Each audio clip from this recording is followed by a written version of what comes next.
This audiobook was produced by scrollreader.com. History of the Moravian Church by J.E. Hutton. Book 1, The Bohemian Brethren. Chapter 1, The Rising Storm. When an ordinary Englishman, in the course of his reading, sees mention made of Moravians, he thinks forthwith of a foreign land, a foreign people, and a foreign church. He wonders who these Moravians may be, and wonders, as a rule, in vain. We have all heard of the Protestant Reformation. We know its principles and admire its heroes, and the famous names of Luther, Calvin, Melanchthon, Latimer, Cranmer, Knox, and other great men are familiar in our ears as household words. But few people in this country are aware of the fact that long before Luther had burned the Pope's public decree, and long before Cranmer died at the stake, there had begun an earlier Reformation and flourished a reforming church. It is to tell the story of that church, the Church of the Brethren, that this little book is written. For her cradle and her earliest home, we turn to the distressful land of Bohemia, and the people called Bohemians, or Czechs. To us, English readers, Bohemia has many charms. As we call to mind our days at school, we remember, in a dim and hazy way, how famous Bohemians in days of yore have played some part in our national story. We have sung the praises at Christmas time of the Bohemian monarch, good King Wenceslaus. We have read how John, the blind king of Bohemia, fell mortally wounded at the Battle of Crecy, how he died in the tent of King Edward III, and how his generous conqueror exclaimed, "The crown of chivalry has fallen today. Never was the like of this King of Bohemia." We have all read, too, how Richard II married Princess Anne of Bohemia, how the princess, so the story goes, brought a Bohemian Bible to England, how Bohemian scholars, a few years later, came to study at Oxford, how there they read the writings of Wycliffe, the morning star of the Reformation, and how, finally, copies of Wycliffe's books were carried to Bohemia, and there gave rise to a religious revival of worldwide importance. We have struck the trail of our journey. For one person that Wycliffe stirred in England, he stirred hundreds in Bohemia. In England, his influence was fleeting. In Bohemia, it was deep and abiding. In England, his followers were speedily suppressed by law. In Bohemia, they became a great national force and prepared the way for the foundation of the Church of the Brethren. For this startling fact, there was a very powerful reason.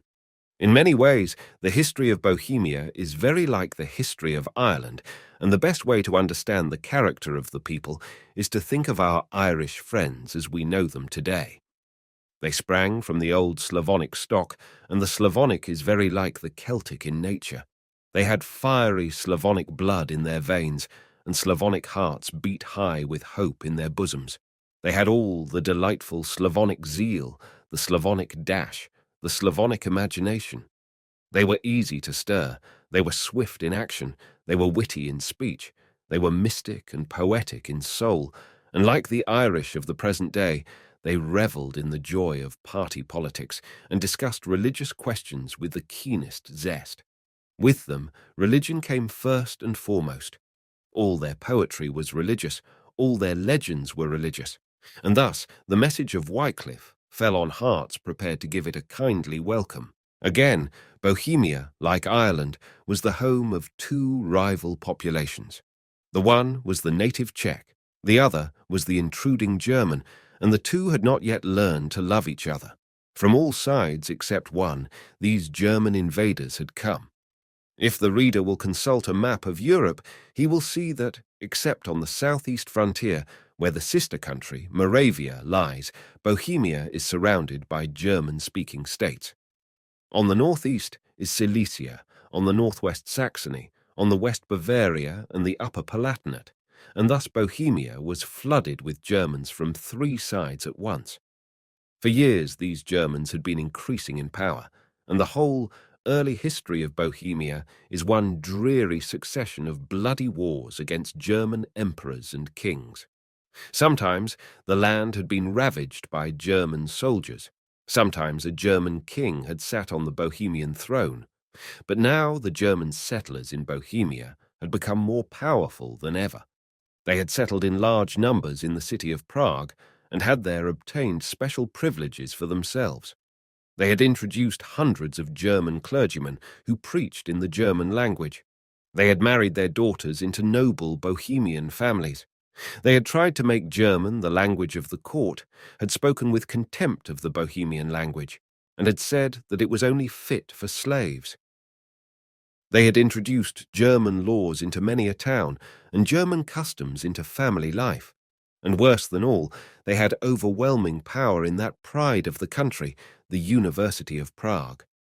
For these Germans, the hatred of the people was intense. "It is better," said one of their popular writers, "for the land to be a desert than to be held by Germans. It is better to marry a Bohemian peasant girl than to marry a German queen." And Judas Iscariot himself, said a popular poet, was in all probability a German. Again, as in Ireland, these national feuds were mixed up with religious differences. The seeds of future strife were early sown. Christianity came from two opposite sources. On the one hand, two preachers, Cyril and Methodius, had come from the Greek church in Constantinople, had received the blessing of the Pope, and had preached to the people in the Bohemian language. On the other, the German Archbishop of Salzburg had brought in hosts of German priests, and had tried in vain to persuade the Pope to condemn the two preachers as heretics. And the people loved the Bohemian preachers, and hated the German priests. The old feud was raging still. If the preacher spoke in German, he was hated. If he spoke in Bohemian, he was beloved, and Gregory VII had made matters worse by forbidding preaching in the language of the people. The result can be imagined.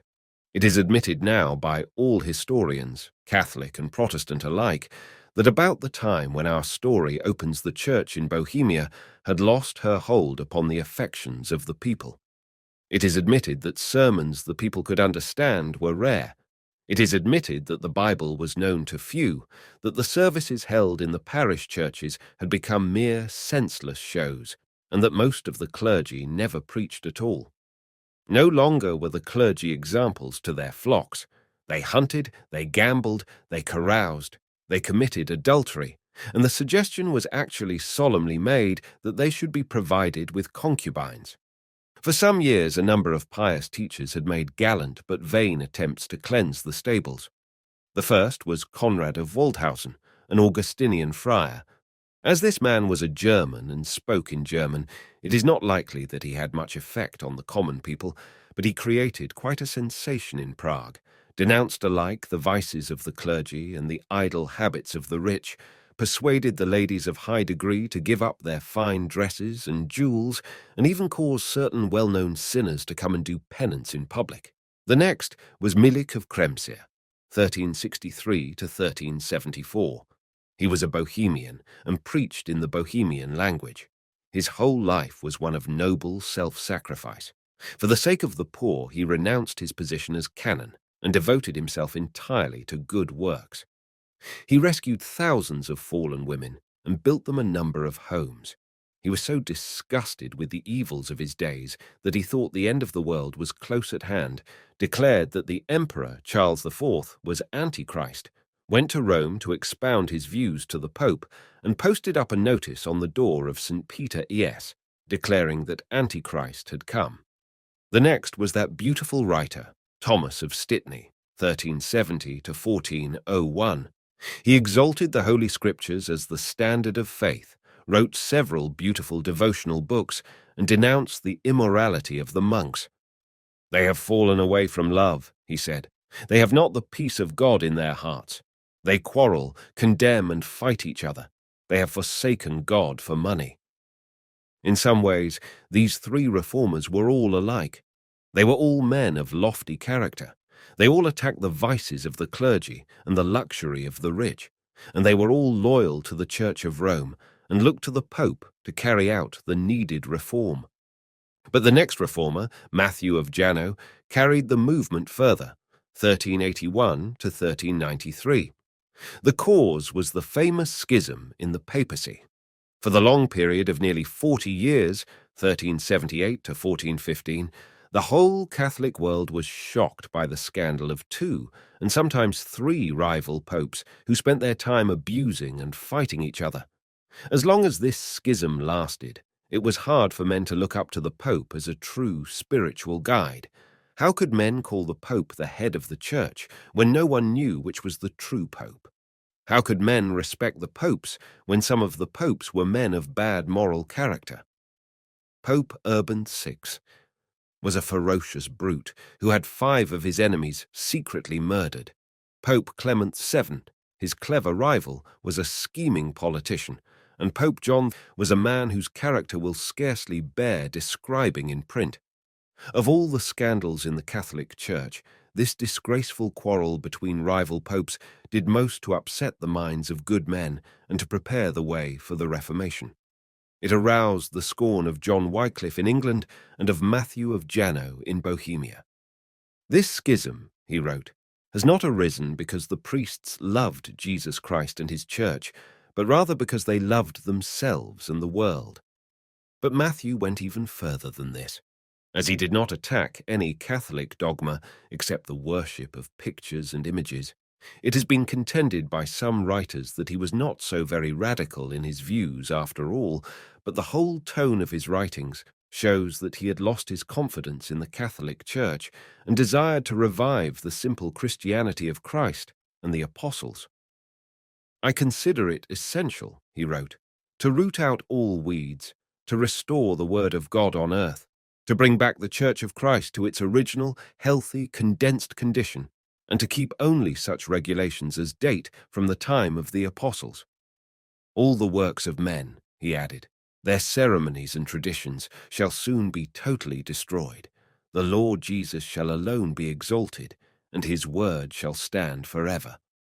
Back to Christ, back to the apostles." Such was the message of Matthew of Janno. At this point, when the minds of men were stirred, the writings of Wycliffe were brought to Bohemia and added fuel to the fire. He had asserted that the Pope was capable of committing a sin. He had declared that the Pope was not to be obeyed unless his commands were in accordance with Scripture, and thus had placed the authority of the Bible above the authority of the Pope. He had attacked the doctrine of transubstantiation and had thus denied the power of the priests to make the body of Christ. Above all, in his volume, De Ecclesia, he had denounced the whole Catholic sacerdotal system and had laid down the Protestant doctrine that men could come into contact with God without the aid of priests. Thus, step by step, the way was prepared for the coming revolution in Bohemia. There was strong patriotic national feeling. There was hatred of the German priests. There was a growing love for the Bible. There was lack of respect for the immoral clergy and lack of belief in the popes. There was a vague desire to return to primitive Christianity. And all that was needed now was a man to gather these straggling beams together and focus them all in one white, burning light. Chapter 2. The Burning of Hus. On Saturday, July 6, 1415, there was great excitement in the city of Constance. For the last half-year, the city had presented a brilliant and gorgeous scene. The great Catholic Council of Constance had met at last. From all parts of the Western world, distinguished men had come. The streets were a blaze of colour. The cardinals rode by in their scarlet hats. The monks in their cowls were telling their beads. The revellers sipped their wine and sang, and the rumbling carts from the countryside bore bottles of wine, cheeses, butter, honey, venison, cakes, and fine confections. King Sigismund was there in all his pride, his flaxen hair falling in curls about his shoulders. There were 1,000 bishops, over 2,000 doctors and masters, about 2,000 counts, barons and knights, vast hosts of dukes, princes and ambassadors, in all over 50,000 strangers. After months of hot debate, the council met in the great cathedral to determine what to do with John Hus, once and for all. The king sat on the throne, flanked on either side by princes. In the middle of the cathedral floor was a scaffold. On the scaffold a table and a block of wood. On the block of wood some priestly robes. The mass was said. John Hus was led in. He mounted the scaffold. He breathed a prayer. The awful proceedings began. But why was John Huss there? What had he done to offend both Pope and Emperor?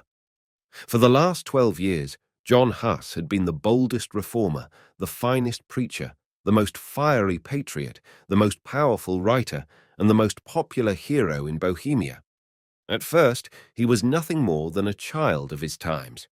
He was born on July 6, 1369, in a humble cottage at Husinec in South Bohemia, earned coppers in his youth, like Luther, by chanting hymns, studied at Prague University, and entered the ministry not because he wanted to do good, but because he wanted to enjoy a comfortable living. He began, of course, as an Orthodox Catholic. He was rector first of Prague University and then of the Bethlehem Chapel, which had been built by John of Milheim for services in the Bohemian language. For some years he confined himself almost entirely, like Mielik and Stitney before him, to preaching of an almost purely moral character. He attacked the sins and vices of all classes. He spoke in the Bohemian language, and the Bethlehem Chapel was packed. He began by attacking the vices of the idle rich. A noble lady complained to the king. The king told the Archbishop of Prague that he must warn Huss to be more cautious in his language. "No, your Majesty," replied the Archbishop. "Huss is bound by his ordination oath to speak the truth without respect of persons." John Huss went on to attack the vices of the clergy. The Archbishop now complained to the king. He admitted that the clergy were in need of improvement, but he thought that Huss's language was rash and would do more harm than good. "Nay," said the king, "that will not do. Huss is bound by his ordination oath to speak the truth without respect of persons." And Huss continued his attacks. His preaching had two results. It fanned the people's desire for reform, and it taught them to despise the clergy more than ever. At the same time, when the opportunity was offered, John Huss made a practice of preaching on the burning topics of the day, and the most popular topic then was the detested power of Germans in Bohemia. German soldiers ravaged the land. German nobles held offices of state, and German scholars in Prague University had 3/4 of the voting power. The Bohemian people were furious. John Huss fanned the flame. "We Bohemians," he declared in a fiery sermon, "are more wretched than dogs or snakes. A dog defends the couch on which he lies. If another dog tries to drive him off, he fights him. A snake does the same. But us the Germans oppress. They seize the offices of the state, and we are dumb. In France, the French are foremost. In Germany, the Germans are foremost. What use would a Bohemian bishop or priest who did not know the German language be in Germany? He would be as useful as a dumb dog who cannot bark to a flock of sheep. Of exactly the same use are German priests to us. It is against the law of God. I pronounce it illegal." At last, a regulation was made by King Wenceslas that the Bohemians should be more fairly represented at Prague University. They had now 3 votes out of 4. John Huss was credited by the people with bringing about the change. He became more popular than ever. If Huss had only halted here, it is probable that he would have been allowed to die in peace in his bed in a good old age, and his name would be found enrolled today in the long list of Catholic saints. However wicked the clergy may have been, they could hardly call a man a heretic for telling them plainly about the blots in their lives. But Huss soon stepped outside these narrow bounds. The more closely he studied the works of Wycliffe, the more convinced he became that on the whole the great English reformer was right, and before long, in the boldest possible way, he began to preach Wycliffe's doctrines in his sermons and to publish them in his books. He knew precisely what he was doing. He knew that Wycliffe's doctrines had been condemned by the English Church Council at Blackfriars. He knew that these very same doctrines had been condemned at a meeting of the Prague University Masters. He knew that no fewer than 200 volumes of Wycliffe's works had been publicly burned at Prague, in the courtyard of the Archbishop's palace. He knew, in a word, that Wycliffe was regarded as a heretic, and yet he deliberately defended Wycliffe's teaching. It is this that justifies us in calling him a Protestant, and this caused the Catholics to call him a heretic. John Huss, moreover, knew what the end would be. If he stood to his guns, they would burn him, and burned he longed to be. The Archbishop forbade him to preach in the Bethlehem chapel. John Huss, defiant, went on preaching. At one service he actually read to the people a letter he had received from Richard Wyche, one of Wycliffe's followers. As the years rolled on, he became more heterodox than ever. At this period there were still two rival popes, and the great question arose in Bohemia which pope the clergy there were to recognize. John Huss refused to recognize either. At last, one of the rival popes, the immoral John XXXVIII, sent a number of preachers to Prague on a very remarkable errand. He wanted money to raise an army to go to war with the King of Naples.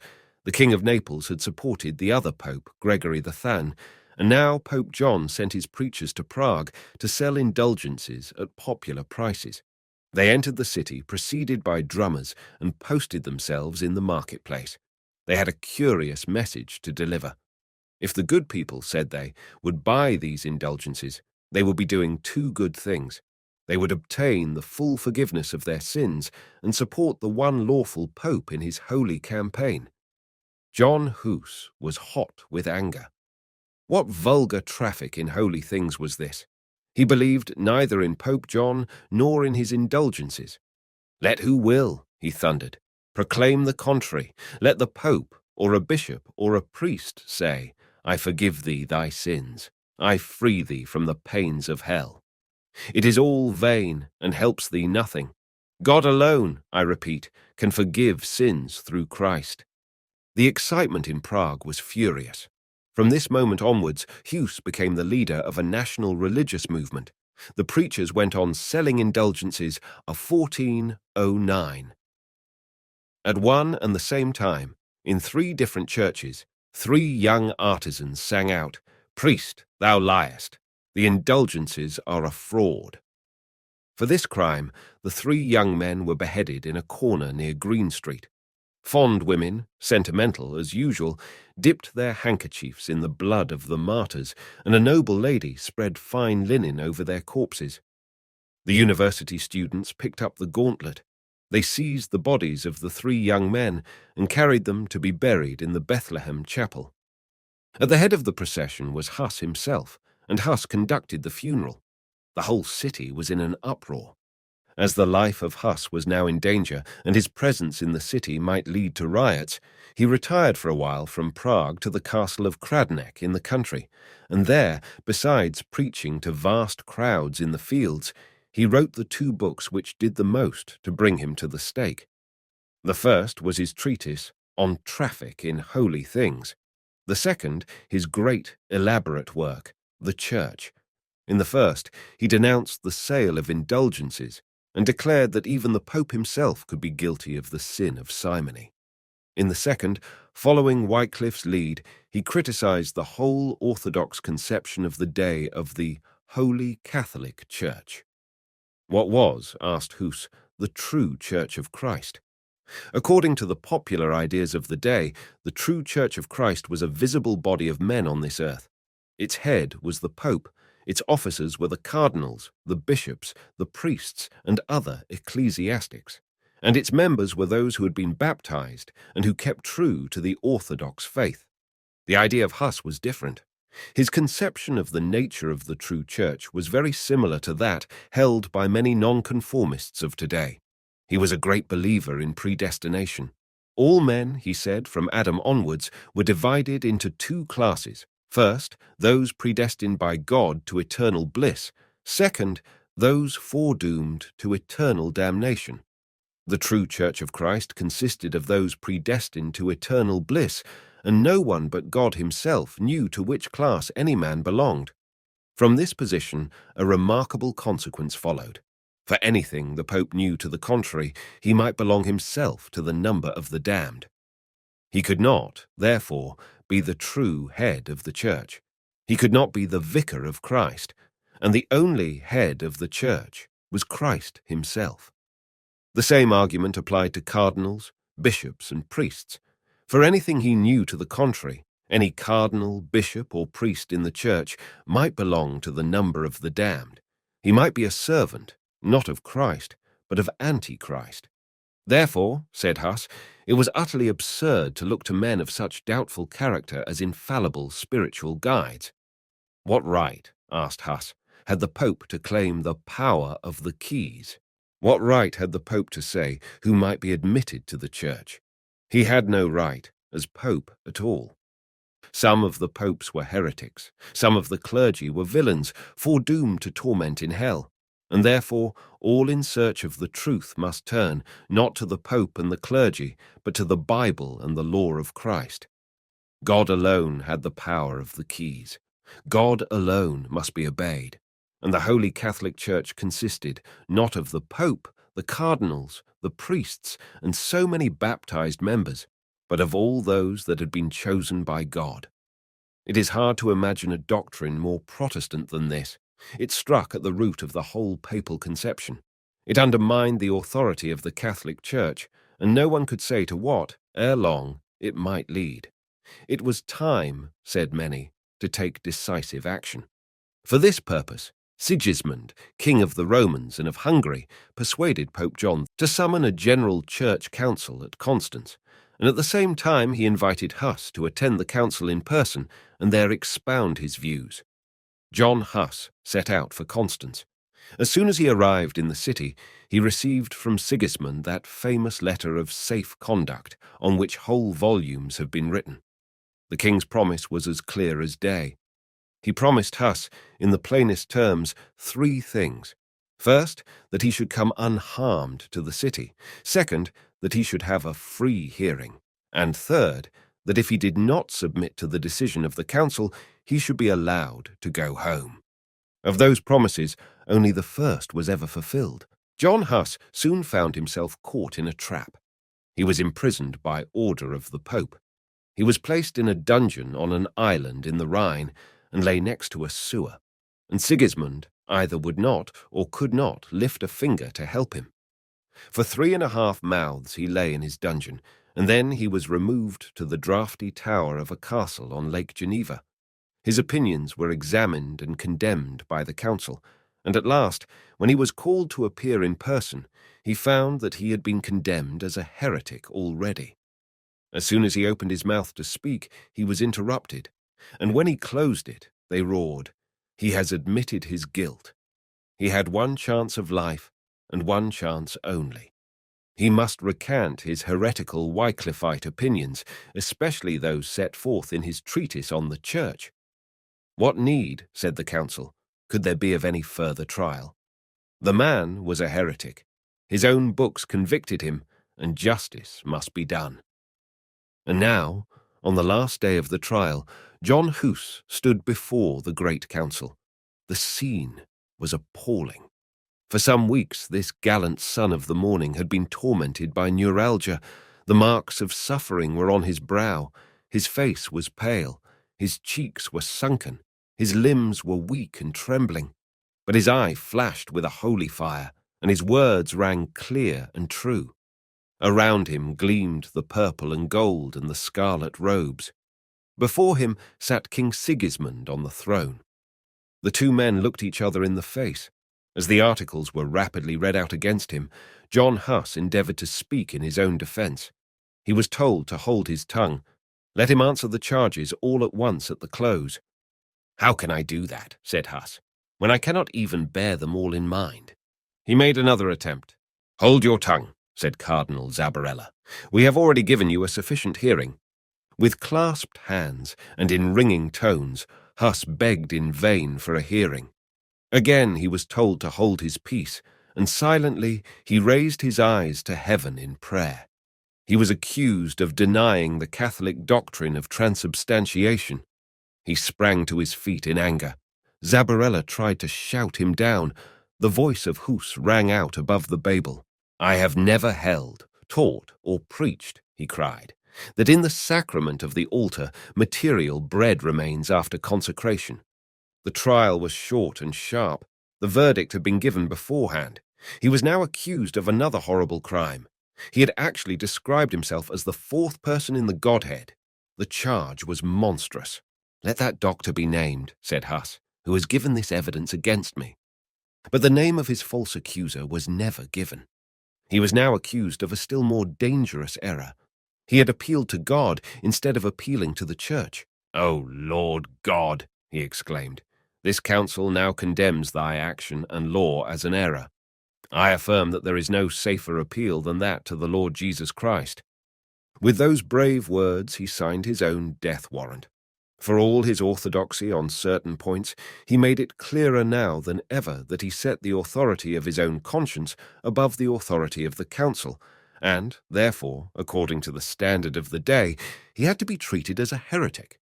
"Moreover," he said, with his eye on the king, "I came here freely to this council, with a safe conduct from my lord the king here present, with the desire to prove my innocence and to explain my beliefs." At those words, said the story in later years, King Sigismund blushed. If he did, the blush is the most famous in the annals of history. If he did not, some think he ought to have done. For Hus, the last ordeal had now arrived, and the Bishop of Concordia, in solemn tones, read out the dreadful articles of condemnation. For heretics the Church had then but little mercy. His books were all to be burned. His priestly office must be taken from him, and he himself, expelled from the Church, must be handed over to the civil power. In vain, with a last appeal for justice, he protested that he had never been obstinate in error. In vain he contended that his proud accusers had not even taken the trouble to read some of his books. As the sentence against himself was read, and the vision of death rose up before him, he fell once more on his knees and prayed, not for himself, but for his enemies. "Lord Jesus Christ," he said, "pardon all my enemies, I pray thee, for the sake of thy great mercy. Thou knowest that they have falsely accused me, brought forward false witnesses and false articles against me. Pardon them for thine infinite mercy's sake." At this beautiful prayer the priests and bishops jeered. He was ordered now to mount the scaffold, to put on the priestly garments, and to recant his heretical opinions. The first two commands he obeyed. The third he treated with scorn. As he drew the alb over his shoulders, he appealed once more to Christ. "My Lord Jesus Christ," he said, was mocked in a white robe when led from Herod to Pilate. There on the scaffold he stood, with his long white robe upon him and the communion cup in his hand, and there, in immortal, burning words, he refused to recant a single word that he had written. "Behold," he cried, "these bishops demand that I recant and abjure. I dare not do it. If I did, I should be false to God and sin against my conscience and divine truth." The bishops were furious. They swarmed around him. They snatched the cup from his hand. "Thou cursed Judas," they roared. "Thou hast forsaken the counsel of peace. Thou hast become one of the Jews. We take from thee this cup of salvation." "But I trust," replied Hus, "in God Almighty, and shall drink this cup this day in his kingdom." The ceremony of degradation now took place. As soon as his robes had been taken from him, the bishops began a hot discussion about the proper way of cutting his hair. Some clamoured for a razor, others were all for scissors. "See," said Hus to the king, "these bishops cannot agree in their blasphemy." At last, the scissors won the victory.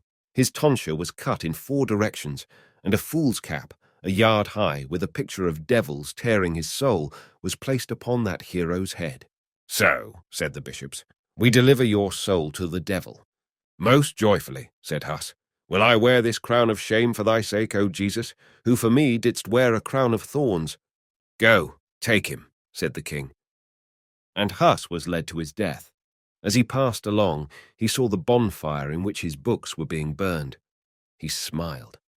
Along the streets of the city he strode, with fetters clanking on his feet, 1,000 soldiers for his escort, and crowds of admirers surging on every hand.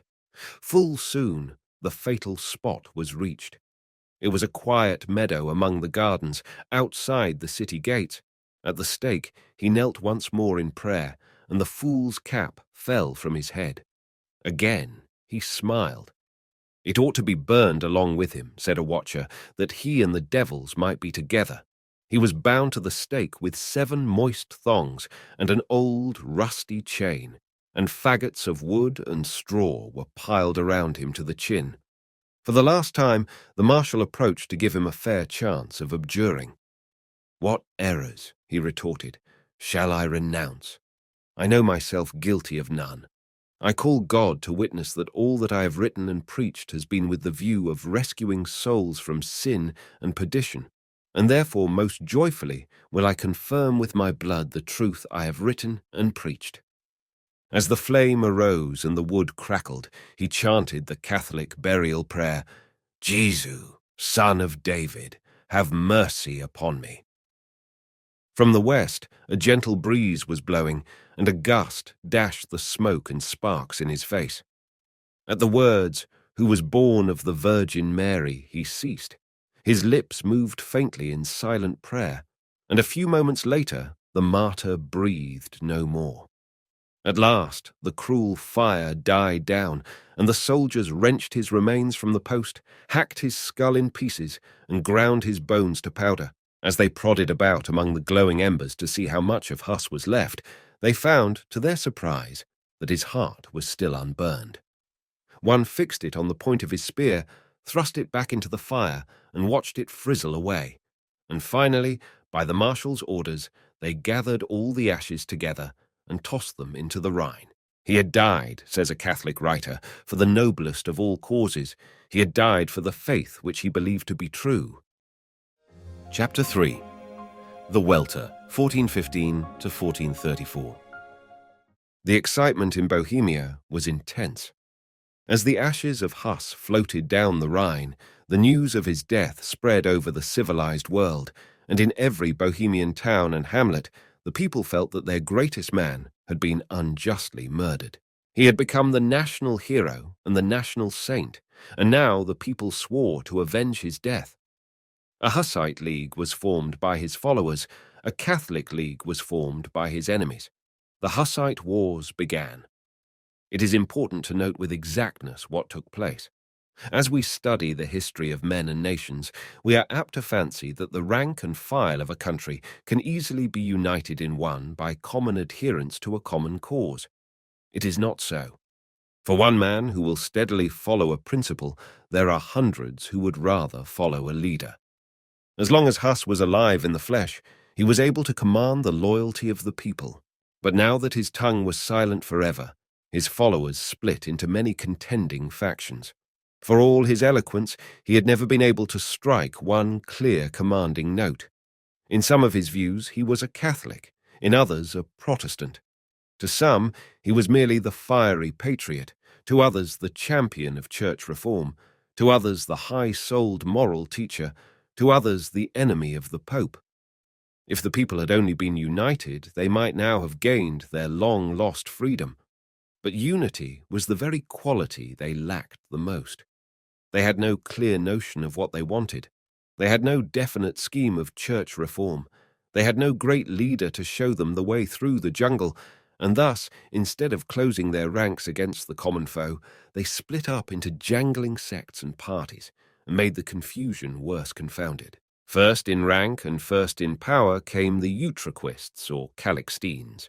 For some reason, these men laid all the stress on a doctrine taught by Hus in his later years. As he lay in his gloomy dungeon near Constance, he had written letters contending that laymen should be permitted to take the wine at the communion. For this doctrine the Utraquists now fought tooth and nail. They emblazoned the cup on their banners. They were the aristocrats of the movement. They were led by the university dons. They were political rather than religious in their aims. They regarded Hus as a patriot, and on the whole they did not care much for moral and spiritual reforms. Next came the Taborites, the red-hot radicals, with socialist ideas of property and loose ideals of morals. They built themselves a fort on Mount Tabor and held great open-air meetings. They rejected purgatory, masses, and the worship of saints. They condemned incense, images, bells, relics, and fasting. They declared that priests were an unnecessary nuisance. They celebrated the Holy Communion in barns and baptized their babies in ponds and brooks. They held that every man had the right to his own interpretation of the Bible. They despised learning and art, and they revelled in pulling churches down and burning monks to death. Next came the Chiliasts, who fondly believed that the end of all things was at hand, that the millennial reign of Christ would soon begin, and that all the righteous, that is, they themselves, would have to hold the world at bay in 5 cities of refuge. For some years these mad fanatics regarded themselves as the chosen instruments of the divine displeasure, and only awaited a signal from heaven to commence a general massacre of their fellow men. As that signal never came, however, they were grievously disappointed. Next in folly came the Adamites, so called because in shameless wise they dressed like Adam and Eve before the fall. They made their headquarters on an island on the river Nesaka, and survived even after Ziska had destroyed their camp. But of all the heretical bodies in Bohemia, the most influential were the Waldenses.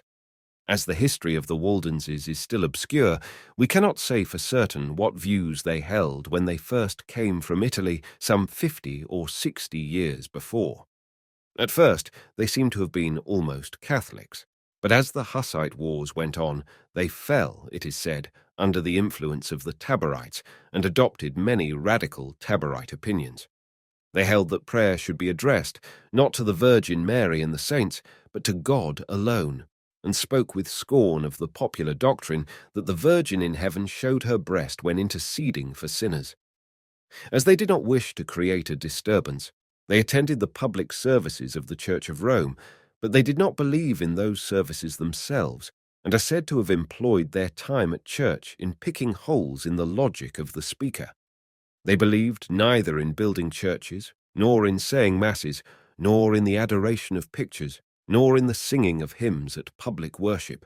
For all practical intents and purposes, they rejected entirely the orthodox Catholic distinction between things secular and things sacred, and held that a man could worship God just as well in a field as in a church, and that it did not matter in the least whether a man's body was buried in consecrated or unconsecrated ground.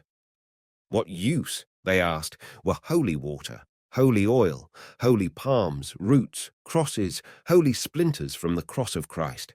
They rejected the doctrine of purgatory and said that all men must go either to heaven or to hell. They rejected the doctrine of transubstantiation and said that the wine and bread remained wine and bread. For us, however, the chief point of interest lies in the attitude they adopted towards the priests of the Church of Rome. At that time, there was spread all over Europe a legend that the Emperor Constantine the Great had made a so-called donation to Pope Sylvester, and the Waldenses held that the Church of Rome, by thus consenting to be endowed by the state, had become morally corrupt and no longer possessed the keys of the kingdom of heaven. For this reason, they utterly despised the Roman priests, and contended that, being worldly men of bad character, they were qualified neither to administer the sacraments nor to hear confessions. At this point, we lay our finger on the principle which led to the foundation of the Moravian Church. What ideal, we ask, did the Waldenses now set before them? We can answer the question in a sentence. The whole object the Waldenses had now in view was to return to the simple teaching of Christ and the apostles. They wished to revive what they regarded as true primitive Christianity. For this reason, they brushed aside with scorn the bulls of popes and the decrees of councils, and appealed to the command of the New Testament scriptures.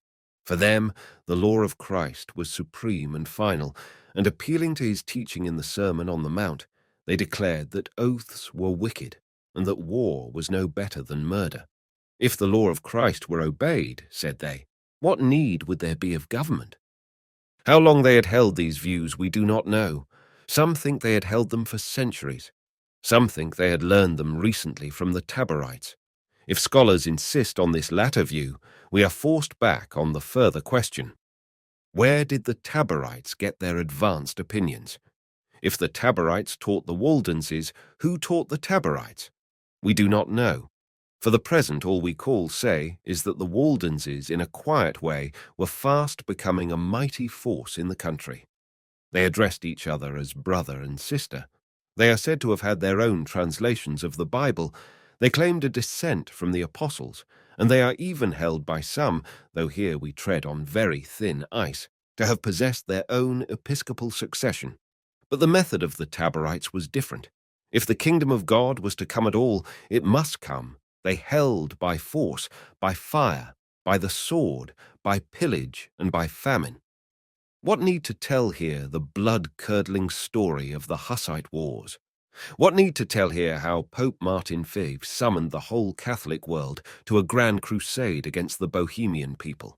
What need to tell how the people of Prague attacked the town hall and pitched the burgomaster and several aldermen out of the windows?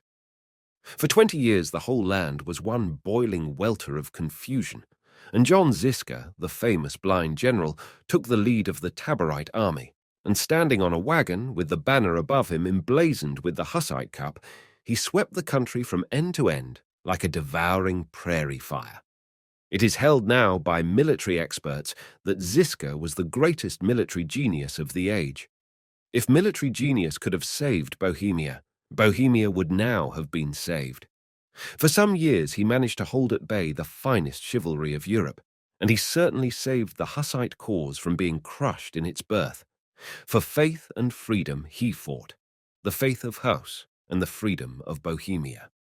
He formed the rough Bohemian peasantry into a disciplined army. He armed his men with lances, slings, iron-pointed flails, and clubs. He formed his barricades of iron-clad wagons and whirled them in murderous mazes round the field. He made a special study of gunpowder and taught his men the art of shooting straight. He has often been compared to Oliver Cromwell, and like our Oliver, he was in many ways. He was stern in dealing with his enemies, and once had 50 Adamites burned to death. He was sure that God was on his side in the war. "Be it known," he wrote to his supporters, "that we are collecting men from all parts of the country against these enemies of God and devastators of our Bohemian land." He composed a stirring battle song and taught his men to sing it in chorus when they marched to meet the foe. Therefore, manfully cry out, "At them, rush at them! Wield bravely your arms, pray to your Lord God, strike and kill, spare none." What a combination of piety and fury! It was all in vain. The great general died of a fever. The thunderbolt fell.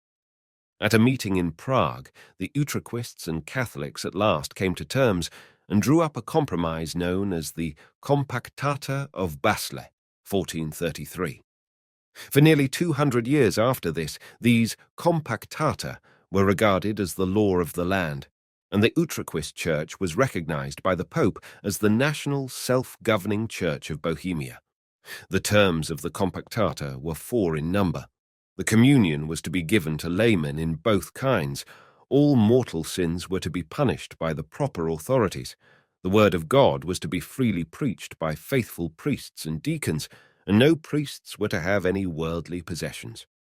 For practical purposes, this agreement meant the defeat of the advanced reforming movement. 1 point the Utraquists had gained, and 1 alone. They were allowed to take the wine at the communion. For the rest, these Utraquist followers of Hus were as Catholic as the Pope himself. They adored the host, read the masses, kept the fasts, and said the prayers as their fathers had done before them. From that moment, the fate of the Taborite party was sealed. At the Battle of Lipan, they were defeated, routed, crushed out of existence. The battle became a massacre. The slaughter continued all the night and part of the following day, and hundreds were burned to death in their huts. Was this to be the end of Hus's strivings? What was it in Hus that was destined to survive? What was it that worked like a silent leaven amid the clamours of war? We shall see. Amid these charred and smoking ruins, the Moravian Church arose. Chapter 4. Peter of Chelcic, 1419 to 1450. Meanwhile, a mighty prophet had arisen with a clear and startling message. His name was Peter, and he lived down south in the little village of Chelcic. As the historian rummages among the ancient records, he discovers to his sorrow that scarcely anything is known of the life of this great man.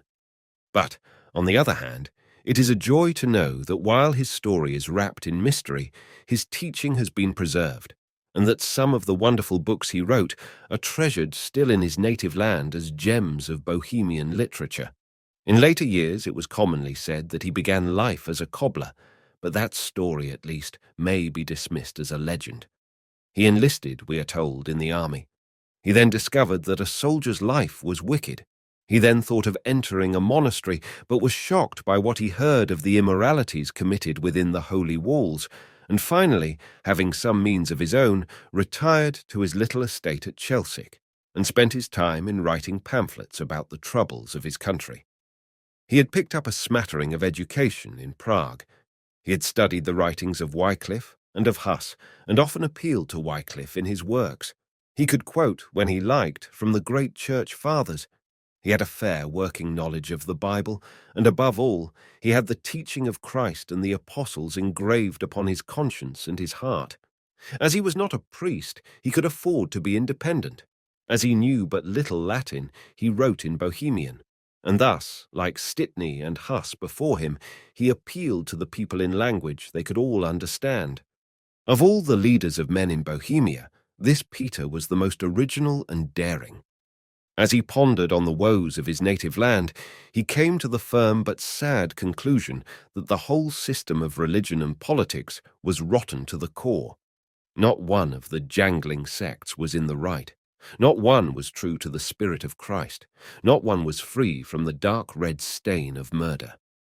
His chief works were his Net of Faith, his reply to Nicholas of Pilgrim, his reply to Rocky Kana, his Image of the Beast, his theological treatise on the body of Christ, his tract The Foundation of Worldly Laws, his devotional commentary, Exposition of the Passion according to St. John, and, last, though not least, his volume of discourses on the gospel lessons for the year, entitled Postilia. Of these works, the most famous was his masterly Net of Faith. He explained the title himself. Through his disciples, said Peter, Christ caught the world in the net of his faith, but the bigger fishes, breaking the net, escaped. Then others followed through these same holes made by the big fishes, and the net was left almost empty. His meaning was clear to all.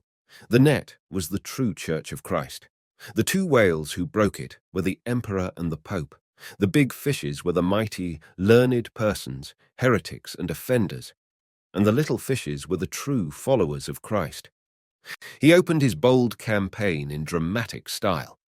When John Ziska and Nicholas of Husinec declared at Prague that the time had come for the faithful to take up arms in their own defense, Peter was present at the debate and contended that for Christians war was a crime. What is war? He asked. It is a breach of the laws of God. All soldiers are violent men, murderers, a godless mob. He hated war like a Quaker and soldiers like Tolstoy himself. He regarded the terrible Hussite wars as a disgrace to both sides. As the fiery Ziska swept the land with his wagons, this apostle of peace was sick with horror. Where, he asked in his reply to Rocky Kana, has God recalled his commands? Thou shalt not kill. Thou shalt not steal. Thou shalt not take thy neighbour's goods. If God has not repealed these commands, they ought still to be obeyed today in Prague and Tabor. I have learned from Christ, and by Christ I stand. And if the Apostle Peter himself were to come down from heaven and say that it was right for us to take up arms to defend the truth, I should not believe him. For Peter, the teaching of Christ and the apostles was enough. It was supreme, final, perfect. If a king made a new law, he was spoiling the teaching of Christ. If the Pope issued a bull, he was spoiling the teaching of Christ. If a council of bishops drew up a decree, they were spoiling the teaching of Christ. As God, said Peter, had revealed his will to full perfection in Jesus Christ, there was no need for laws made by men. Is the law of God sufficient, without worldly laws, to guide and direct us in the path of the true Christian religion? With trembling, I answer, it is. It was sufficient for Christ himself, and it was sufficient for his disciples. And therefore, the duty of all true Christians was as clear as the noonday sun. He never said that Christian people should break the law of the land. He admitted that God might use the law for good purposes, and therefore, as Christ had submitted to Pilate, so Christians must submit to government. But there their connection with government must end. For heathens, the state was a necessary evil. For Christians, it was an unclean thing, and the less they had to do with it, the better. They must never allow the state to interfere in matters within the church. They must never drag each other before the law courts. They must never act as judges or magistrates. They must never take any part whatever in municipal or national government. They must never, if possible, live in a town at all. If Christians, said Peter, lived in a town and paid the usual rates and taxes, they were simply helping to support a system which existed for the protection of robbers. He regarded towns as the abodes of vice and citizens as rogues and knaves. The first town, he said, was built by the murderer, Cain. He first murdered his brother Abel. He then gathered his followers together. He then built a city surrounded by walls, and thus, by robbery and violence, he became a well-to-do man. And modern towns, said Peter, were no whit better. At that time, the citizens of some towns in Bohemia enjoyed certain special rights and privileges, and this, to Peter, seemed grossly unfair. He condemned those citizens as thieves. They are, he said, the strength of Antichrist. They are adversaries to Christ. They are an evil rabble. They are bold in wickedness, and though they pretend to follow the truth, they will sit at tables with wicked people and knavish followers of Judas. For true Christians, therefore, there was only one course open. Instead of living in godless towns, they should try to settle in country places, earn their living as farmers or gardeners, and thus keep as clear of the state as possible. They were not to try to support the law at all. If they did, they were supporting a wicked thing, which never tried to make men better, but only crushed them with cruel and useless punishments. They must never try to make big profits in business. If they did, they were simply robbing and cheating their neighbors. They must never take an oath, for oaths were invented by the devil. They must never, in a word, have any connection with that unchristian institution called the state. And here Peter waxed vigorous and eloquent. He objected, like Wycliffe, to the union of church and state. Of all the bargains ever struck, the most wicked, ruinous, and pernicious was the bargain struck between church and state, when Constantine the Great first took the Christians under the shadow of his wing. For 300 years, said Peter, the Church of Christ had remained true to her master. And then this disgusting heathen emperor, who had not repented of a single sin, came in with his vile donation and poisoned all the springs of her life. If the emperor, said Peter, wanted to be a Christian, he ought first to have laid down his crown. He was a ravenous beast. He was a wolf in the fold. He was a lion squatting at the table.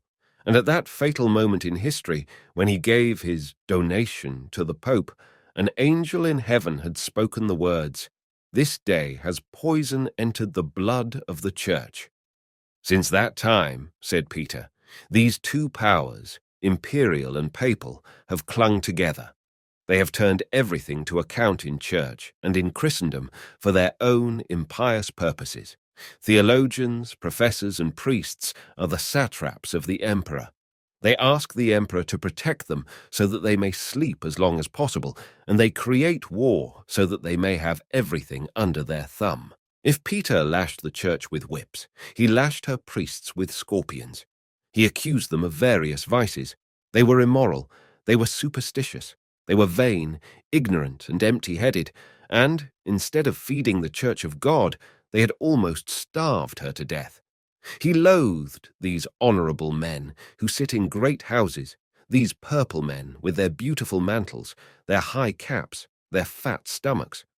He accused them of fawning on the rich and despising the poor.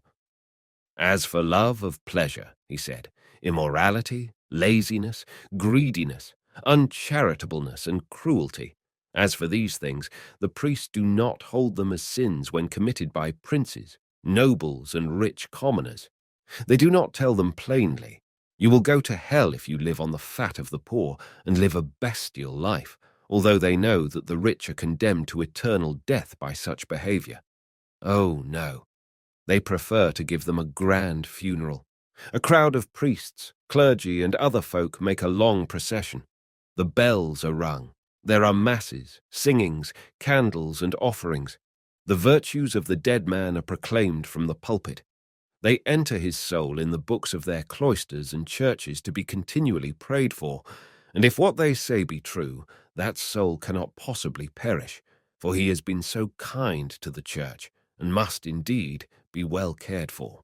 He accused them further of laziness and gluttony. They pretend to follow Christ, he said, and have plenty to eat every day. They have fish, spices, brawn, herrings, figs, almonds, Greek wine, and other luxuries. They generally drink good wine and rich beer in large quantities, and so they go to sleep. When they cannot get luxuries, they fill themselves with vulgar puddings till they nearly burst. And this is the way the priests fast. He wrote in a similar strain of the mendicant friars. He had no belief in their profession of poverty, and accused them of gathering as much money as they could. They pocketed more money by begging, he declared, than honest folk could earn by working. They despised plain beef, fat bacon, and peas, and they wagged their tails with joy when they sat down to game and other luxuries. Many citizens, said Peter, would readily welcome this kind of poverty. He accused the priests of loose teaching and shameless winking at sin. They prepare Jesus, he said, as a sweet sauce for the world, so that the world may not have to shape its course after Jesus and his heavy cross, but that Jesus may conform to the world. And they make him softer than oil, so that every wound may be soothed, and the violent, thieves, murderers, and adulterers may have an easy entrance into heaven. He accused them of degrading the 7 sacraments. They baptized sinners, young and old, without demanding repentance. They sold the communion to rascals and rogues, like a huckstress offering her wares. They abused confession by pardoning men who never intended to amend their evil ways. They allowed men of the vilest character to be ordained as priests. They degraded marriage by preaching the doctrine that it was less holy than celibacy. They distorted the original design of extreme unction, for instead of using it to heal the sick, they used it to line their own pockets. And all these blasphemies, sins and follies were the offspring of that adulterous union between the Church and the State, which began in the days of Constantine the Great. For of all the evils under heaven, the greatest, said Peter, was that contradiction in terms, a state church. He attacked the great theologians and scholars. Instead of using their mental powers in the search for truth, these college men, said Peter, had done their best to suppress the truth. And at the 2 great councils of Constance and Basel, they had actually obtained the help of the temporal power to crush all who dared to hold different views from theirs. What use, asked Peter, were these learned pundits? They were no use at all. They never instructed anybody. I do not know, he said, a single person whom they have helped with their learning. Had they instructed Hus? No, Hus had the faith in himself. Hus was instructed by God, and all that these ravens did for Hus was to flock together against him. Again, Peter denounced the Bohemian nobles. As we read his biting, satirical phrases, we can see that he was no respecter of persons and no believer in artificial distinctions of rank. For him, the only distinction worth anything was the moral distinction between those who followed the crucified Jesus and those who rioted in selfish pleasures. He had no belief in blue blood and noble birth. He was almost, though not quite, a socialist. He had no definite, constructive social policy. He was rather a champion of the rights of the poor and an apostle of the simple life. The whole value of noble birth, he said, is founded on a wicked invention of the heathen, who obtained coats of arms from emperors or kings as a reward for some deed of valor. If a man could only buy a coat of arms, a stag, a gate, a wolf's head, or a sausage, he became thereby a nobleman, boasted of his high descent, and was regarded by the public as a saint. For such nobility, Peter had a withering contempt.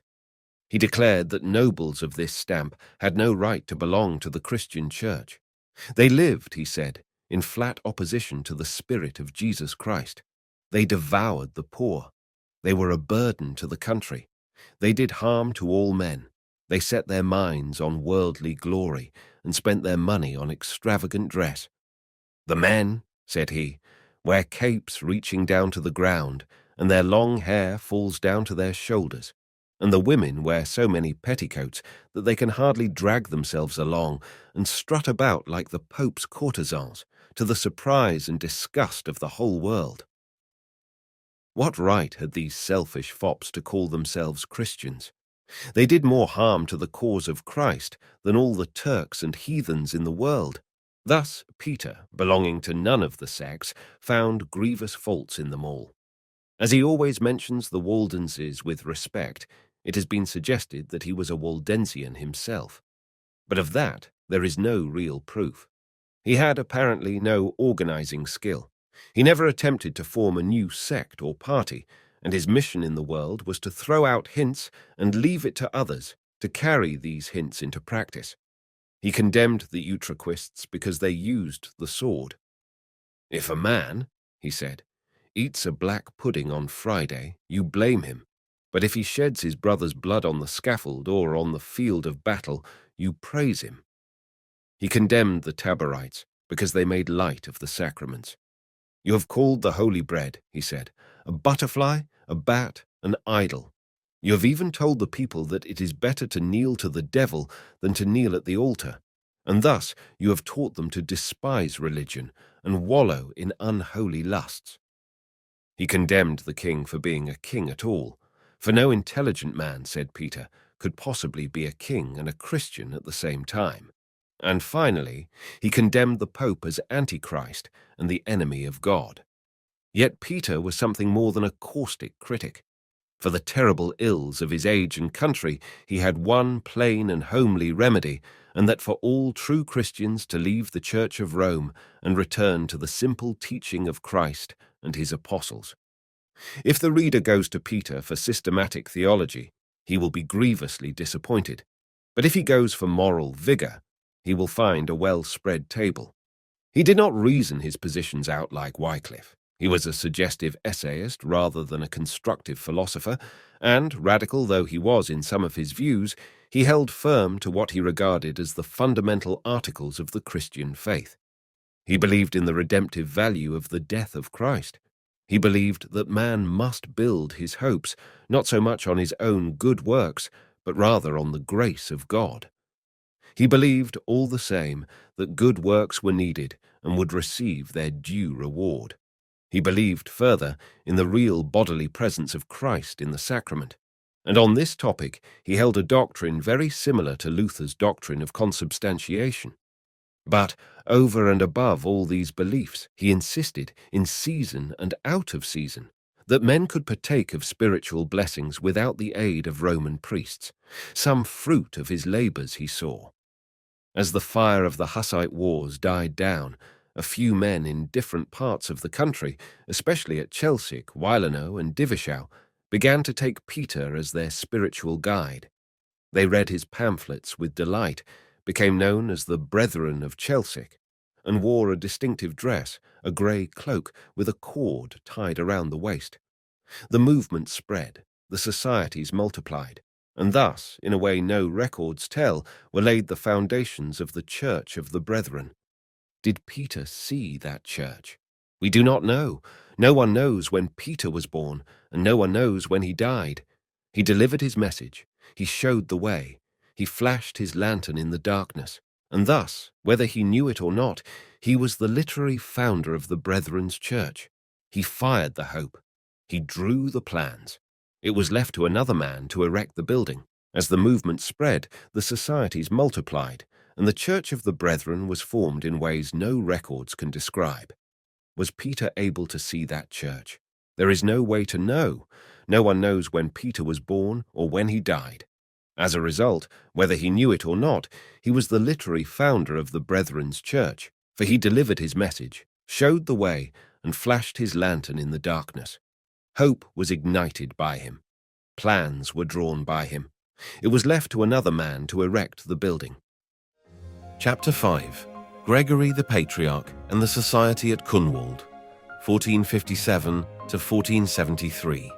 A brilliant idea is an excellent thing. It is still better to have a man work it out. At the very time when Peter's followers were mobilizing their forces, John Augusta, Archbishop-elect of Prague, was making quite the stir in that drunken city. Augusta did with his tongue what Peter had done with his pen. He preached Peter's doctrines in the great Thane church. He corresponded with him on the burning topics of the day. He went to see him at his estate. He recommended his works to his hearers, and week by week, in fiery language, he denounced the Church of Rome as Babylon and the Pope as Antichrist himself. His style was vivid and picturesque, his language cutting and clear. One day he compared the Church of Rome to a burned and ruined city wherein the beasts of the forests made their lairs, and again he compared her to a storm-tossed ship which sank beneath the howling waves because the sailors were fighting each other. "It is better," he said, "to tie a dog to a pulpit than to allow a priest to defile it. It is better, O women, for your sons to be hangmen rather than priests, for the hangman only kills the body, while the priest kills the soul." "Look there," he suddenly exclaimed one Sunday, pointing to a picture of St. Peter on the wall. "There is as much difference between the priests of today and the 12 apostles as there is between that old painting and the living St. Peter in heaven. For the priests have put the devil into the sacraments themselves and are leading you straight to the fires of hell. If an eloquent speaker attacks the clergy, he is sure to draw a crowd. No wonder the Thane church was crammed. No wonder the people listened with delight as he backed up his hot attack with texts from the prophet Jeremiah. No wonder they cried in their simple zeal, "Behold, a second John Hus has arisen." But John Augusta was no second John Hus. For all his fire in the pulpit, he was only a craven at heart. "If a true Christian," said he to a friend, "were to turn up now in Prague, he would be gaped at like a stag with golden horns." But he was not a stag with golden horns himself. As he thundered against the Church of Rome, he was seeking, not the kingdom of God, but his own fame and glory. His followers soon discovered his weakness. Among those who thronged to hear his sermons were certain quiet men of action who were not content to paw the ground forever. They were followers of Peter of Chelcic. They passed his pamphlets in secret from hand to hand. They took down notes of Augusta's sermons, and now they resolved to practice what they heard. If Peter had taught them nothing else, he had at least convinced them all that the first duty of Christian men was to quit the Church of Rome. Again and again they appealed to Augusta to be their head, to act up to his words, and to lead them out to the promised land. The great orator hemmed and hawed, put them off with excuses, and told them, after the manner of cowards, that they were too hasty and reckless. "I know you are right," said he, "but if I joined your ranks, I should be reviled on every hand." But these listeners were not to be cowed. The more they studied Peter's writings, the more they lost faith in Augusta. As Augusta refused to lead them, they left his church in a body and found a braver leader among themselves. His name was Gregory. He was known as Gregory the Patriarch, and in due time, as we shall see, he became the founder of the Church of the Brethren. He was already a middle-aged man. He was the son of a Bohemian knight and was nephew to Augusta himself. He had spent his youth in the Slaven cloister at Prague as a barefooted monk, had found the cloister not so moral as he had expected, had left it in disgust, and was now well known in Bohemia as a man of sterling character, pious and sensible, humble and strict, active and spirited, a good writer and a good speaker. He was a personal friend of Peter, had studied his works with care, and is said to have been particularly fond of a little essay entitled "The Image of the Beast," which he had borrowed from a blacksmith in Wachovia. As time went on, he lost patience with Augusta, came into touch with the little societies at Wilno and Divischau, visited Peter on his estate, and gradually formed the plan of founding an independent society, and thus doing himself what Rocky Kana was afraid to do. As soldiers desert a cowardly general and rally round the standard of a brave one, so these listeners in the old Tain church fell away from halting Rocky Kana and rallied around Gregory the Patriarch. From all parts of Bohemia, from all ranks of society, from all whom Peter's writings had touched, from all who were disgusted with the Church of Rome and who wished to see the true Church of the Apostles bloom in purity and beauty again, from all especially who desired the ministration of priests of moral character, from all these was his little band recruited. How it all happened, we know not, but slowly the numbers swelled. At last the terrible question arose: how and where must they live? The question was one of life and death. Not always could they worship in secret, not always be scattered in little groups. It was time, they said, to close their ranks and form an army that should last. After us, Rocky Kana had said in a sermon, shall a people come well-pleasing unto God and right healthy for men. They shall follow the Scriptures and the example of Christ and the footsteps of the Apostles. And these stern men felt called to the holy task. In the year 1457, Uladislaus Postumus, king of Bohemia, died, and George Podiebrad reigned in his stead. And about the same time it came to the ears of Gregory the Patriarch that in the barony of Senftenberg, on the northeast border of Bohemia, there lay a village that would serve as a home for him and his trusty followers. And the village was called Kunwald, and the old castle hard by was called Lititz. The village was almost deserted, and only a few simple folk of the same mind as Gregory lived there now. What better refuge could be found? Gregory the Patriarch laid the scheme before his uncle Rocky Kana. Rocky Kana, who sympathized with their views and wished to help them, brought the matter before King George. The king, who owned the estate, gave his gracious permission, and Gregory and his faithful friends wended their way to Kunwald, and there began to form the first settlement of the Church of the Brethren. And now many others from far and wide came to make Kunwald their home. Some came from the Tain church in Prague, some across the Glatz hills from Moravia, some from Wilenau, Divischau and Chelcic, some from the Utrecht church at Königgrätz, some, clothed and in their right minds, from those queer folk, the Adamites, and some from little Waldensian groups that lay dotted here and there about the land. There were citizens from Prague and other cities. There were bachelors and masters from the great university. There were peasants and nobles, learned and simple, rich and poor, with their wives and children. And thus did many, who longed to be pure and follow the Master and him alone, find a Bethany of peace in the smiling little valley of Kunwald. Here, then, in the valley of Kunwald, did these pioneers lay the foundation stones of the Moravian Church of 1457 or 1458. They were all of one heart and one mind. They honored Christ alone as king. They confessed his laws alone as binding. They were not driven from the Church of Rome. They left of their own free will. They were men of deep religious experience. As they mustered their forces in that quiet dale, they knew that they were parting company from church and state alike. They had sought the guidance of God in prayer and declared that their prayers were answered. They had met to seek the truth of God, not from priests, but from God himself. As we knew not where to turn, they wrote to Rocky Kana, we turned in prayer to God himself and besought him to reveal to us his gracious will in all things. We wanted to walk in his ways. We wanted instruction in his wisdom, and in his mercy he answered our prayers. They would rather, they said, spend weeks in jail than take the oath as counsellors. They built cottages, tilled the land, opened workshops, and passed their time in peace and quietness.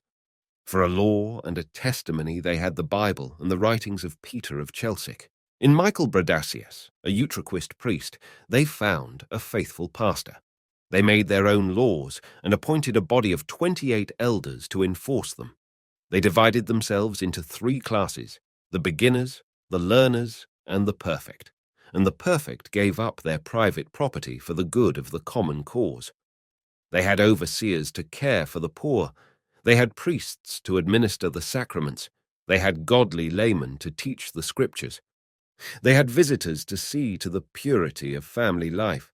They were shut off from the madding crowd by a narrow gorge, with the Glatz Mountains towering on the one side and the hoary old castle of Lititz a few miles off on the other, and there in that fruitful valley, where orchards smiled and gardens bloomed and neat little cottages peeped out from the woodland, they plied their trades and read their Bibles, and kept themselves pure and unspotted from the world under the eye of God Almighty. But it was not long before these brethren had to show of what metal they were made. With each other they were at peace, but in Bohemia the sea still rolled from the storm. It is curious how people reasoned in those days. As the brethren used bread instead of wafers at the Holy Communion, a rumour reached the ears of the king that they were dangerous conspirators, and held secret meetings of a mysterious and unholy nature. And King George held himself an orthodox king, and had sworn to allow no heretics in his kingdom. As soon, therefore, as he heard that Gregory the Patriarch had come on a visit to Prague, and was actually holding a meeting of university students in the new town, he came down upon them like a wolf on the fold, and gave orders to arrest them on the spot. He was sure they were hatching a villainous plot of some kind. In vain some friends sent warning to the students. They resolved, with a few exceptions, to await their fate and stand to their guns. "Come what may," said they in their fiery zeal, "let the rack be our breakfast and the funeral pile our dinner." The door of the room flew open. The magistrate and his bailiffs appeared. "All," said the magistrate, as he stood at the threshold, "who wish to live godly in Christ, Jesus must suffer persecution. Follow me to prison." They followed him, and were at once stretched upon the rack. As soon as the students felt the pain of torture, their courage melted like April snow. After they had tasted the breakfast, they had no appetite for the dinner. They went in a body to the Thane Church, mounted the pulpit one by one, pleaded guilty to the charges brought against them, and confessed before an admiring crowd their full belief in all the dogmas of the Holy Church of Rome.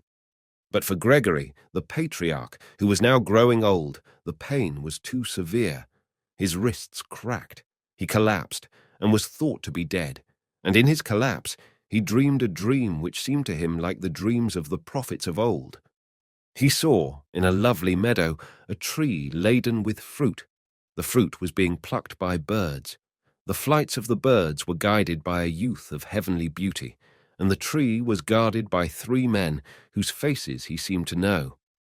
What meant that dream to Gregory and his brethren? It was a vision of the good time coming.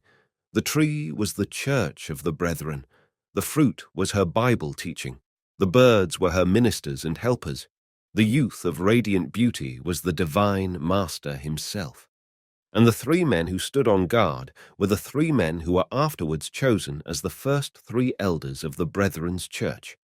While Gregory lay in his swoon, his old teacher, his uncle, his sometime friend, John Rockicana, hearing that he was dying, came to see him.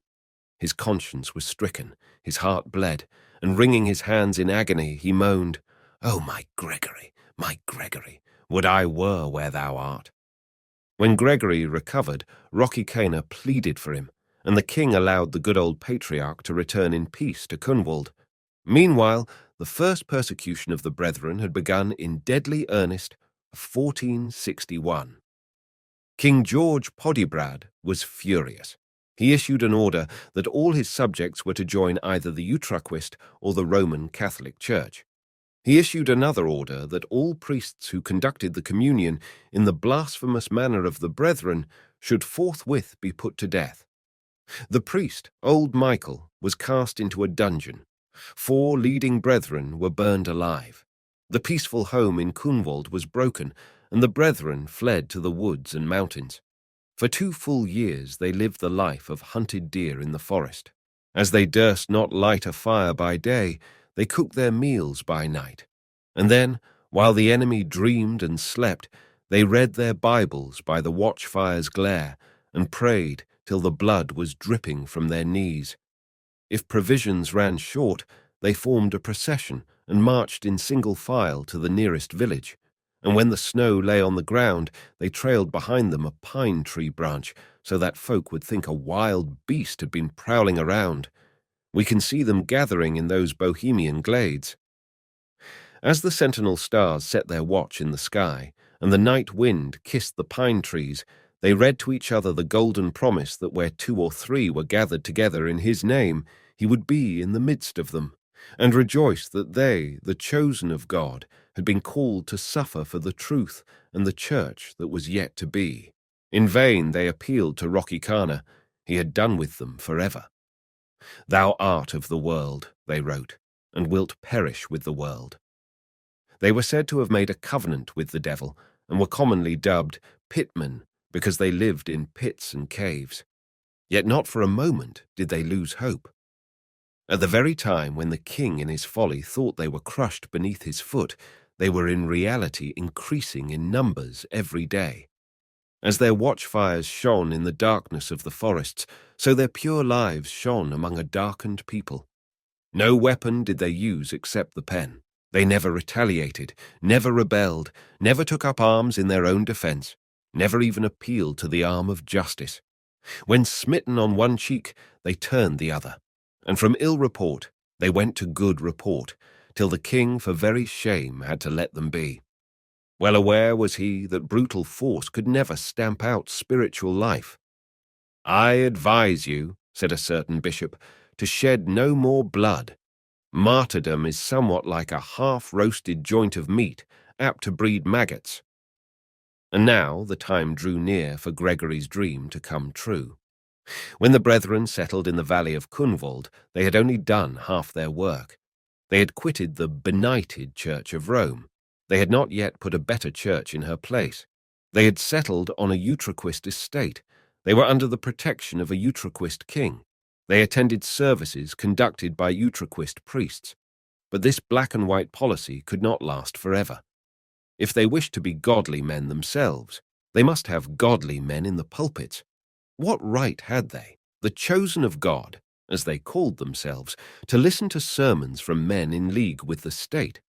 What right had they to take the holy bread and wine from the tainted hands of Utraquist priests? What right had they to confess their sins to men with the brand of Rome upon their foreheads? If they were to have any priests at all, those priests, like Caesar's wife, must be above suspicion. They must be pastors after God's own heart, who should feed the people with knowledge and understanding. They must be clear of any connection with the state. They must be descended from the 12 apostles. They must be innocent of the crime of simony. They must work with their hands for their living and be willing to spend their money on the poor. But where could such clean vessels of the Lord be found? For a while the brethren were almost in despair. For a while they were even half inclined to do without priests at all. In vain they searched the country round. In vain they inquired about priests in foreign lands.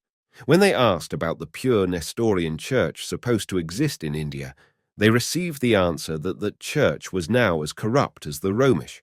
When they asked about the Greek church in Russia, they received the answer that the Russian bishops were willing to consecrate any man, good or bad, so long as he paid the fees. The question was pressing. If they did without good priests much longer, they would lose their standing in the country. "You must," said Brother Martin Lupac, a Utraquist priest who had joined their ranks, "you must establish a proper order of priests from among yourselves. If you don't, the whole cause will be ruined. To do without priests is no sin against God, but it is a sin against your fellow men." As they pondered on the fateful question, the very light of heaven itself seemed to flash upon their souls. It was they who possessed the unity of the Spirit, and therefore it was they who were called to renew the Church of the Apostles. They had now become a powerful body.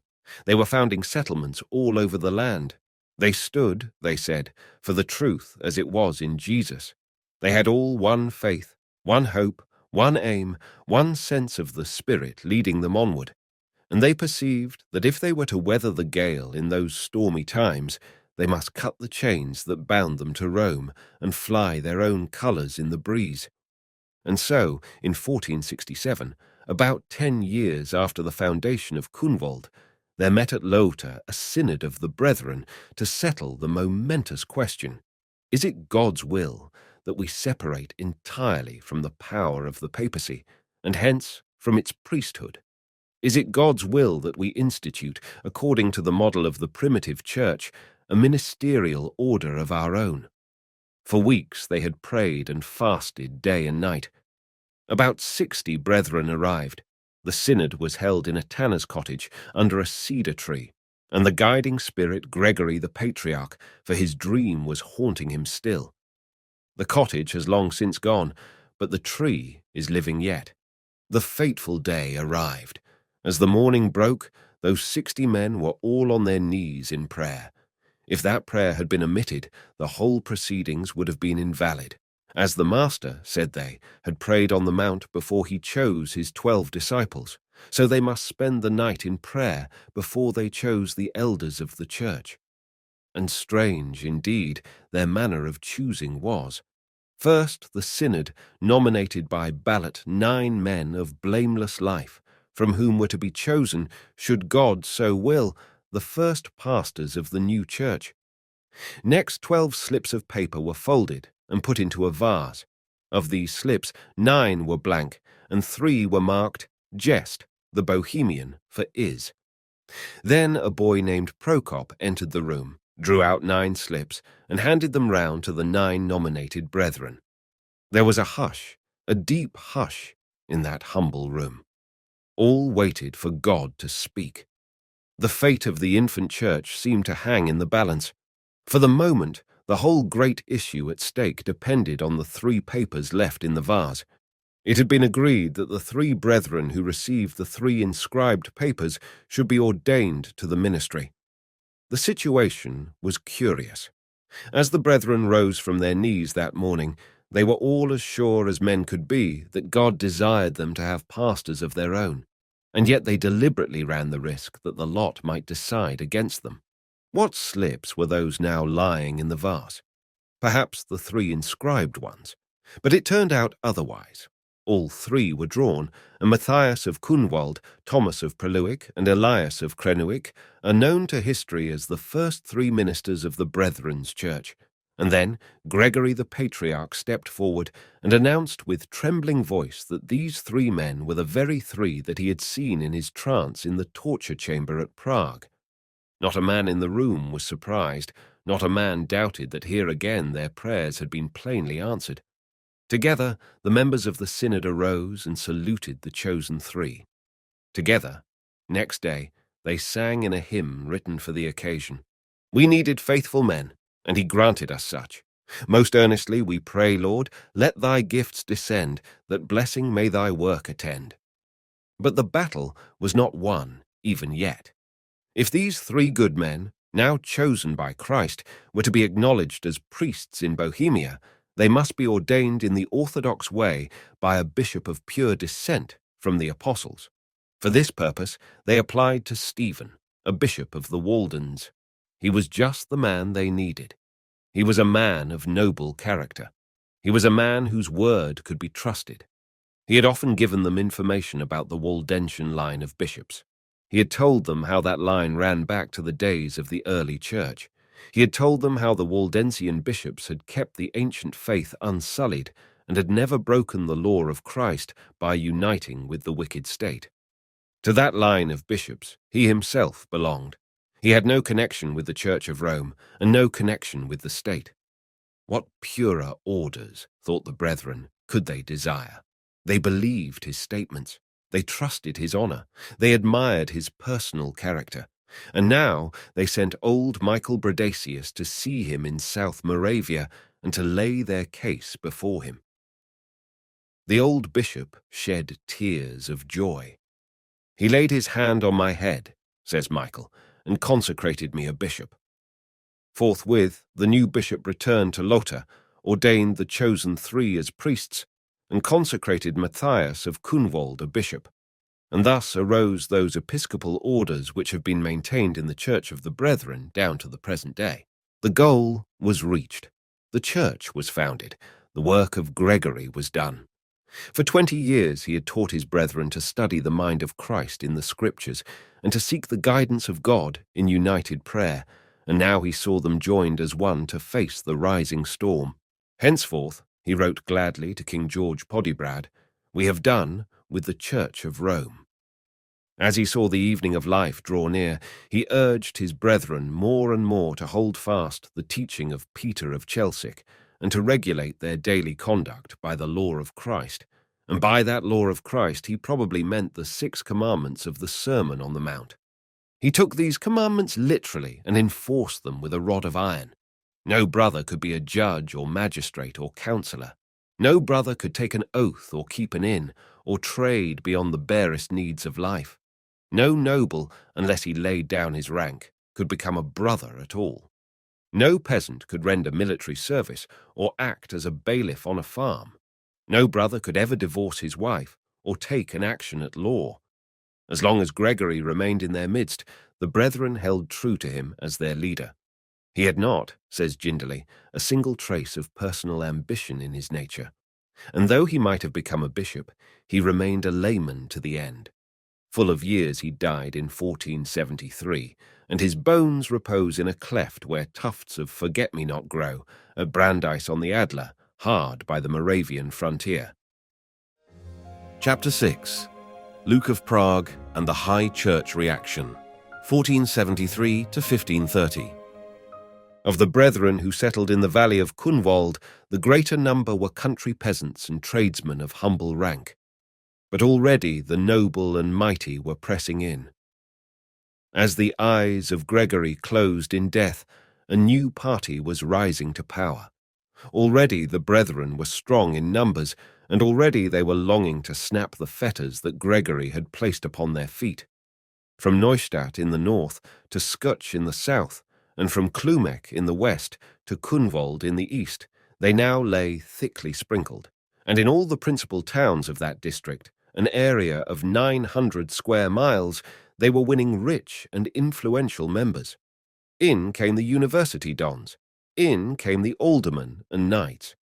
In came, above all, a large colony of Waldenses, who had immigrated from the Margravate of Brandenburg. Some settled at Fulneck in Moravia, others at Landskron in Bohemia, and now, by their own request, they were admitted to the Brethren's Church. For a while, the brethren held to the rule that if a nobleman joined their church, he must first lay down his rank. But now that rule was beginning to gall and chafe. They were winning golden opinions on every hand. They were becoming known as the best men for positions of trust in the state. They were just the men to make the best magistrates and aldermen. And thus they felt forced by their very virtues to renounce the narrow ideas of Peter and to play their part in national and city life. At this moment, when new ideas were budding, there entered the service of the church a young man who is known as Luke of Prague. He was born about 1460, was a bachelor of Prague University, was a well-read theological scholar, and for 50 years was the trusted leader of the brethren. Forthwith he read the signs of the times and took the tide at the flood. In Prokop of Neuhaus, another graduate, he found a warm supporter. The two scholars led the van of the new movement. The struggle was fierce. On the one side was the great party of culture, led by Luke of Prague and Prokop of Neuhaus. On the other, the so-called Little Party, the old-fashioned rigid radicals, led by two farmers, Amos and Jacob. "Ah, Matthias," said Gregory the Patriarch on his deathbed, "beware of the educated brethren." But, despite this warning, the educated brethren won the day. For once and forever, the brethren resolved that the writings of Peter and Gregory should no longer be regarded as binding. At a synod held at Reichenau, they rejected the authority of Peter entirely. They agreed that nobles might join the church without laying down their rank. They agreed that if a man's business were honest, he might make profits therein. They agreed that brethren might enter the service of the state, and they even agreed that oaths might be taken in cases of special need, and then, next year, they made their position still clearer. Instead of taking Peter as their guide, they now took the Bible and the Bible alone. "We content ourselves," they solemnly declared at another synod held at Reichenau, "with those sacred books which have been accepted from of old by all Christians and are found in the Bible." And thus, 40 years before John Calvin and 80 years before the Lutherans, they declared that the words of Holy Scripture, apart from any disputed interpretation, should be their only standard of faith and practice. No longer did they honor the memory of Peter. No longer did they appeal to him in their writings. No longer, in a word, can we call the brethren the true followers of Peter of Chelcic. Instead, henceforward, of regarding Peter as the founder of their church, they began now to regard themselves as the disciples of Hus. In days gone by, they had spoken of Hus as a causer of war. Now they held his name and memory sacred, and from this time onward the real followers of Peter were not the brethren, but the little party led by Amos and Jacob. But the scholars led the brethren further still. If the reader will kindly refer to the chapter on Peter, he will see that that racy pamphleteer had far more to say about good works than about the merits of saving faith. But now, after years of keen discussion, Prokop of Neuhaus put to the Council of Elders the momentous question: by what is a man justified? The answer given was clear: by the merits of Jesus Christ. The great doctrine of justification by grace was taught. The old doctrine of justification by works was modified, and thus the Brethren's Church became the first organized evangelical church in Europe. And Luke designed to make her the strongest, too. His energy never seemed to flag. As he wished to establish the ministry more firmly, he had the number of bishops enlarged and became a bishop himself. He enlarged the governing council with his friend Prokop of Neuhaus as ecclesiastical judge. He beautified the church services and made the ritual more ornate. He introduced golden communion cups and delicately embroidered corporals, and some of the brethren actually thought that he was leading them back to Rome. He gave an impulse to church music, encouraged reading both in priests and in people, and made a use of the printing press, which in those days was astounding. Of the 5 printing presses in all Bohemia, 3 belonged to the brethren. Of 60 printed works that appeared between 1500 and 1510, no fewer than 50 were published by the brethren. And of all the scribes of the 16th century, Luke was the most prolific. He wrote a catechism for children. He edited the first Brethren's hymn book, 1501, the first church hymnal in history. He published a commentary on the Psalms, another on the Gospel of St. John, and another on the 11th chapter of 1 Corinthians. He drew up confessions of faith and sent them to the king. And thus, for the first time in the history of Bohemia, he made the newly invented press a mighty power in the land. And even with this, the good bishop was not content. If the brethren, thought he, were true to their name, they must surely long for fellowship with others of like mind with themselves. For this purpose, Luke and his friends set off to search for brethren in other lands. Away went one to find the pure Nestorian church that was said to exist in India, got as far as Antioch, Jerusalem, and Egypt, and being misled somehow by a Jew, returned home with the wonderful notion that the river Nile flowed from the Garden of Eden, but with no more knowledge of the church in India than when he first set out. Another explored the south of Russia, and the third sought Christians in Turkey, and Luke himself had little more success. He explored a number of monasteries in Greece, came on to Rome, saw the streets of the city littered with corpses of men murdered by Caesar Borgia, picked up some useful information about the private character of the Pope, saw Savonarola put to death in Florence, fell in with a few Waldenses in the Savoy, and then, having sought for pearls in vain, returned home in a state of disgust, and convinced that besides the brethren, there was not to be found a true Christian church on the face of God's fair earth. He even found fault with the Waldenses. It was time indeed for Luke to return, for trouble was brewing at home. For some years there dwelt in the town of Jungbunzlau the headquarters of the Brethren's Church, a smart young man by name John Lezek. He began life as a brewer's apprentice. He then entered the service of a brother and learned a good deal of the Brethren's manners and customs, and now he saw the chance of turning his knowledge to good account. If only he told a good tale against the Brethren, he would be sure to be a popular hero. For this purpose, he visited the parish priest and confessed to a number of abominations committed by him while among the wicked brethren. The parish priest was delighted. The penitent was taken to the church, and there he told the assembled crowd the story of his guilty past.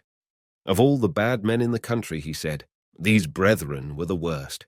He had even robbed his own father with their consent and approval. They blasphemed. They took the communion bread to their houses, and they hacked it in pieces. They were thieves, and he himself had committed many a burglary for them. They murdered men and kidnapped their wives. They had tried to blow up Rocky Kana in the Thane Church with gunpowder. They swarmed naked up pillars like Adam and Eve and handed each other apples. They prepared poisonous drinks and put poisonous smelling powders in their letters. They were skilled in witchcraft, worshipped Beelzebub, and were wont irreverently to say that the way to hell was paved with the bald heads of priests. As this story was both alarming and lively, the parish priest had it taken down, sealed and signed by witnesses, copied out, and scattered broadcast through the land. In vain John Lezek confessed, soon after, when brought by the brethren before a magistrate, that his whole story was a vile invention. If a man tells a falsehood and then denies it, he does not thereby prevent the falsehood from spreading. For now, a more powerful foe than Lezek made himself felt in the land. Of all the popes that ever donned the tiara, Alexander the Sixth is said to have presented the most successful image of the devil. He was the father of the prince of poisoners, Caesar Borgia. He was greedy, immoral, fond of ease and pleasure. He was even said to be a poisoner himself. If a well-known man died suddenly in Rome, the common people took it for granted that the Pope had poisoned his supper, for all that he was pious enough in a way of his own. And now, in his zeal for the Catholic cause, he took stern measures against the Church of the Brethren. He had heard some terrible tales about them. He heard that Peter's pamphlet, The Antichrist, was read all over the country. He heard that the number of the Brethren now was over 100,000. He resolved to crush them to powder. He sent an agent, the Dominican, Dr. Henry Institoris, as censor of the press. As soon as Institoris arrived on the scene, he heard, to his horror, that most of the Brethren could read, and thereupon he informed the Pope that they had learned this art from the devil. He revived the stories of Lezek. The popular feeling was fanned to fury, and wire-pullers worked on the tender heart of the king. "Hunt out and destroy these shameless vagabonds," wrote Dr. Augustin Kaiserbrot to King Uladislaus. "They are not even good enough to be burnt at the stake. They ought to have their bodies torn by wild beasts and their blood licked up by dogs." For the last 5 years there had grown in the land a small sect known as Amosites. They were followers of old Farmer Amos. They had once belonged to the Brethren. They had broken off when the scholars had won the day, and now they sent word to the king to say that the Brethren were planning to defend their cause with the sword. "What?" said the king. "Do they mean to play Ziska? Well, well, we know how to stop that." They were worse than Turks, he declared. They believed neither in God nor in the communion. They were a set of lazy vagabonds. He would soon pay them out for their devilish craft and sweep them off the face of the earth. And to this end, he summoned the Diet, and by the consent of all 3 estates, issued the famous Edict of St. James. The decree was sweeping and thorough. The meetings of the Brethren, public and private, were forbidden. The books and writings of the Brethren must be burnt. All in Bohemia who refused to join the Utraquist or Roman Catholic Church were to be expelled from the country. All nobles harbouring Brethren were to be fined, and all their priests and teachers were to be imprisoned. The persecution began. In the village of Kuttenberg lived a brother by name Andrew Poluka. As Kuttenberg was a Romanist village, he fled for refuge to the Brethren's settlement at Leitermichel. But his wife betrayed him. He returned to the village, and desiring to please her, he attended the parish church. The occasion was an installation service. As the sermon ended and the host was raised, he could hold his tongue no longer. "Silence, Parson Jacob," he cried to the priest. "You have babbled enough. Mine hour is come. I will speak. Dear friends," he continued, turning to the people, "what are you doing? What are you adoring? An idol made of bread. Oh, adore the living God in heaven. He is blessed for evermore." The priest ordered him to hold his peace. He only shrieked the louder. He was seized, his head was dashed against the pillar, and he was dragged bleeding to prison. Next day he was tried and asked to explain why he had interrupted the service. "Who caused Abram," he answered, "to forsake his idolatry and adore the living God? Who induced Daniel to flee from idols?" In vain was he stretched upon the rack. No further answer would he give. He was burnt to death at the stake. As the flames began to lick his face, he prayed aloud, "Jesus, thou Son of the living God, have mercy upon me, miserable sinner." At Strakonic dwelt the brother George Walensky, a dependent of Baron John of Rosenberg. The baron was a mighty man. He was Grand Prior of the Knights of Malta. He was an orthodox subject of the king, and he determined that on his estate no villainous Picards should live. "See," he said one day to George, "I have made you a servant in the church. You must go to church.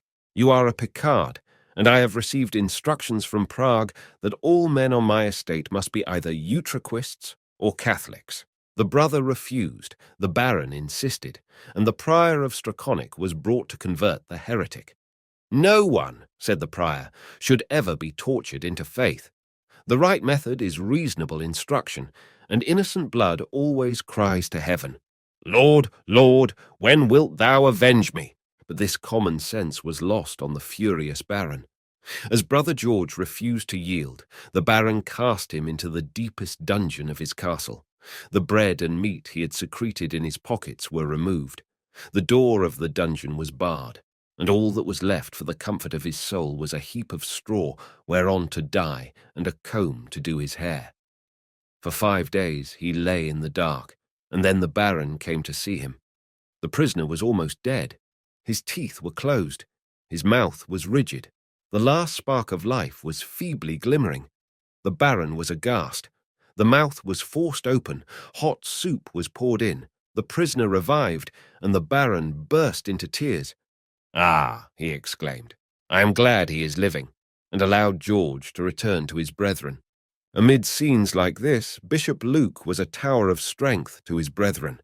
For 6 years the manses were closed, the churches empty, the pastors homeless, the people scattered, and the bishop hurried from glen to glen, held services in the woods and gorges, sent letters to the parishes he could not visit, and pleaded the cause of his brethren in woe in letter after letter to the king.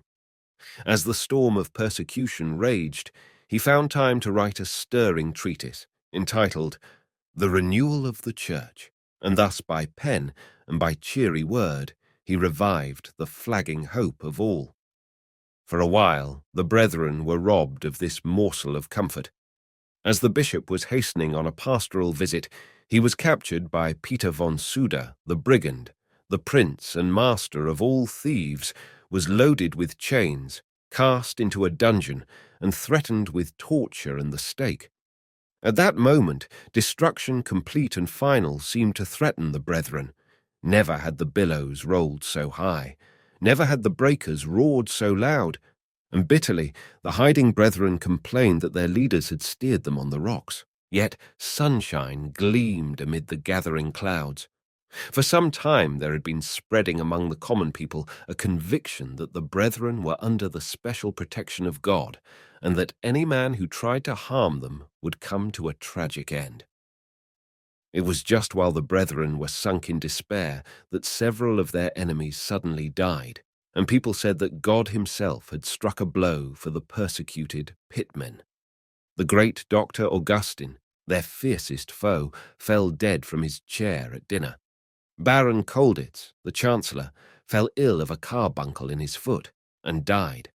Baron Henry von Neuhaus, who had boasted to the king how many brethren he had starved to death, went driving in his sleigh, was upset, and was skewered on his own hunting knife. Baron Puter von Zwiehau was found dead in his cellar. Bishop John of Grosswardein fell from his carriage, was caught on a sharp nail, had his bowels torn out, and miserably perished. And the people, struck with awe, exclaimed, "Let him that is tired of life persecute the brethren, for he is sure not to live another year." Thus the brethren possessed their souls in patience till the persecution ended. The King of Bohemia died on March 13th, 1516. His successor was only a boy. The Utraquists and Catholics began to quarrel with each other. The robber, von Suder, set Luke at liberty. The great bishop became chief elder of the church. The whole land was soon in a state of disorder. The barons and knights were fighting each other, and in the general stress and storm, the quiet brethren were almost forgotten and allowed to live in peace. And just at this juncture came news from afar that seemed to the brethren like glad tidings from heaven. No longer were the brethren to be alone, no longer to be a solitary voice crying in the wilderness. As the brethren returned from the woods and mountains and worshipped once again by the light of day, they heard with amazement and joy how Martin Luther, on Hallows Eve, had pinned his famous 95 Theses to the church door at Wittenberg. The excitement in Bohemia was intense. For a while it seemed as though Martin Luther would wield as great an influence there as ever he had in Germany. For a while the Utraquist priests themselves, like Rocky Kana of yore, thundered in 100 pulpits against the Church of Rome, and Luther, taking the keenest interest in the growing movement, wrote a letter to the Bohemian Diet, and urged the ecclesiastical leaders in Prague to break the last fetters that bound them to Rome. For a while, his agent, Gallus Cahara, a butcher's son who had studied at Wittenberg, was actually pastor of the Thane Church, referred in his sermons to the celebrated Dr. Martin Luther, and openly urged the people to pray for that great man of God. For a while, even a preacher of the brethren named Martin was allowed to stand where Hus had stood and preach in the Bethlehem church. For a while, in a word, it seemed to the brethren that the Reformation now spreading in Germany would conquer Bohemia at a rush. The great Luther was loved by many classes. He was loved by the Utraquists because he had burned the Pope's bull. He was loved by the young because he favored learning. He was loved by the brethren because he upheld the Bible as the standard of faith.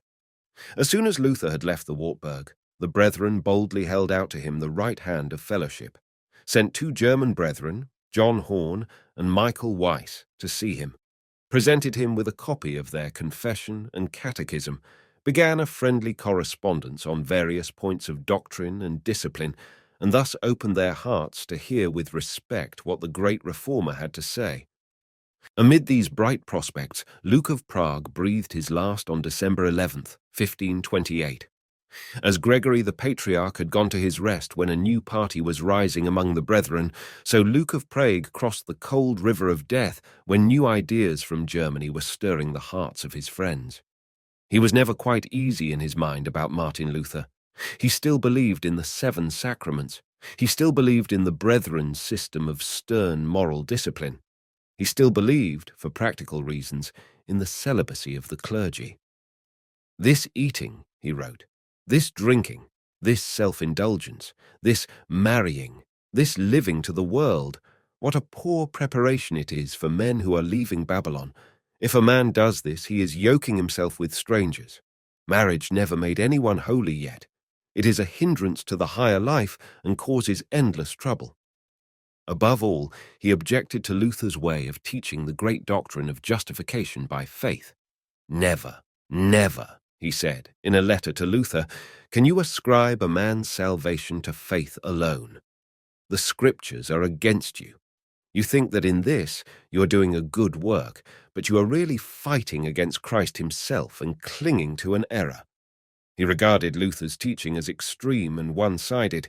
He was shocked by what he heard of the jovial life led by Luther's students at Wittenberg, and could never understand how a rollicking youth could be a preparation for a holy ministry. As Gregory the Patriarch had warned Matthias against the learned brethren, so Luke, in his turn, now warned the brethren against the loose lives of Luther's merry-hearted students. And in order to preserve the brethren's discipline, he now issued a comprehensive treatise, divided into two parts. The first entitled Instructions for Priests, and the second, Instructions and Admonitions for all occupations, all ages in life, all ranks and all sorts of characters. As he lay on his deathbed at Jungbunzlau, his heart was stirred by mingled feelings. There was land in sight. Ah, yes, but what grew upon the enchanting island? He would rather see his church alone and pure than swept away in the Protestant current. Happy was he in the day of his death. So far, he had steered the church safely. He must now resign his post to another pilot who knew well the coming waters. Chapter 7. The Brethren at Home. As we have now arrived at that bend in the lane, when the brethren, no longer marching alone, became a regiment in the conquering Protestant army, it will be convenient to halt in our story and look at the brethren a little more closely, at their homes, their trades, their principles, their doctrines, their forms of service, and their life from day to day. After all, what were these brethren, and how did they live? They called themselves Jednota Braterska, the Church of the Brethren. As this word, Jednota, means union, and is used in this sense in Bohemia at the present day, it is possible that the reader may think that instead of calling the brethren a church, we ought rather to call them the union or unity of the brethren. If he does, however, he will be mistaken. We have no right to call the brethren a mere brotherhood or unity. They regarded themselves as a true apostolic church. They believed that their episcopal orders were valid. They called the Church of Rome a Jednota. They called the Lutheran Church a Jednota. They called themselves a Jednota. And therefore, if the word Jednota means church when applied to Lutherans and Roman Catholics, it must also mean church when applied to the Bohemian Brethren. It is not correct to call them the Unitas Fratrum. The term is misleading.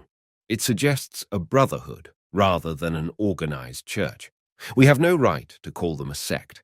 The term is a needless insult to their memory. As the brethren settled in the valley of Kunwald, the great object which they set before them was to recall to vigorous life the true Catholic Church of the Apostles, and as soon as they were challenged by their enemies to justify their existence, they replied in good set terms. Above all things, declared the brethren at a synod held in 1464, we are one in this purpose.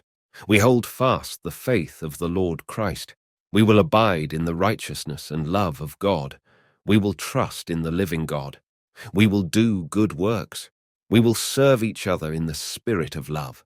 We will lead a virtuous, humble, gentle, sober, patient, and pure life, and thereby shall we know that we hold the faith in truth, and that a home is prepared for us in heaven. We will show obedience to one another as the Holy Scriptures command. We will take from each other instruction, reproof, and punishment, and thus shall we keep the covenant established by God through the Lord Christ. To this purpose the brethren held firm. In every detail of their lives, in business, in pleasure, in civil duties, they took the Sermon on the Mount as the lamp unto their feet. From the child to the old man, from the serf to the lord, from the akoloth to the bishop, the same strict law held good. What made the Brethren's church shine so brightly in Bohemia before Luther's days was not their doctrine, but their lives, not their theory, but their practice, not their opinions, but their discipline. Without that discipline, they would have been a shell without a kernel. It called forth the admiration of Calvin and drove Luther to despair. It was, in truth, the jewel of the church, her charm against foes within and without. And so great a part did it play in their lives that in later years they were known to some as Brethren of the Law of Christ. No portion of the church was more carefully watched than the ministers. As the chief object which the brethren set before them was obedience to the law of Christ, it followed, as the night the day, that the chief quality required in a minister was not theological learning, but personal character. When a man came forward as a candidate for the ministry, he knew that he would have to stand a most searching examination. His character and conduct were thoroughly sifted. He must have a working knowledge of the Bible, a blameless record, and a living faith in God. For classical learning, the brethren had an honest contempt. It smacked too much of Rome and monkery. As long as the candidate was a holy man and could teach the people the plain truths of the Christian faith, they felt that nothing more was required and did not expect him to know Greek and Hebrew. In vain, Luther, in a friendly letter, urged them to cultivate more knowledge. "We have no need," they replied, "of teachers who understand other tongues, such as Greek and Hebrew. It is not our custom to appoint ministers who have been trained at advanced schools in languages and fine arts. We prefer Bohemians and Germans who have come to a knowledge of the truth through personal experience and practical service, and who are therefore qualified to impart to others the piety they have first acquired themselves. And here we are true to the law of God and the practice of the early church.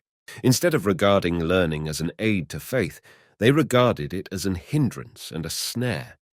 It led, they declared, to wordy battles, to quarrels, to splits, to uncertainties, to doubts, to corruptions.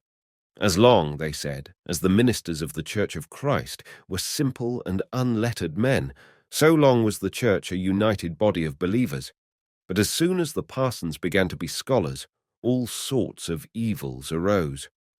What good, they argued, had learning done in the past? It had caused the translation of the Bible into Latin, and had thus hidden its truths from the common people. And therefore, they insisted, we despise the learning of tongues. For this narrow attitude, they had also another reason. In order to be true to the practice of the early Christian church, they laid down the strict rule that all ministers should earn their living by manual labor. And the result was that even if a minister wished to study, he could not find time to do so. For his work as a minister, he never received a penny. If a man among the brethren entered the ministry, he did so for the pure love of the work. He had no chance of becoming rich. He was not allowed to engage in a business that brought in large profits.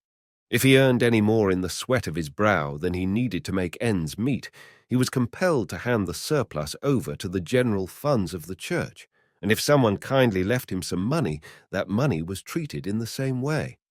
He was to be as moderate as possible in eating and drinking. He was to avoid all gaudy show in dress and house. He was not to go to fairs and banquets, and above all, he was not to marry except with the consent and approval of the elders. Of marriage, the brethren had rather a poor opinion. They clung still to the old Catholic view that it was less holy than celibacy. It is, they said, a good thing if two people find that they cannot live continent without it. If a minister married, he was not regarded with favor. He was supposed to have been guilty of a fleshly weakness, and it is rather sarcastically recorded in the old Book of the Dead that in every case in which a minister failed in his duties or was convicted of immorality, the culprit was a married man, and yet, for all his humble style, the minister was held in honor. As the solemn time of ordination drew near, there were consultations of ministers with closed doors, and days set apart for fasting and prayer throughout the whole church. His duties were many and various. He was commonly spoken of, not as a priest, but as the servant of the church. He was not a priest in the Romish sense of the word. He had no distinctive sacerdotal powers. He had no more power to consecrate the sacrament than any godly layman. Of priests as a separate class, the brethren knew nothing. All true believers in Christ, said they, were priests. We can see this from one of their regulations. As the times were stormy and persecution might break out at any moment, the brethren, at a synod in 1504, laid down the rule that when their meetings at church were forbidden, they should be held in private houses, And then, if a minister was not available, any godly layman was authorized to conduct the Holy Communion, and thus the minister was simply a useful servant. He gave instruction in Christian doctrine, he heard confessions, he expelled sinners, he welcomed penitents, he administered the sacraments, he trained theological students. If he had the needful gift, he preached. If not, he read printed sermons. He was not a ruler lording it over the flock, he was rather a servant bound by rigid rules. He was not allowed to select his own topics for sermons. He had to preach from the scripture lesson appointed for the day. He was bound to visit every member of his congregation at least once a quarter. He was bound to undertake any journey or mission, however dangerous, at the command of the elders. And he was bound, for a fairly obvious reason, to take a companion with him when he called at the houses of the sick. If he went alone, he might practice as a doctor and give dangerous medical advice. And that, said the brethren, was not his proper business. He was not allowed to visit single women or widows. If he did, there might be scandals about him, as there were about the Catholic priests. For the spiritual needs of all unmarried women, the brethren made special provision. They were visited by a special committee of women, and the minister was not allowed to interfere. The good man did not even possess a home of his own. Instead of living in a private estate, he occupied a set of rooms in a large building known as the Brethren's House, and the minister, as the name implies, was not the only brother in it. As Eli had trained Samuel, as Elijah had trained Elisha, as Christ had trained his disciples, as St. Paul trained Timothy and Titus, so a minister of the brethren had young men under his charge. There, under the minister's eye, the candidates for service in the church were trained. Neither now nor at any period of their history had the Bohemian brethren any theological colleges. If a boy desired to become a minister, he entered the brethren's house at an early age and was there taught a useful trade. Let us look at the inmates of the house. First in order, next to the priest himself, were the deacons. They occupied a double position. They were in the first stage of priesthood and in the last stage of preparation for it. Their duties were manifold. They supplied the out-preaching places. They repeated the pastor's sermon to those who had not been able to attend the Sunday service. They assisted at the Holy Communion in the distribution of the bread and wine. They preached now and then in the village church to give their superior an opportunity for criticism and correction. They managed the domestic affairs of the house. They acted as sacristans or churchwardens. They assisted in the distribution of alms and took their share with the minister in manual labor. And then, in the intervals between these trifling duties, they devoted their time to Bible study and preparation for the ministry proper. No wonder they never became very scholarly pundits, and no wonder that when they went off to preach their sermons had first to be submitted to the head of the house for approval. Next to the deacons came the acolyths, young men or boys living in the same building and preparing to be deacons. They were trained by the minister, very often from childhood upwards. They rang the bell and lighted the candles in the church, helped the deacons in household arrangements, and took turns in conducting the household worship. Occasionally they were allowed to deliver a short address in the church, and the congregation listened with kindly forbearance. When they were accepted by the synod as acolyths, they generally received some biblical name, which was intended to express some feature in the character. It is thus that we account for such names as Jacob Bilek and Amos Comenius. Inside this busy industrial hive, the rules were rigid. The whole place was like a boarding school or college. At the sound of a bell all rose, and then came united prayer and scripture reading. An hour later, a service, and then morning study. As the afternoon was not considered a good time for brain work, the brethren employed it in manual labor, such as weaving, gardening, and tailoring. In the evening there was sacred music and singing. At mealtimes the acolyths recited passages of scripture or read discourses or took part in theological discussions. No one could leave the house without the pastor's permission, and the pastor himself could not leave his parish without the bishop's permission. If he travelled at all, he did so on official business, and then he lodged at other brethren's houses when the ecolooths washed his feet and attended to his personal comforts. The brethren's rules struck deeper still. As the brethren despised university education, it is natural to draw the plain conclusion that among them the common people were the most benighted and ignorant in the land. The very opposite was the case. Among them, the common people were the most enlightened in the country. Of the Bohemian people in those days, there were few who could read or write. Of the brethren, there was scarcely one who could not. If the brethren taught the people nothing else, they at least taught them to read their native tongue, and their object in this was to spread the knowledge of the Bible, and thus make the people good Protestants. But in those days, a man who could read was regarded as a prodigy of learning. The result was widespread alarm. As the report gained ground that among the brethren the humblest people could read as well as the priest, the good folk in Bohemia felt compelled to concoct some explanation. And the only explanation they could imagine was that the brethren had the special assistance of the devil.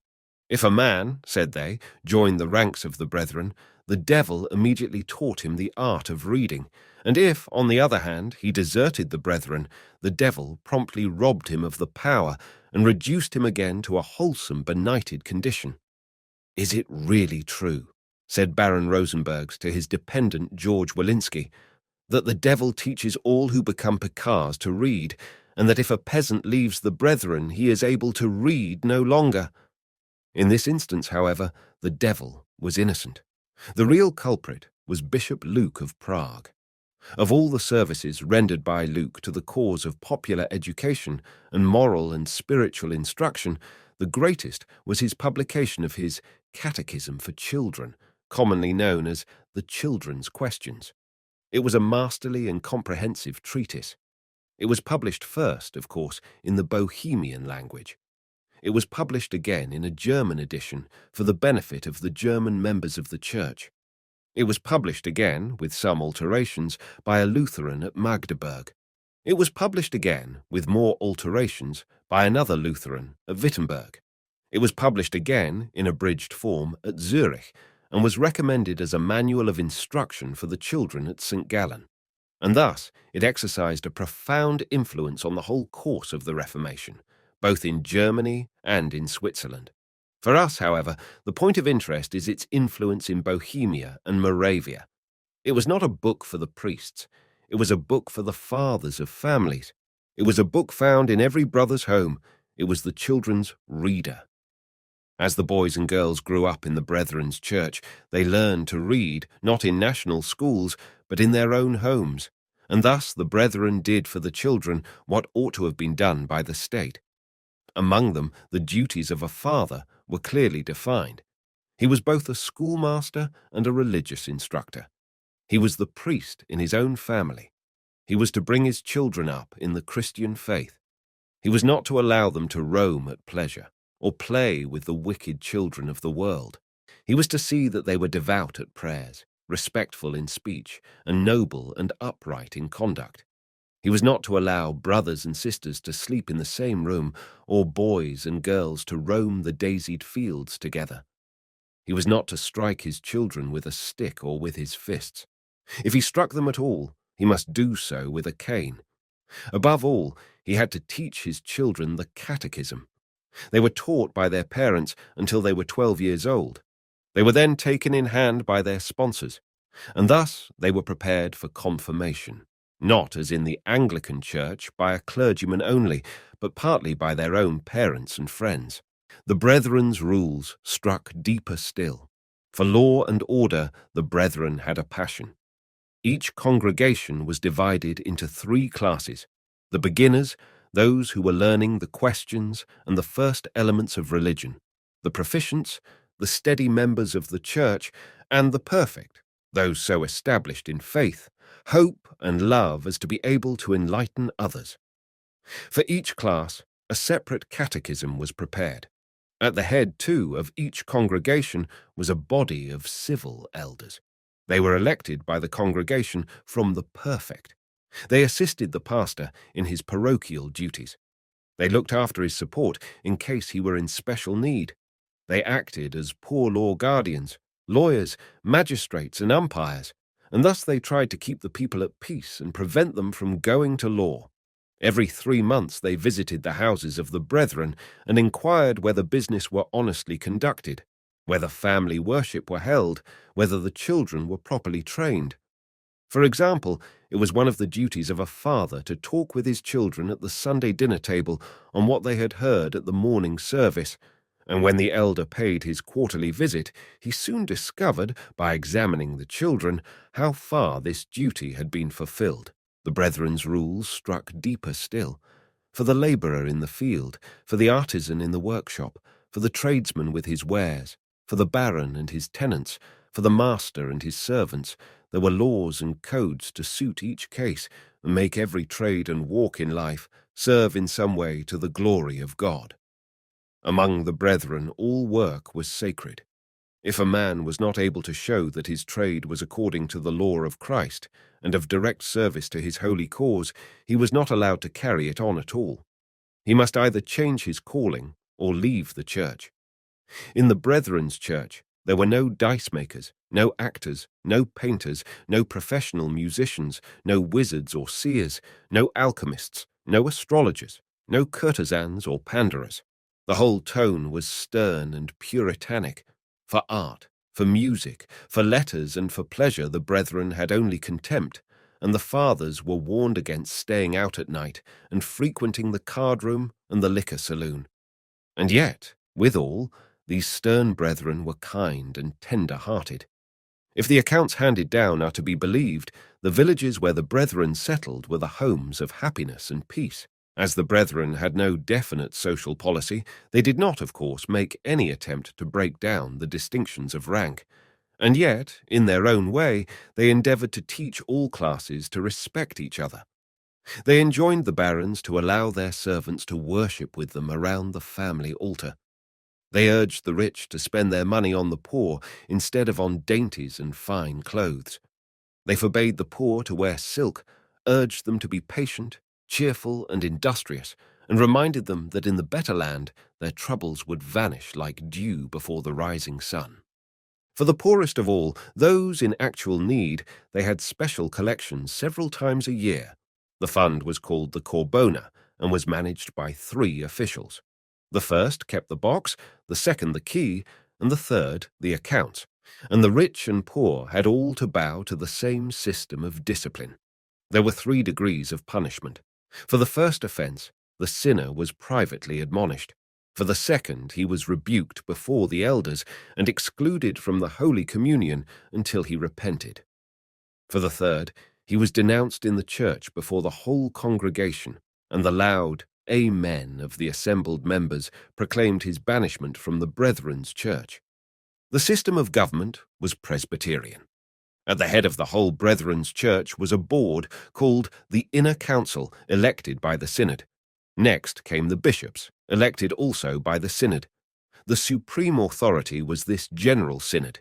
It consisted of all the ministers. As long as the Inner Council held office, they were of course empowered to enforce their will. But the final court of appeal was the synod, and by the synod all questions of doctrine and policy were settled. The doctrine was simple and broad. As the brethren never had a formal creed and never used their confessions of faith as tests, it may seem a rather vain endeavour to inquire too closely into their theological beliefs. And yet, on the other hand, we know enough to enable the historian to paint a lifelike picture. For us, the important question is, what did the brethren teach their children? If we know what the brethren taught their children, we know what they valued most, and this we have set before us in the catechism drawn up by Luke of Prague and used as an authorized manual of instruction in the private homes of the brethren. It contained no fewer than 76 questions. The answers are remarkably full, and therefore we may safely conclude that, though it was not an exhaustive treatise, it gives us a wonderfully clear idea of the doctrines which the brethren prized most highly. It is remarkable both for what it contains and for what it does not contain. It has no distinct and definite reference to St. Paul's doctrine of justification by faith, It is Johannine rather than Pauline in its tone. It contains a great deal of the teaching of Christ and a very little of the teaching of St. Paul. It has more to say about the Sermon on the Mount than about any system of dogmatic theology. For one sentence out of St. Paul's epistles, it has 10 out of the Gospel of St. Matthew. As we read the answers in this popular treatise, we are able to see in what way the brethren differed from the Lutheran Protestants in Germany. They approached the whole subject of Christian life from a different point of view. They were less dogmatic, less theological, less concerned about accurate definition, and they used their theological terms in a broader and freer way. For example, take their definition of faith. We all know the definition given by Luther. There are, said Luther, two kinds of believing. First, a believing about God, which means that I believe that what is said of God is true. This faith is rather a form of knowledge than a faith. There is, secondly, a believing in God, which means that I put my trust in Him, give myself up to thinking that I can have dealings with Him, and believe without any doubt that He will be and do to me according to the things said of Him. Such faith, which throws itself upon God, whether in life or in death, alone makes a Christian man. But the brethren gave the word faith a richer meaning. They made it signify more than trust in God. They made it include both hope and love. They made it include obedience to the law of Christ. What is faith in the Lord God? Was one question in the Catechism. It is to know God, to know His word, above all to love Him, to do His commandments, and to submit to His will. What is faith in Christ? It is to listen to His word, to know Him, to honor Him, to love Him, and to join the company of His followers. And this is the tone all through the Catechism and in all the early writings of the brethren. As a ship, said Luke, is not made of one plank, so a Christian cannot live on one religious doctrine. The brethren had no pet doctrines whatever. They had none of the distinctive marks of a sect. They taught their children the Apostles' Creed, the 10 Commandments, the Lord's Prayer, the 8 Beatitudes, and the 6 commandments of the Sermon on the Mount. They taught the orthodox Catholic doctrines of the Holy Trinity and the virgin birth. They held, they said, the universal Christian faith. They enjoined the children to honor, but not worship, the Virgin Mary and the saints, and they warned them against the adoration of pictures. If the brethren had any peculiarity at all, it was not any distinctive doctrine, but rather their insistence on the practical duties of the believer. With Luther, St. Paul's theology was foremost. With the brethren, though not denied, it fell into the background. With Luther, the favorite court of appeal was St. Paul's epistle to the Galatians. With the brethren, it was rather the Sermon on the Mount and the tender epistles of St. John. Again, the brethren differed from Luther in their doctrine of the Lord's Supper. As this subject was then the fruitful source of much discussion and bloodshed, the brethren at first endeavored to avoid the issue at stake by siding with neither of the two great parties and falling back on the simple words of Scripture.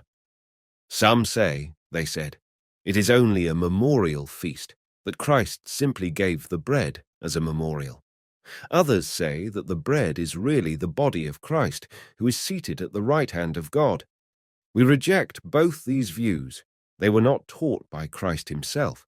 And if anyone asks us to say in what way Christ is present in the sacrament, we reply that we have nothing to say on the subject. We simply believe what He Himself said and enjoy what He has given. But this attitude could not last forever. As the storms of persecution raged against them, the brethren grew more and more radical in their views. They denied the doctrine of transubstantiation. They denied also the Lutheran doctrine of consubstantiation. They denied that the words in St. John's Gospel about eating the flesh and drinking the blood of Christ had any reference to the Lord's Supper. They took the whole passage in a purely spiritual sense. If those words, said Bishop Luke, referred to the sacrament, then all Catholics, except the priests, would be lost, for Catholics only ate the flesh and did not drink the blood, and could therefore not possess eternal life. They denied, in a word, that the Holy Communion had any value apart from the faith of the believer. They denounced the adoration of the host as idolatry, and thus they adopted much the same position as Wycliffe in England nearly 200 years before. The Lord Christ, they said, had three modes of existence. He was present bodily at the right hand of God. He was present spiritually in the heart of every believer. He was present sacramentally, but not personally, in the bread and wine. And therefore, when the believer knelt in prayer, he must kneel not to the bread and wine, but only to the exalted Lord in heaven. Again, the brethren differed from Luther in their doctrine of infant baptism. If a child, said Luther, was prayed for by the Church, he was thereby cleansed from his unbelief, delivered from the power of the devil, and endowed with faith, and therefore the child was baptized as a believer. The brethren rejected this teaching. They called it Romish. They held that no child could be a believer until he had been instructed in the faith. They had no belief in baptismal regeneration.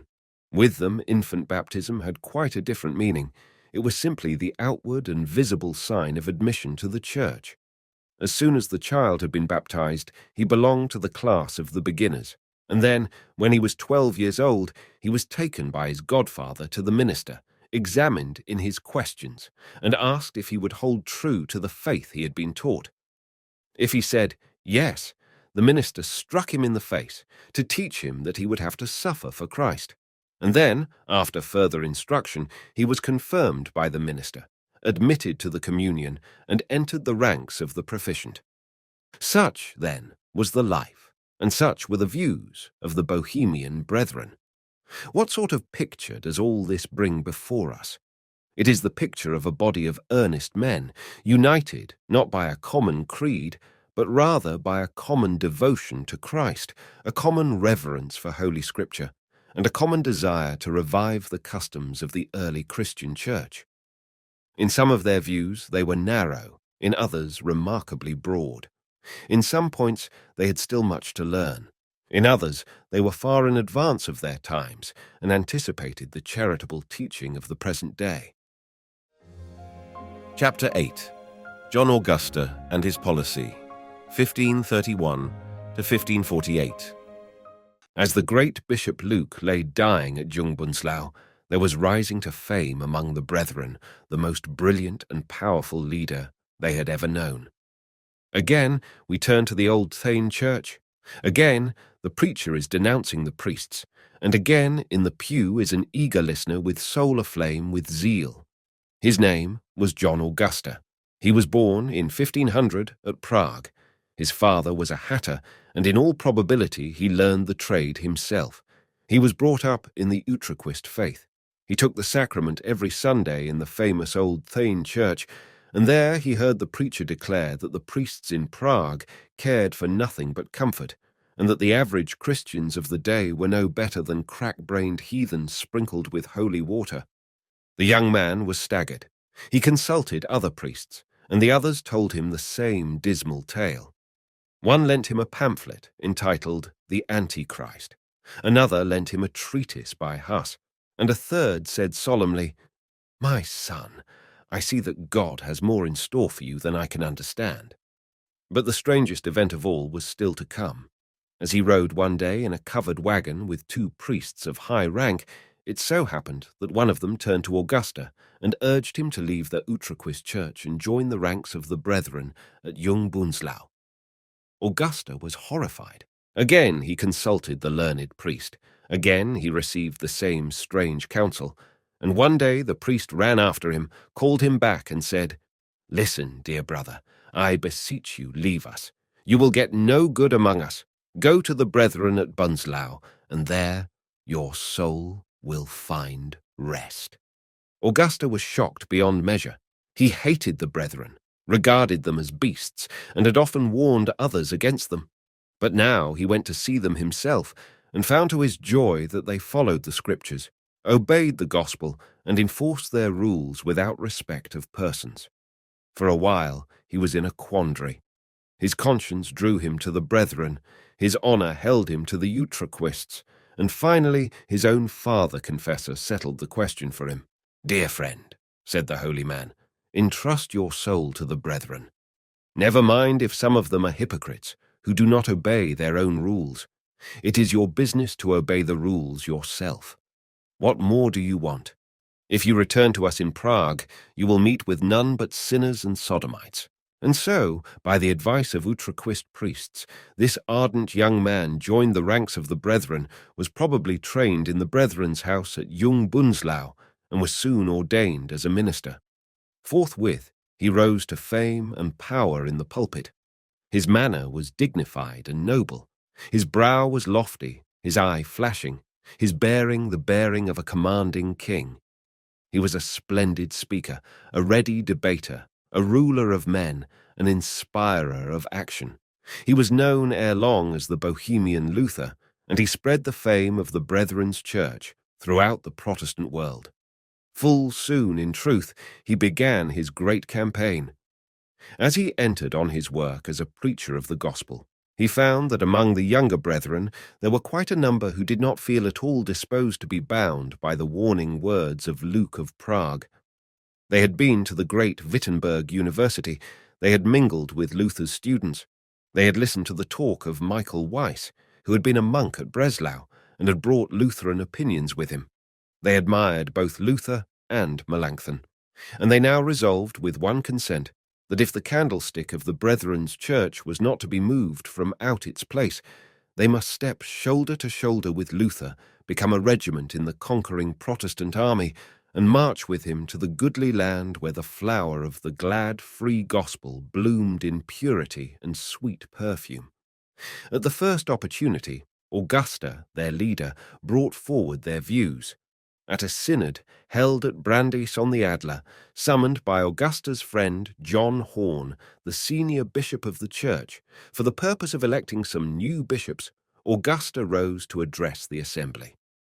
He spoke in the name of the younger clergy and immediately commenced an attack upon the old executive council. He accused them of listlessness and sloth. He said that they could not understand the spirit of the age, and he ended his speech by proposing himself and 4 other broad-minded men as members of the council. The old men were shocked, the young were entranced, and Augusta was elected and consecrated a bishop, and thus, at the age of 32, became the leader of the Brethren's Church. He had 3 great schemes in view. First, friendly relations with Protestants in other countries. Second, legal recognition of the Brethren in Bohemia. Third, the union of all Bohemian Protestants. First, then, with Augusta to lead them on, the Brethren enlisted in the Protestant army and held the banner of their faith aloft that all the world might see.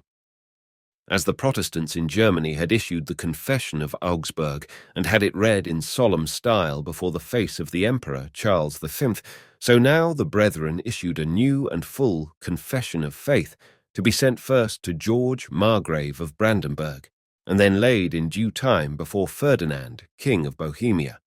It was a characteristic Brethren's production. It is perfectly clear from this confession that the Brethren had separated from Rome for practical rather than dogmatic reasons. It is true the Brethren realized the value of faith. It is true the confession contained the sentence, "He is the Lamb that taketh away the sins of the world, and whosoever believeth in him and calleth on his name shall be saved." But even now, the Brethren did not, like Luther, lay stress on the doctrine of justification by faith alone. And yet Luther had no fault to find with this confession. It was addressed to him, was printed at Wittenberg, was issued with his consent and approval, and was praised by him in a preface. It was read and approved by John Calvin, by Martin Bucer, by Philip Melanchthon, by Pius Old George, Margrave of Brandenburg, and by John Frederick, Elector of Saxony. Again and again the Brethren sent deputies to see the great Protestant leaders. At Wittenberg, Augusta discussed good morals with Luther and Melanchthon, and at Strasbourg, Chelcic, the Brethren's historian, held friendly counsel with Martin Bucer and Calvin. Never had the Brethren been so widely known, and never had they received so many compliments. Formerly Luther, who liked plain speech, had called the brethren sour-looking hypocrites and self-grown saints, who believe in nothing but what they themselves teach. But now he was all good humor. There never have been any Christians, he said in a lecture to his students, so like the apostles in doctrine and constitution as these Bohemian brethren. Tell your brethren, he said to their deputies, to hold fast what God has given them, and never give up their constitution and discipline. Let them take no heed of revilements. The world will behave foolishly. If you in Bohemia were to live as we do, what is said of us would be said of you. And if we were to live as you do, what is said of you would be said of us. We have never, he added in a letter to the brethren, attained to such a discipline and holy life as is found among you, but in the future we shall make it our aim to attain it. The other great reformers were just as enthusiastic. How shall I, said Butzer, instruct those whom God himself has instructed? You alone, in all the world, combine a wholesome discipline with a pure faith. We, said Calvin, have long since recognized the value of such a system, but cannot in any way attain to it. I am pleased, said Melanchthon, with the strict discipline enforced in your congregations. I wish we could have a stricter discipline in ours. It is clear what all this means. It means that the brethren, in their humble way, had taught the famous Protestant leaders the value of a system of church discipline and the need of good works as the proper fruit of faith. Meanwhile, Augusta pushed his second plan. The task before him was gigantic. A great event had taken place in Bohemia. At the Battle of Mohacs, in a war with the Turks, Louis, king of Bohemia, fell from his horse when crossing a stream and was drowned. The old line of Bohemian kings had come to an end. The crown fell into the hands of the Habsburgs. The Habsburgs were the mightiest supporters of the Church of Rome, and the king of Bohemia, Ferdinand Rendt, was likewise king of Hungary, Archduke of Austria, king of the Romans, and brother of the Emperor Charles, the head of the Holy Roman Empire. For the brethren, the situation was momentous. As Augusta scanned the widening view, he saw that the time was coming fast when the brethren, whether they would or no, would be called to play their part like men in a vast European conflict. Already, the Emperor Charles threatened to crush the Reformation by force. Already, 1530, the Protestant princes in Germany had formed the Smalcald League, and Augusta, scenting the battle from afar, resolved to build a fortress for the brethren. His policy was clear and simple. If the king of Bohemia joined forces with the emperor, the days of the Brethren's Church would soon be over. He would make the king of Bohemia their friend, and thus save the brethren from the horrors of war. For this purpose, Augusta now instructed the powerful Baron Conrad Krajek, the richest member of the Brethren's Church, to present the Brethren's confession of faith to King Ferdinand. The Baron undertook the task. He was the leader of a group of barons who had recently joined the church. He had built the great Zbor of the Brethren in Jungbunzlau, known as Mount Carmel. He had been the first to suggest a confession of faith, and now, having signed the confession himself, he sought out the king at Vienna and was admitted to a private interview on November 11th, 1535. The scene was stormy. "We would like to know," said the king, "how you brethren came to adopt this faith. The devil has persuaded you." "Not the devil, gracious liege," replied the baron, "but Christ the Lord through the Holy Scriptures. If Christ was a Picard, then I am one too." The king was beside himself with rage.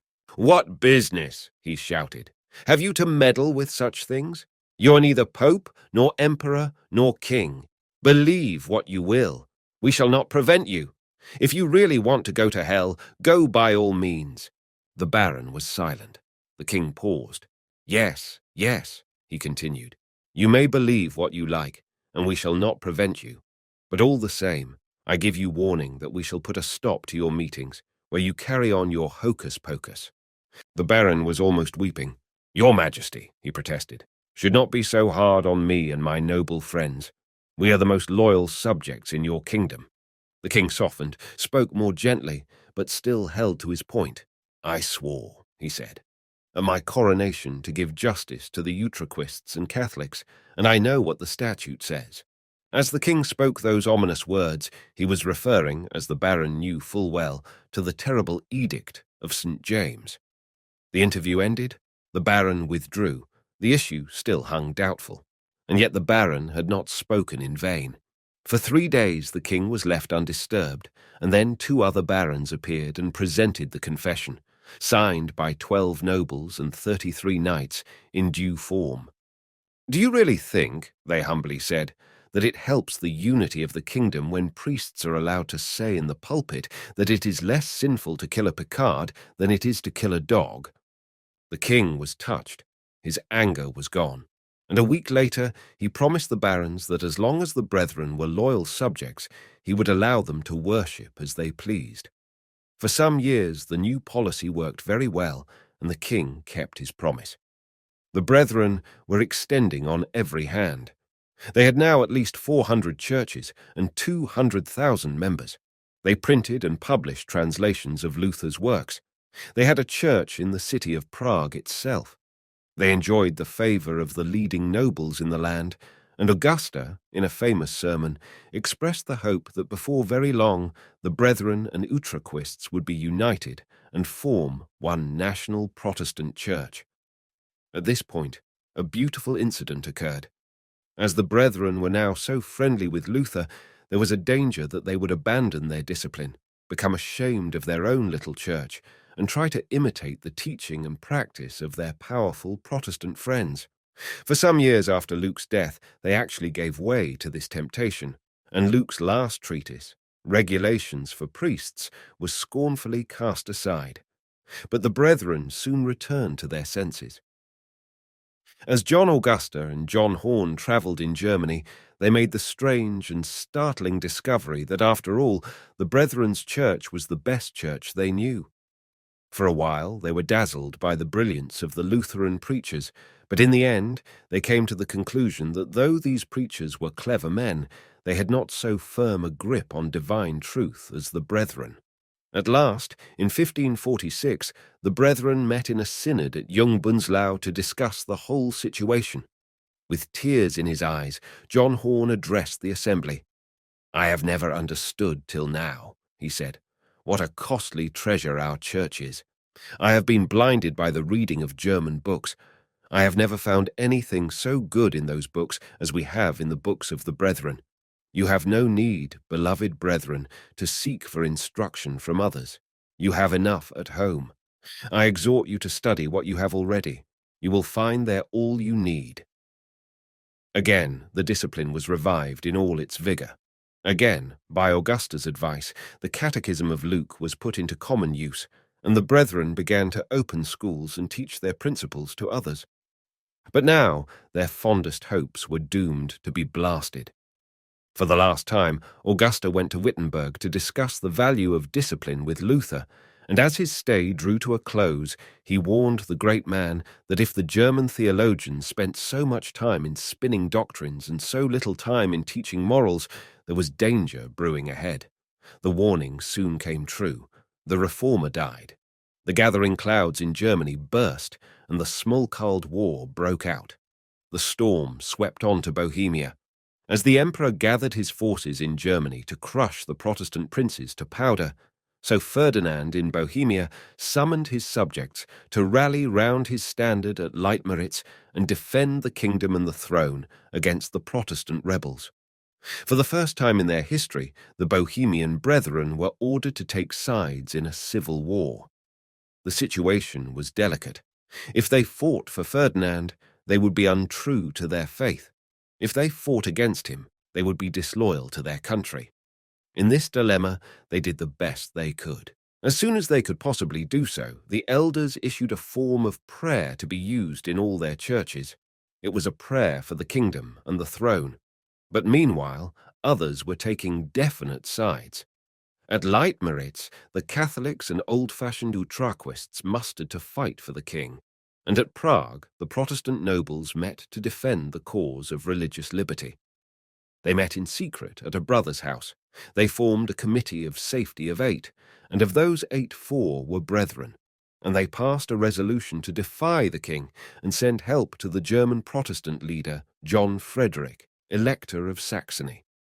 And then the retribution fell like a bolt from the blue. The great battle of Mühlberg was fought, the Protestant troops were routed, the Elector of Saxony was captured, the Emperor was master of Germany, and Ferdinand returned to Prague with vengeance written on his brow. He called a council at Prague Castle, summoned the nobles and knights before him, ordered them to deliver up their treasonable papers, came down on many with heavy fines, and condemned the ringleaders to death. At 8 in the morning, August 22nd, 4 barons were led out to execution in Prague, and the scaffold was erected in a public place that all the people might see and learn a lesson. Among the barons was Wenzel Petipesky, a member of the Brethren's Church. He was to be the first to die. As he was led from his cell by the executioner, he called out in a loud voice, which could be heard far and wide, "My dear brethren, we go happy in the name of the Lord, for we go in the narrow way." He walked to the scaffold with his hands bound before him, and 2 boys played his Dead March on drums. As he reached the scaffold, the drums ceased, and the executioner announced that the prisoner was dying because he had tried to dethrone King Ferdinand and put another king in his place. "That," said Petipesky, "was never the case." "Never mind, my lord," roared the executioner. "It will not help you now." "My God," said Petipesky, "I leave all to thee," and his head rolled on the ground. But the worst was still to come. As Ferdinand came out of the castle church on Sunday morning, September 18th, he was met by a deputation of Utrechists and Catholics who besought him to protect them against the cruelties inflicted on them by the Picards. The king soon eased their minds. He had heard a rumor that John Augusta was the real leader of the revolt. He regarded the brethren as traitors. He no longer felt bound by his promise to spare them, and therefore, reviving the Edict of St. James, he issued an order that all their meetings should be suppressed, all their property be confiscated, all their churches be purified and transformed into Romanist chapels, and all their priests be captured and brought to the castle in Prague. The brethren pleaded not guilty. They had not, as a body, taken any part in the conspiracy against the king. Instead of plotting against him, in fact, they had prayed and fasted in every parish for the kingdom and the throne. If the king, they protested, desired to punish the few guilty brethren, by all means let him do so, but let him not crush the innocent many for the sake of a guilty few. "My word," replied the king, "is final."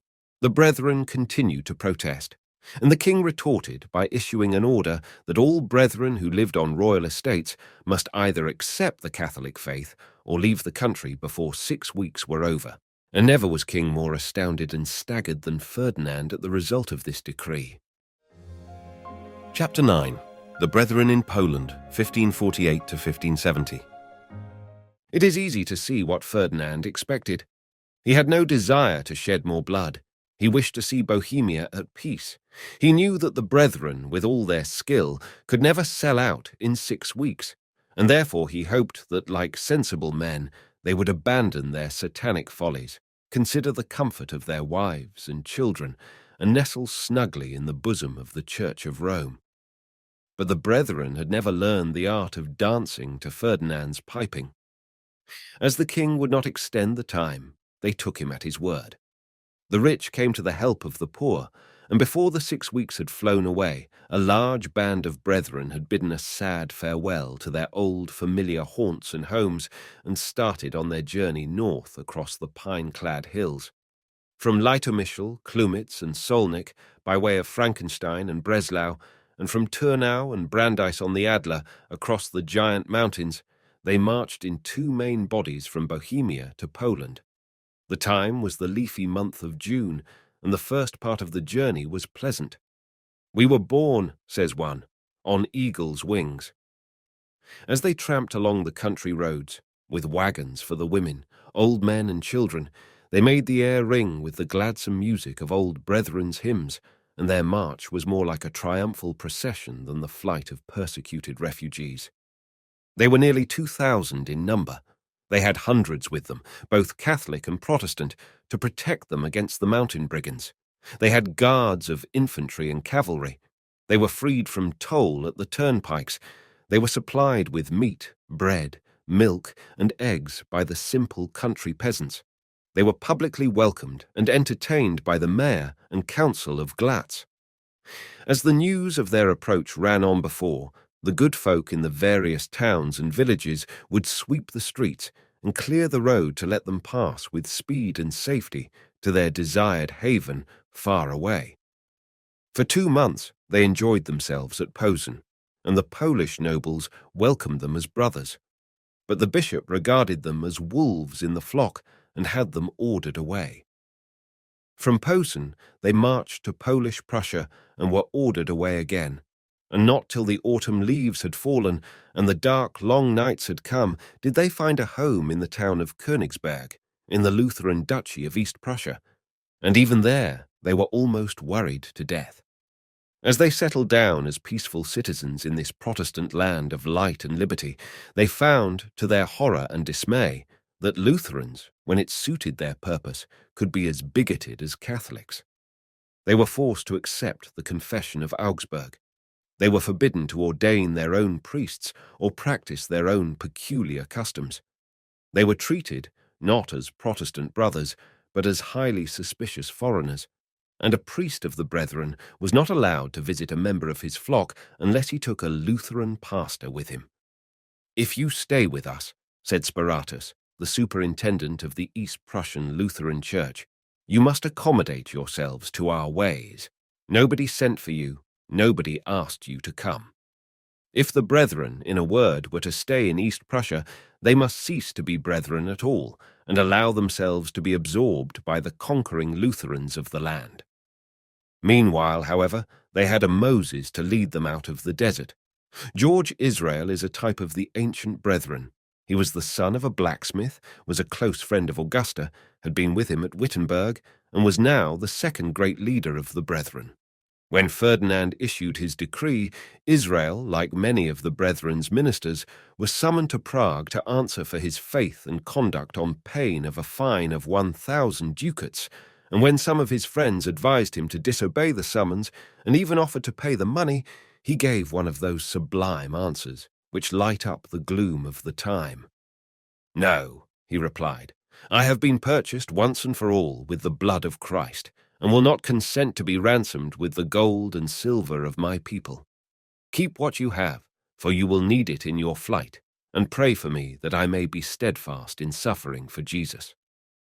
He went to Prague, confessed his faith, and was thrown into the White Tower, but he was loosely guarded, and one day, disguised as a clerk, with a pen behind his ear, and paper and inkhorn in his hand, he walked out of the tower in broad daylight through the midst of his guards and joined the Brethren in Prussia. He was just the man to guide the wandering band, and the council appointed him leader of the emigrants. He was energetic and brave. He could speak the Polish tongue. He had a clear head and strong limbs. For him, a cold lodging in Prussia was not enough. He would lead his brethren to a better land and give them nobler work to do. As the Brethren had already been driven from Poland, the task which Israel now undertook appeared an act of folly. But George Israel knew better. For 100 years the people of Poland had sympathized to some extent with the reforming movement in Bohemia. There Jerome of Prague had taught. There the teaching of Hus had spread. There the people hated the Church of Rome. There the nobles sent their sons to study under Luther at Wittenberg. There the works of Luther and Calvin had been printed and spread in secret. There, above all, the Queen herself had been privately taught the Protestant faith by her own father-confessor.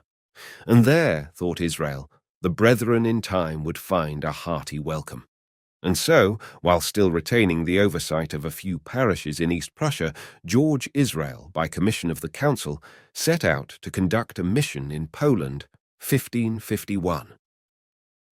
Alone and on horseback, by bad roads and swollen streams, he went on his dangerous journey, and on the 4th Sunday in Lent arrived at the town of Thorn and rested for the day. Here occurred the famous incident on the ice which made his name remembered in Thorn for many a year to come.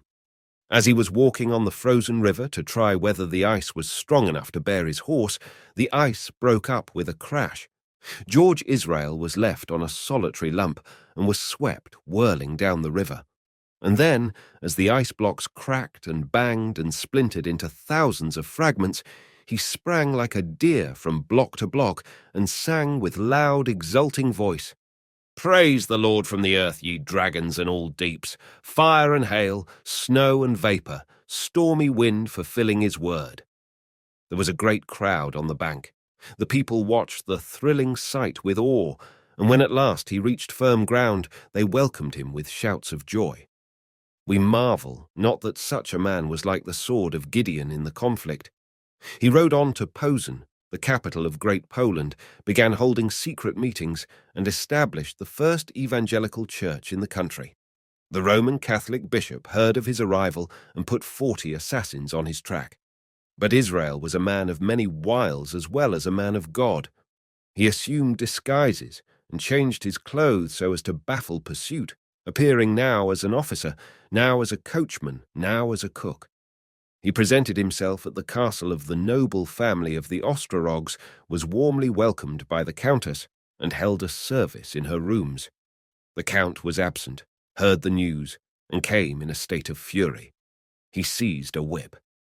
"I will drag my wife out of this conventicle," he exclaimed, and burst into the room while the service was proceeding, his eyes flashing fire and the whip swinging in his hand.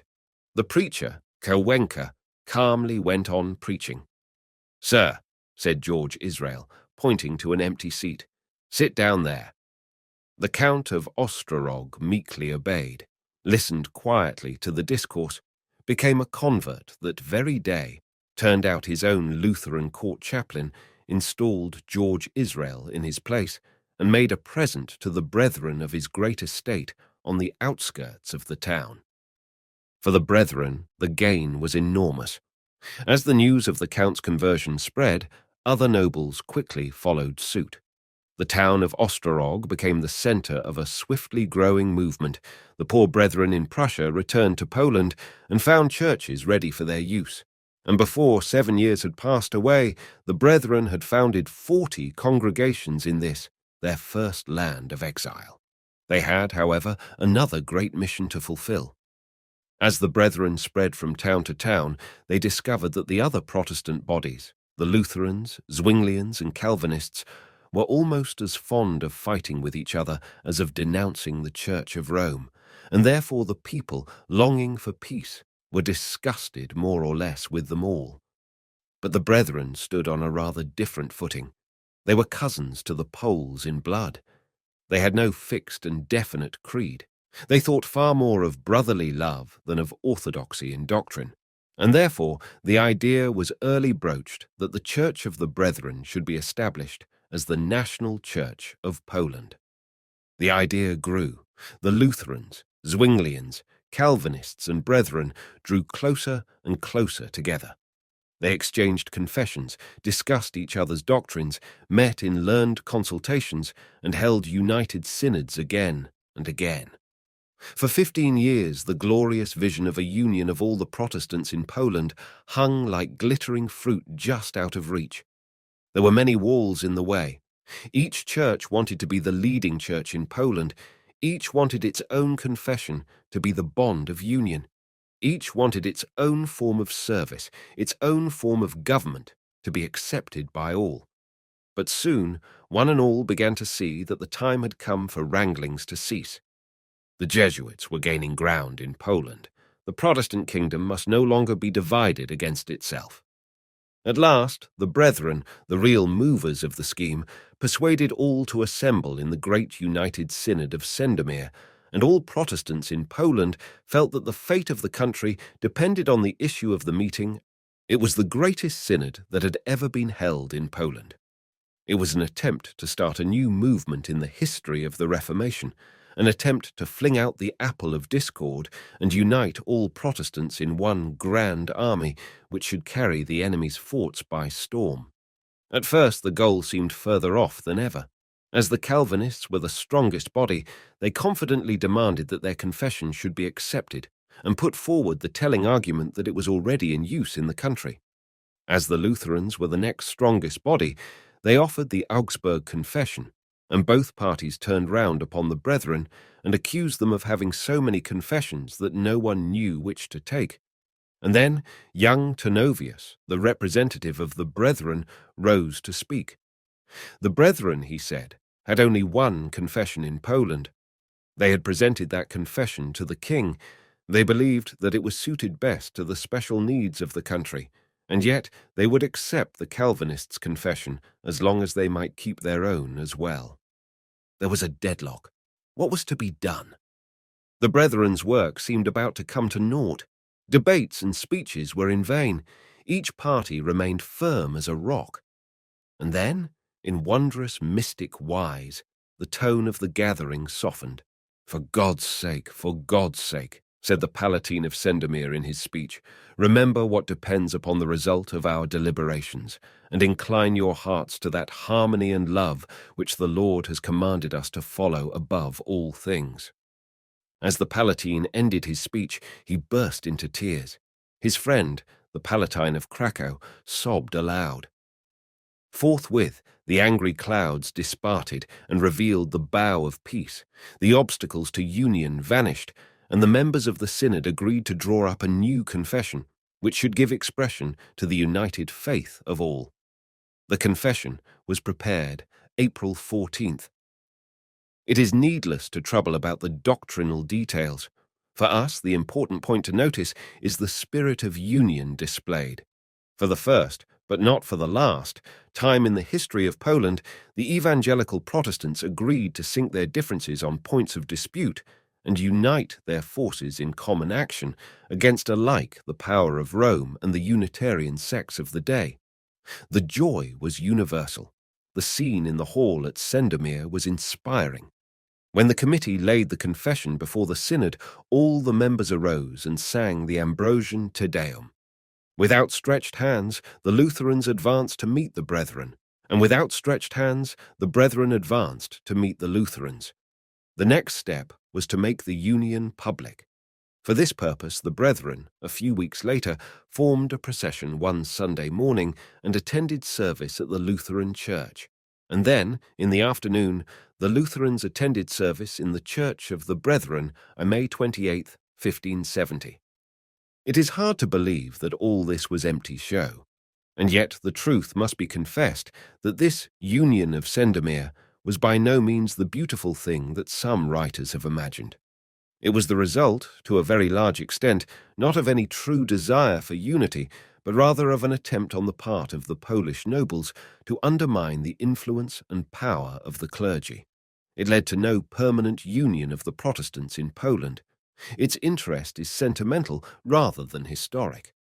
For the time, but for a very short time only, the Brethren had succeeded in teaching others a little charity of spirit, and had thus shown their desire to hasten the day when the churches of Christ, no longer asunder, shall know how good and how pleasant it is for brethren to dwell together in unity.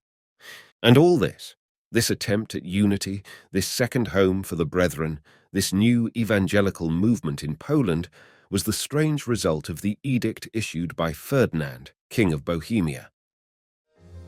Chapter 10. The Martyr-bishop, 1548 to 1560. Meanwhile, John Augusta, the great leader of the Brethren, was passing through the furnace of affliction. Of all the tools employed by Ferdinand, the most crafty, active, and ambitious was a certain officer named Sebastian Schönach, who, in the words of the great historian Gindeli, was one of those men fitted by nature for the post of hangman. For some months, this man had distinguished himself by his zeal in the cause of the king. He had seized 16 heads of families for singing hymns at a baker's funeral, had thrown them into the drain vaults of the White Tower at Prague, and had left them there to mend their ways in the midst of filth and horrible stenches. And now he occupied the proud position of town captain of Litomyshl. Never yet had he known such a golden chance of covering himself with glory. For some time, Augusta, who was now first senior of the church, had been hiding in the neighboring woods, and only 2 or 3 brethren knew his exact abode. But already persecution had done her work, and treachery now did hers. Among the inhabitants of Letter Michel were certain renegade brethren, and these now said to the royal commissioners, if the king could only capture and torture Augusta, he could unearth the whole conspiracy. "Where is Augusta?" asked the commissioners. "He is not at home," replied the traitors. "But if you will ask his friend, Jacob Bielek, he will tell you all you want to know." The wily Schöneich laid his plot. If only he could capture Augusta, he would win the favor of the king and fill his own pockets with money. As he strolled one day through the streets of Leitermichel, he met a certain innocent brother Henry, and there and then began his deadly work. "If you know," he said, "where Augusta is, tell him I desire an interview with him. I will meet him wherever he likes. I have something special to say to him, something good, not only for him, but for the whole Brethren's Church. But breathe not a word of this to anyone else. Not a soul, not even yourself, must know about the matter." The message to Augusta was sent. He replied that he would grant the interview on condition that Schöneich would guarantee his personal safety. "That," replied Schöneich, "is quite impossible. I cannot give any security whatever. The whole business must be perfectly secret. Not a soul must be present, but Augusta and myself. I wouldn't have the king know about this for 1,000 groschen. Tell Augusta not to be afraid of me. I have no instructions concerning him. He can come with an easy mind to Leitermichel. If he will not trust me as far as that, let him name the place himself, and I will go though it be 12 miles away." But Augusta still returned the same answer, and Schöneich had to strengthen his plea. Again he met the guileless brother Henry, and again he stormed him with his eloquent tongue. "Have you no better answer from Augusta?" he asked. "No," replied brother Henry. "My dear, my only Henry," pleaded Schöneich, "I do so long for a little chat with Augusta. My heart bleeds with sympathy for you. I'm expecting the king's commissioners. They may be here any moment. It will go hard with you poor folk when they come. If only I could have a talk with Augusta, it would be so much better for you all. But do tell him not to be afraid of me. I have no instructions concerning him. I will wager my neck for that," he said, putting his finger to his throat. "I am willing to give my life for you, poor brethren." The shot went home. As Augusta lay in his safe retreat, he had written stirring letters to the brethren, urging them to be true to their colours. And now he heard from his friends in Leitermichel that Schöneich was an evangelical saint, and that if he would only confer with the saint, he might render his brethren signal service and deliver them from their distresses. He responded nobly to the appeal. For the sake of the church he had led so long, he would risk his liberty and his life. In vain, the voice of prudence said, "Stay." The voice of love said, "Go." And Augusta agreed to meet the captain in a wood 3 miles from the town. The captain chuckled. The time was fixed, and the night before, the artful plotter sent 3 of his trusty friends to lie in wait. As the morning broke of the fateful day, April 25th, 1548, Augusta, still suspecting a trap, sent his secretary, Jacob Bielek, in advance to spy the land, and the 3 brave men sprang out upon him and carried him off to Schöneich.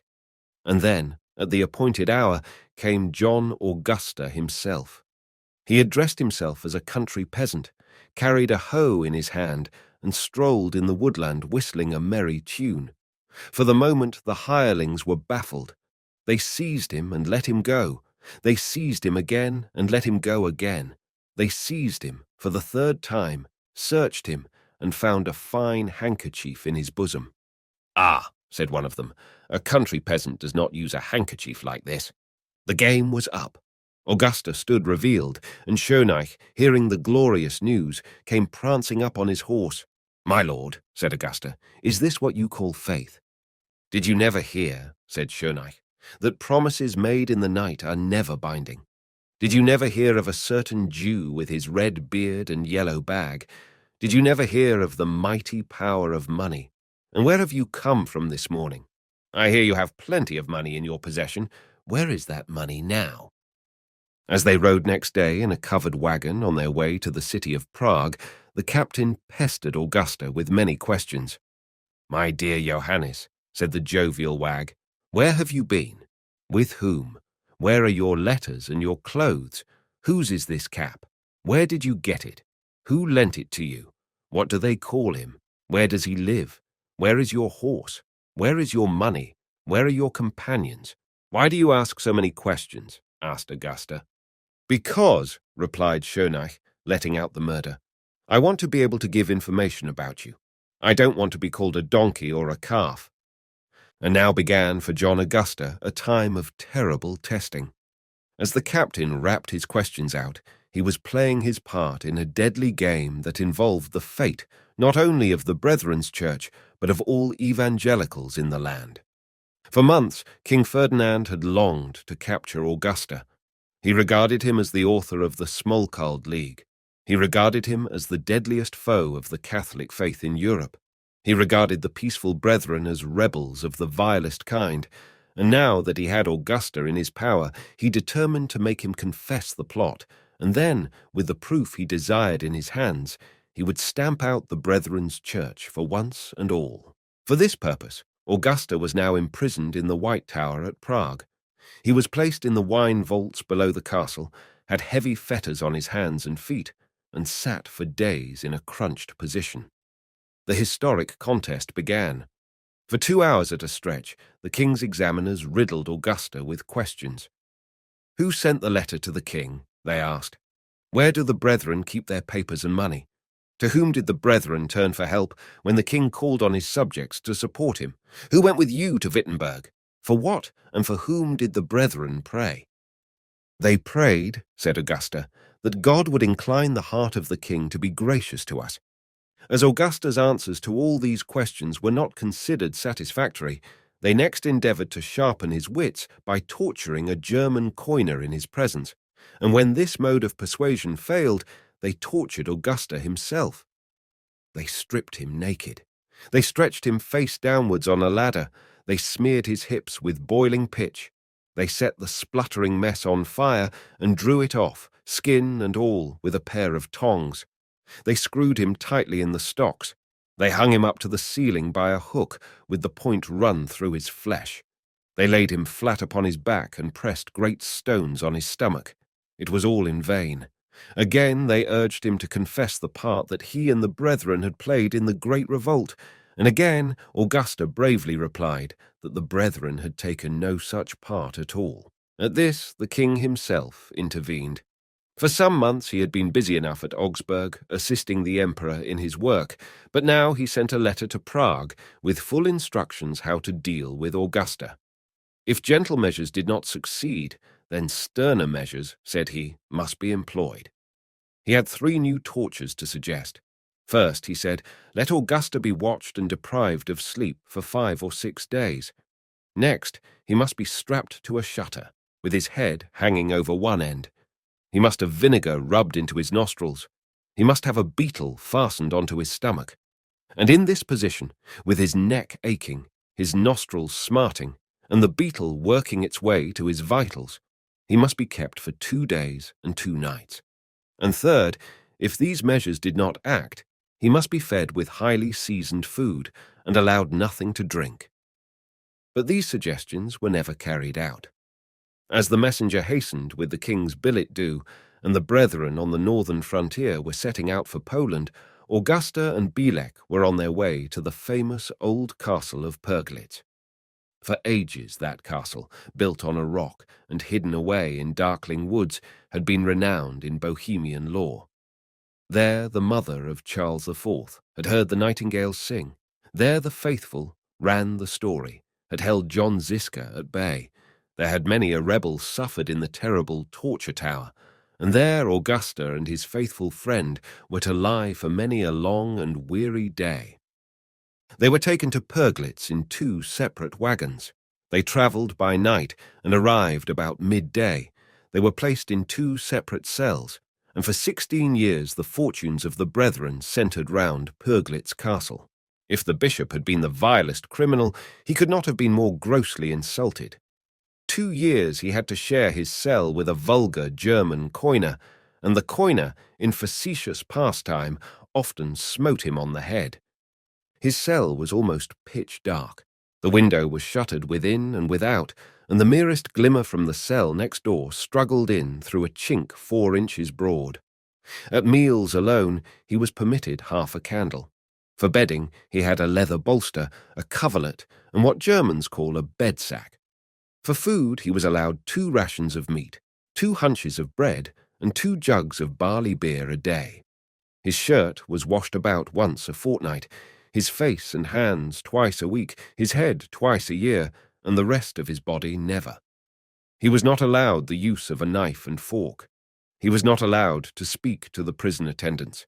He had no books, no papers, no ink, no news of the world without, and there for 3 years he sat in the dark, as lonely as the famous prisoner of Chillon.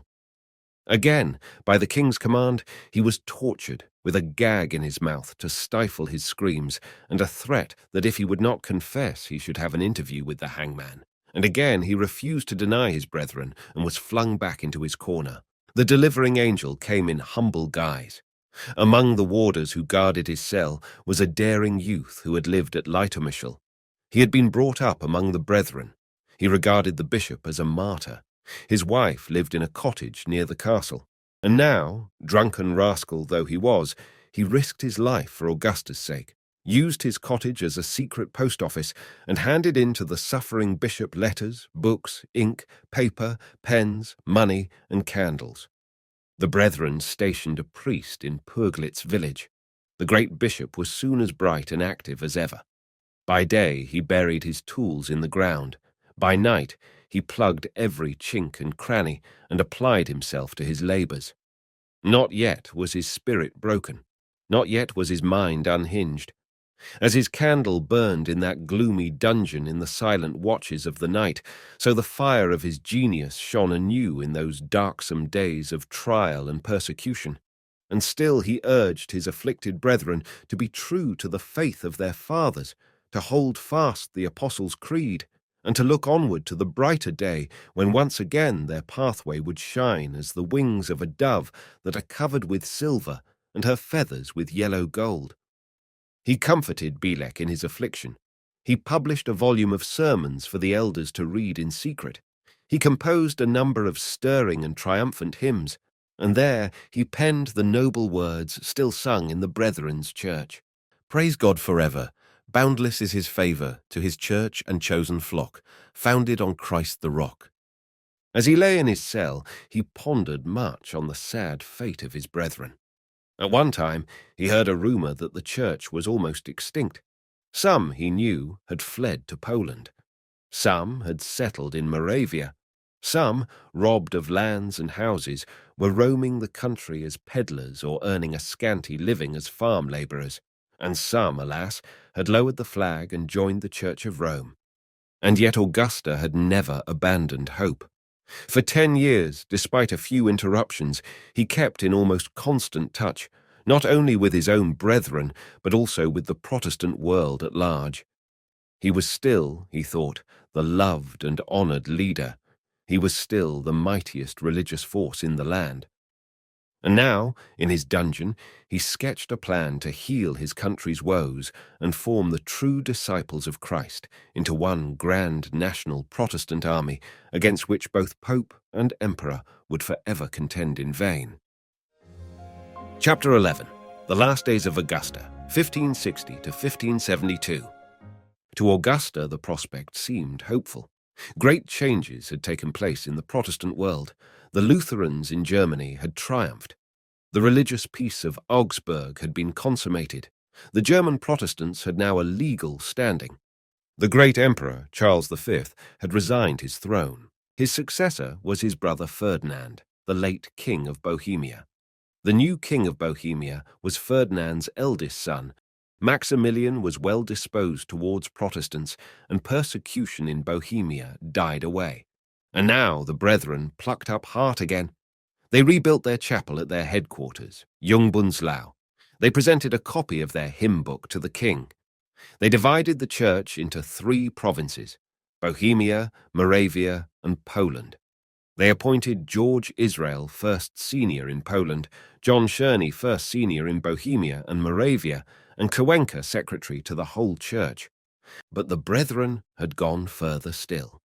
As Augusta was the sole surviving bishop in the church, the brethren were in a difficulty. They must not be without bishops. But what were they to do? Were they to wait till Augusta was set at liberty, or were they to elect new bishops without his authority? They chose the latter course, and Augusta was deeply offended. They elected Czerny and Kowenka to the office of bishops. They had them consecrated as bishops by two brethren in priests' orders, and they actually allowed the two new bishops to consecrate two further bishops, George Israel and Blahoslaw, the church historian. And even this was not the worst of the story. As he lay in his dungeon forming plans for the church he loved so well, it slowly dawned upon Augusta that his brethren were ceasing to trust him, and that the sun of his power, which had shone so brightly, was now sloping slowly to its setting. He heard of one change after another taking place without his consent. He heard that the council had condemned his sermons as too learned and dry for the common people, and that they had altered them to suit their own opinions. He heard that his hymns, which he had desired to see in the new hymn book, had been mangled in a similar manner. His brethren did not even tell him what they were doing. They simply left him out in the cold. What he himself heard, he heard by chance, and that was the most unkind cut of all. His authority was gone, his position was lost, his hopes were blasted, and his early guidance, his entreaties, his services, his sufferings were all, he thought, forgotten by an ungrateful church. As Augusta heard of all these changes, a glorious vision rose before his mind. At first he was offended, quarrelled with the brethren, and declared the new bishops invalid. But at last his better feelings gained the mastery. He would not sulk like a petted child. He would render his brethren the greatest service in his power. He would fight his way to liberty. He would resume his place on the bridge, and before long he would make the church the national church of Bohemia. The door was opened by a duke. The Archduke Ferdinand, brother of the king, came to reside at Pöglitz in 1560. Augusta appealed for liberty to Ferdinand. The Archduke referred the matter to the king. The king referred the matter to the clergy, and the clergy drew up for Augusta's benefit a form of recantation. The issue before him was now perfectly clear.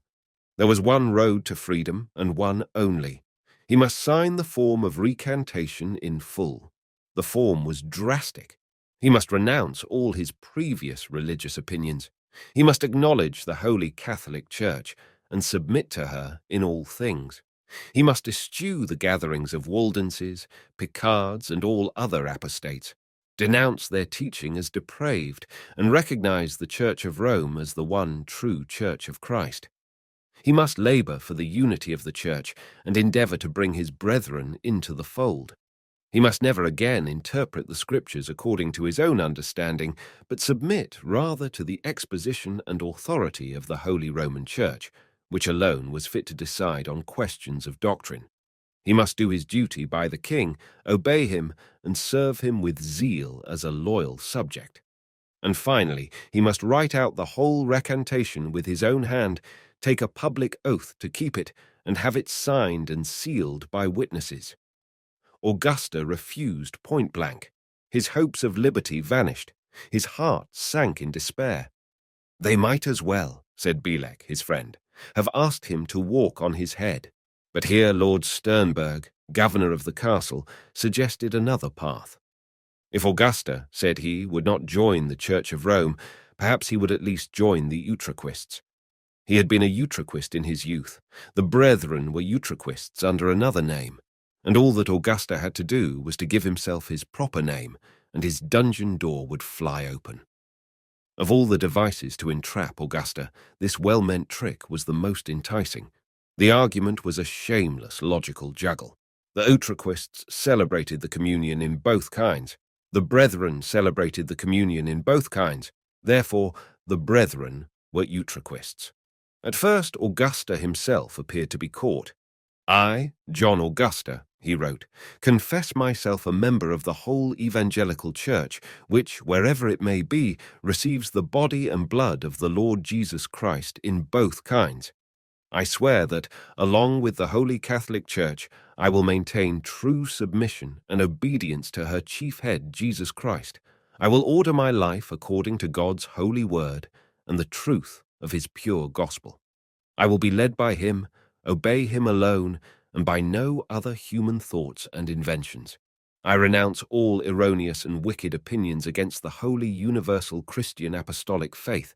I will never take any part in the meetings of Picards or other heretics.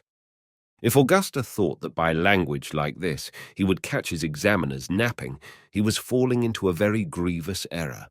He had chosen his words with care. He never said what he meant by the Utraquists.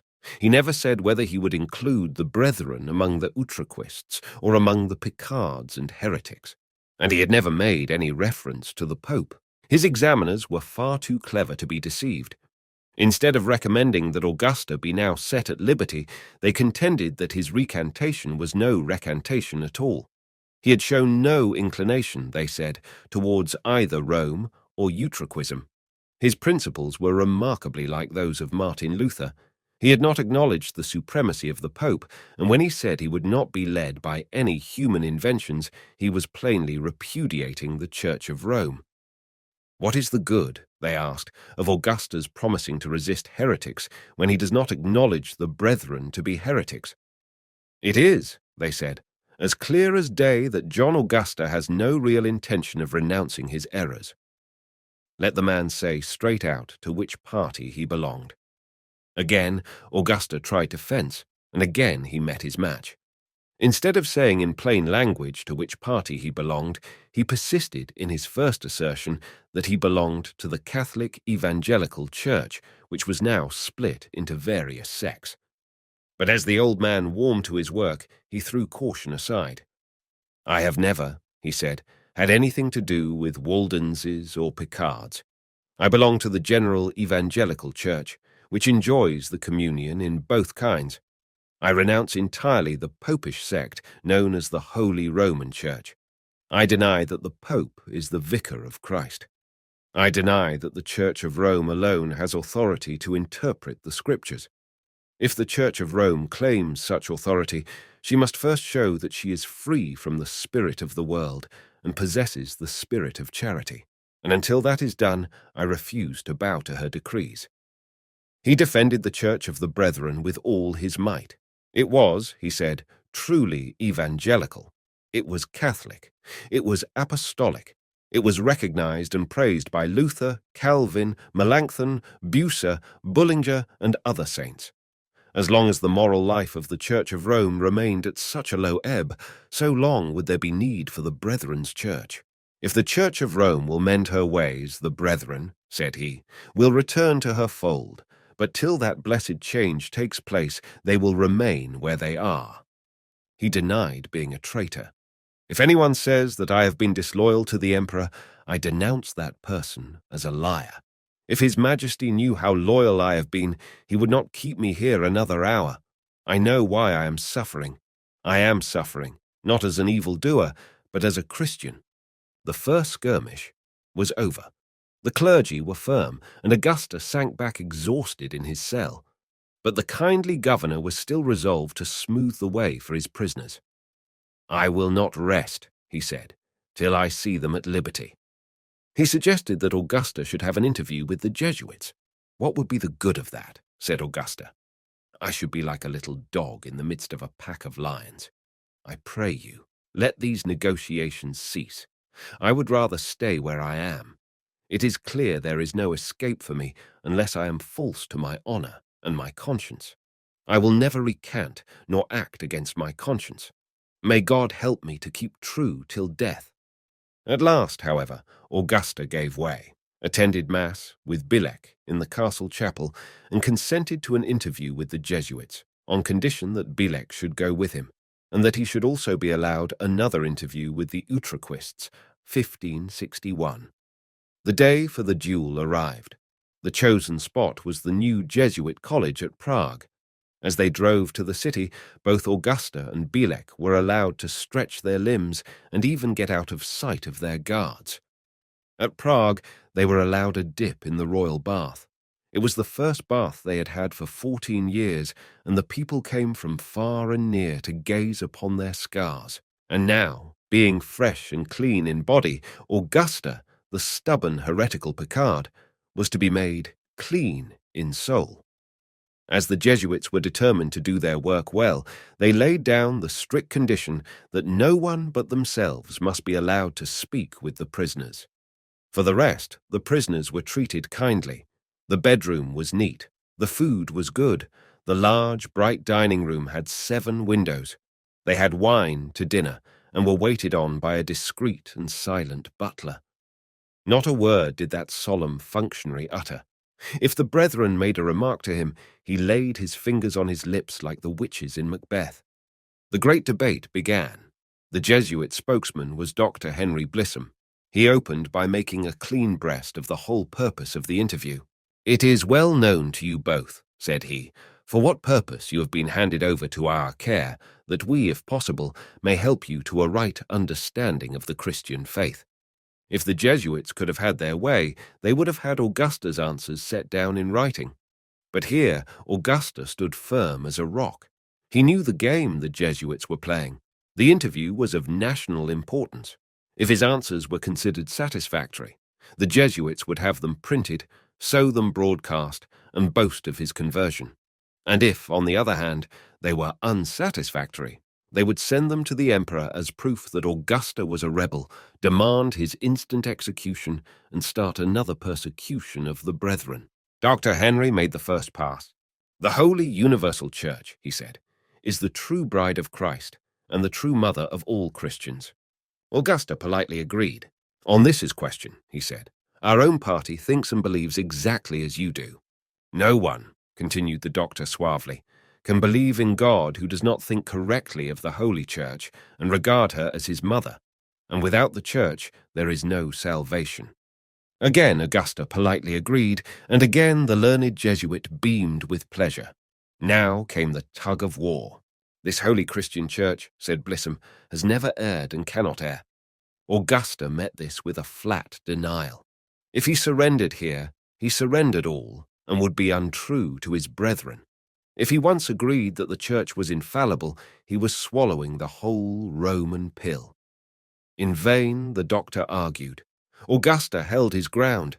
The Jesuits reported him hard in the head and had him sent back to his cell. For 2 more years he waited in despair, and then he was brought to the White Tower again and visited by 2 Utraquist priests, Mr. Paul and Martin. His last chance, they told him, had now arrived. They had come as messengers from the Archduke Ferdinand and from the Emperor himself. "I know," said one of them, "on what you are relying and how you console yourself, but I warn you it will avail you nothing." "You know no secrets," said Augusta. "What secrets?" queried Mr. Paul. "Neither divine nor mine. My dear administrators, your visit is quite a surprise. With regard to the recantation, however, let me say at once, I shall not sign it. I have never been guilty of any errors and have nothing to recant. I made my public confession of faith before the lords and knights of Bohemia 28 years ago. It was shown to the emperor at Vienna, and no one has ever found anything wrong with it." "How is it," said Mr. Paul, "you cannot see your error? You know it says in our confession, 'I believe in the Holy Catholic Church.' You brethren have fallen away from that church. You are not true members of the body. You are an ulcer. You are a scab. You have no sacraments. You have written bloodthirsty pamphlets against us. We have a whole box full of your productions." "We never wrote any tracts," said Augusta, "except to show why we separated from you, but you urged on the government against us. You liken me to a bastard and to Goliath the Philistine. Your petition read as if it had been written in a brothel." And now the character of John Augusta shone forth in all its grandeur. The old man was on his mettle. "Of all Christians known to me," he said, "the brethren stick closest to Holy Writ. Next to them come the Lutherans, next to the Lutherans the Utraquists, and next to the Utraquists the—" But there, in common honesty, he had to stop. And then he turned the tables on Mr. Pol and came out boldly with his scheme. It was no new idea of his. He had already, in 1547, advocated a national Protestant church composed of Utraquists and Brethren. Instead of the Brethren joining the Utraquists, it was, said Augusta, the plain duty of the Utraquists to break from the Church of Rome and join the Brethren. For the last 40 years, the Utraquists had been really Lutherans at heart. He wanted them now to be true to their own convictions. He wanted them to carry out in practice the teaching of most of their preachers. He wanted them to run the risk of offending the emperor and the pope. He wanted them to ally themselves with the Brethren, and he believed that if they would only do so, nearly every soul in Bohemia would join the new evangelical movement. De Schweinitz says that Augusta betrayed his brethren, and that when he called himself a Utraquist, he was playing with words. I cannot accept this verdict.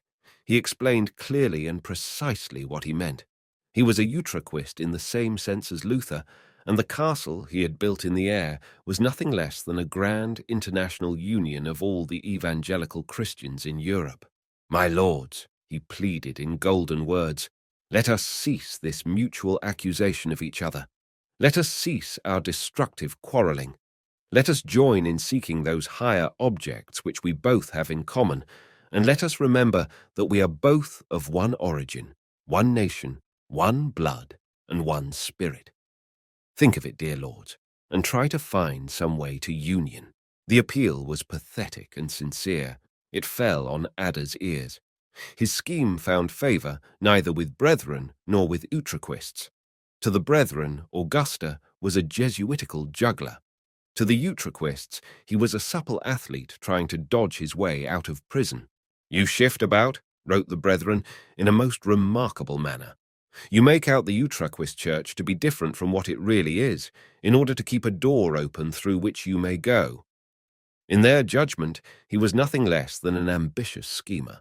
If his scheme were carried out, they said, he would not only be first elder of the Brethren's church, but administrator of the whole united church. At last, however, King Maximilian interceded with the emperor in his favour, and Augusta was set free on the one condition that he would not preach in public. His hair was white, his beard was long, his brow was furrowed, his health was shattered, and he spent his last days amongst the Brethren, a defeated and broken-hearted man. He was restored to his old position as first elder. He settled down again at Jungbunzlau, and yet somehow the old confidence was never completely restored. In vain he upheld his daring scheme of union. John Blahoslaw opposed him to the teeth. For the time, at least, John Blahoslaw was in the right. Augusta, throughout, had made one fatal blunder. As the Utraquists were now more Protestant in doctrine, he thought that they had begun to love the Brethren. The very contrary was the case. If two people agree in 9 points out of 10 and only differ in one, they will often quarrel more fiercely with each other than if they disagreed in all the 10. And that was just what happened in Bohemia. The more Protestant the Utraquists became in doctrine, the more jealous they were of the Brethren, and thus Augusta was honoured by neither party. Despised by friend and foe alike, the old white-haired bishop tottered to the silent tomb. He kept out of our way, says the sad old record. As long as he could, he had been among us long enough. As we think of the noble life he lived and the bitter gall of his eventide, we may liken him to one of those majestic mountains which tower in grandeur under the noontide sun, but round whose brows the vapours gather as night settles down on the earth. In the whole gallery of Bohemian portraits there is none, says Jinderly, so noble in expression as his, and as we gaze on those grand features, we see dignity blended with sorrow and pride with heroic fire.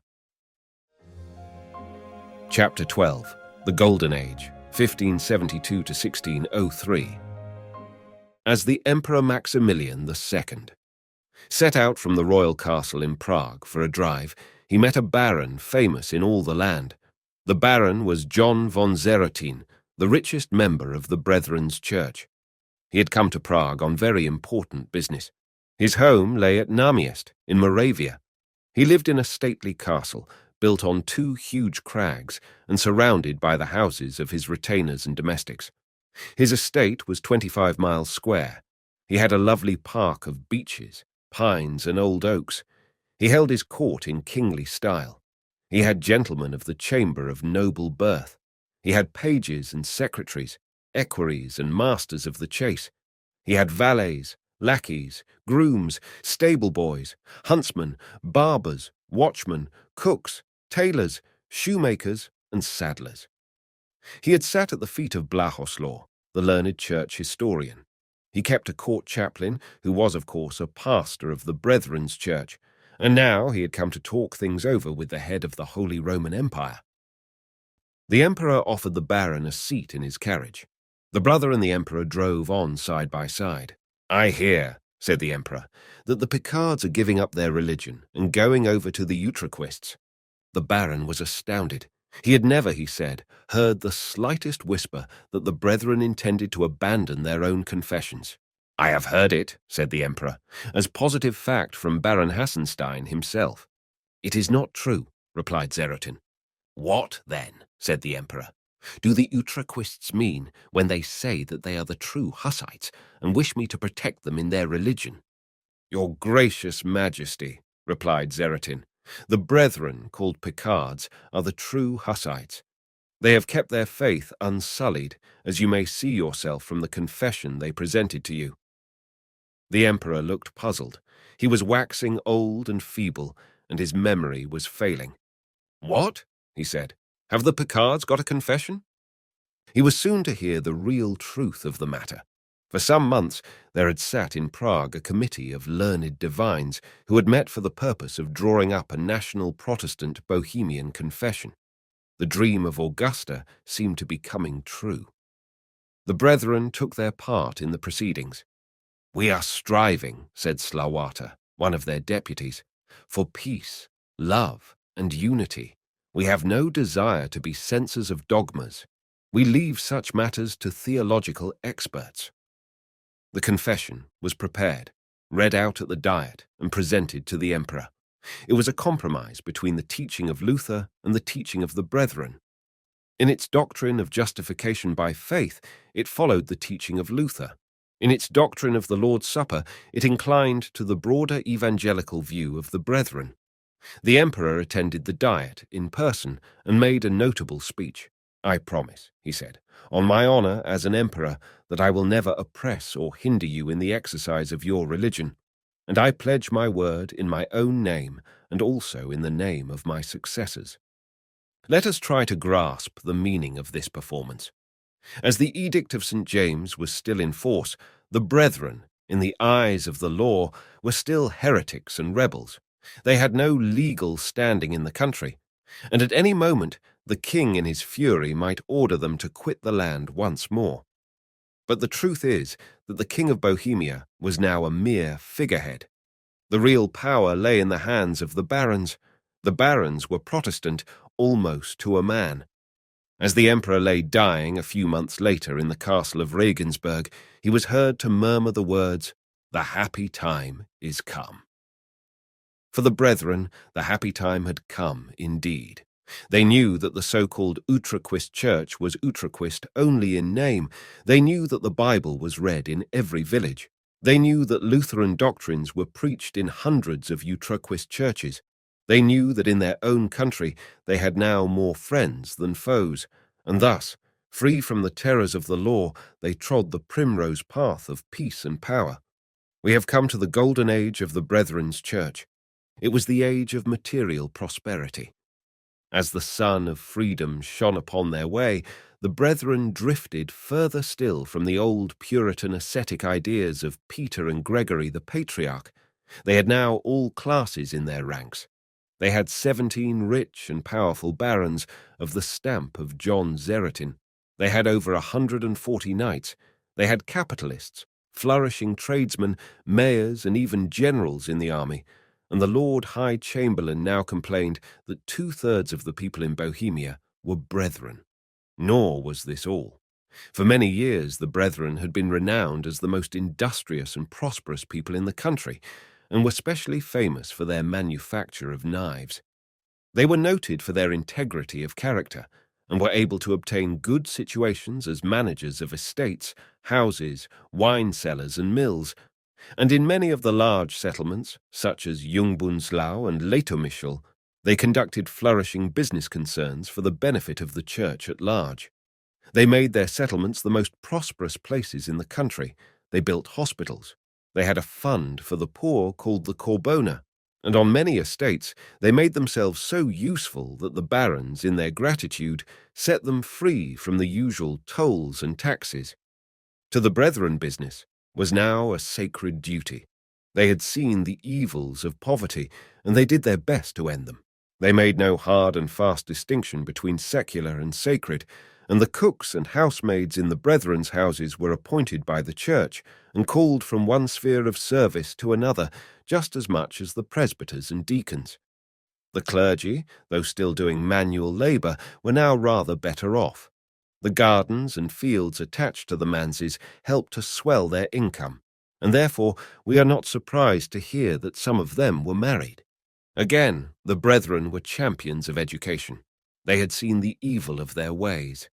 As the exiles banished by Ferdinand Roman came into contact with Lutherans in Prussia, they heard, rather to their disgust, that they were commonly regarded by the German Protestants as a narrow-minded and benighted set of men.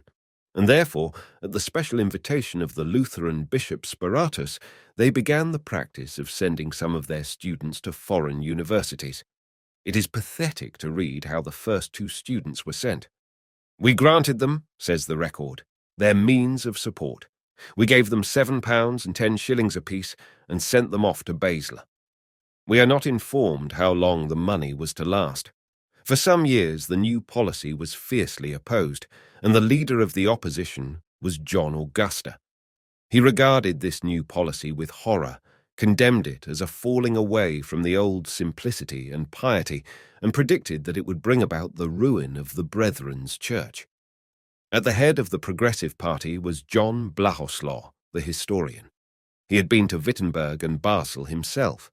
He was a master of Greek and Latin, and now he wrote a brilliant Philippic, pouring scorn on the fears of the Conservative Party.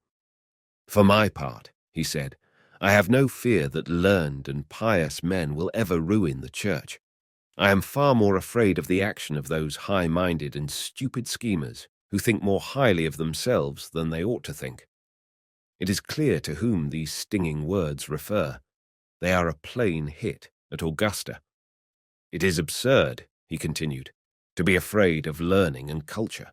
As long as our leaders are guided by the Spirit of Christ, all will be well. But when craft and cunning and worldly prudence creep in, then woe to the Brethren's church. Let us rather be careful whom we admit to the ministry, and then the Lord will preserve us from destruction." As we read these biting words, we can understand how it came to pass that Augusta, during his last few years, was held in such little honour. The old man was behind the times. The Progressive Party triumphed. Before long there were 40 students at foreign universities. The whole attitude of the Brethren changed. As the humanist movement spread in Bohemia, the Brethren began to take an interest in popular education, and now, aided by friendly nobles, they opened a number of free elementary schools. At Eibenschütz, in Moravia, they had a school for the sons of the nobility, with Esrom Rudinger as headmaster. Both Hebrew and Greek were taught, and the school became so famous that many of the pupils came from Germany. At Holleschau, Leitomischl, Landskron, Groß-Bitesch, Austerlitz, Fulneck, Meseretoch, Kropen, Leipnich, Kaunik, Trebitsch, Paskau, Ungarischbrod, Jungbunzlau and Prerau, they had free schools supported by Protestant nobles and manned with Brethren's teachers. As there is no direct evidence to the contrary, we may take it for granted that in these schools the syllabus was much the same as in the other schools of the country. In most, the Latin language was taught, and in some dialectics, rhetoric, physics, astronomy, and geometry. The education was largely practical. At most of the Bohemian schools in those days, the children were taught by means of conversation books how to look after a horse, how to reckon with a landlord, how to buy cloth, how to sell a garment, how to write a letter, how to make terms with a peddler, how, in a word, to get on in the world. But the brethren laid the chief stress on religion. Instead of separating the secular and the sacred, they combined the two in a wonderful way, and taught both at the same time. For this purpose, they published, in the first place, a school edition of their catechism in 3 languages, Bohemian, German, and Latin, and thus the catechism became the scholar's chief means of instruction. He learned to read from his catechism. He learned Latin from his catechism. He learned German from his catechism, and thus, while mastering foreign tongues, he was being grounded at the same time in the articles of the Christian faith. He lived, in a word, from morning to night in a Christian atmosphere. For the same purpose, a brother named Matthias Martinus prepared a book containing extracts from the Gospels and Epistles. It was printed in 6 parallel columns. In the first were grammatical notes, in the second the text in Greek, in the third a translation in Bohemian, in the fourth in German, in the fifth in Latin, and in the 6th a brief exposition. Second, the brethren used another textbook called the Book of Morals. It was based, apparently, on Erasmus's Civilitas Morum. It was a simple, practical guide to daily conduct. It was written in rhyme, and the children learned it by heart. It was divided into 3 parts. In the first, the child was taught how to behave from morning to night. In the second, how to treat his elders and masters. In the third, how to be polite at table. Third, the brethren, in all their schools, made regular use of hymn books, and the scholar learnt to sing by singing hymns. Sometimes the hymns were in a separate volume, sometimes a selection was bound up with the catechism, but in either case, the grand result was the same. As we follow the later fortunes of the brethren, we shall find ourselves face to face with a difficult problem. How was it, we ask, that in later years, when their little church was crushed to powder, these brethren held the faith for 100 years? How was it that the hidden seed had such vitality? How was it that, though forbidden by law, they held the fort till the times of revival came?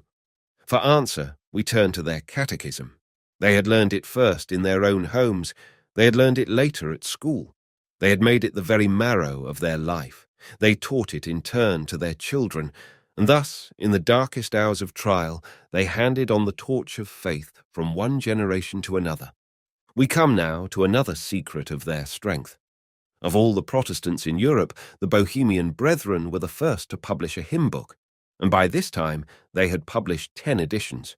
The first 3 were in Bohemian, and were edited by Luke of Prague, 1501, 1505, 1519, the 4th in German, edited by Michael Weiss, 1531, the 5th in Bohemian, edited by John Horn, 1541, the 6th in German, edited by John Horn, 1544, the 7th in Polish, edited by George Israel, 1554, the 8th in Bohemian, edited by John Blahoslaw, 1561, the 9th in German, 1566, the 10th in Polish, 1569. As they wished here to appeal to all classes, they published hymns both ancient and modern, and tunes both grave and gay. Among the hymn writers were John Hus, Rocky-Kana, Luke of Prague, Augusta, and Martin Luther, and among the tunes were Gregorian chants and popular rondels of the day. The hymns and tunes were published in 1 volume. The chief purpose of the hymns was clear religious instruction. The brethren had nothing to conceal. They had no mysterious secret doctrines and no mysterious secret practices. They published their hymn books, not for themselves only, but for all the people in the country and for evangelical Christians in other lands. It has been our chief aim, they said, to let everyone fully and clearly understand what our views are with regard to the articles of the Christian faith.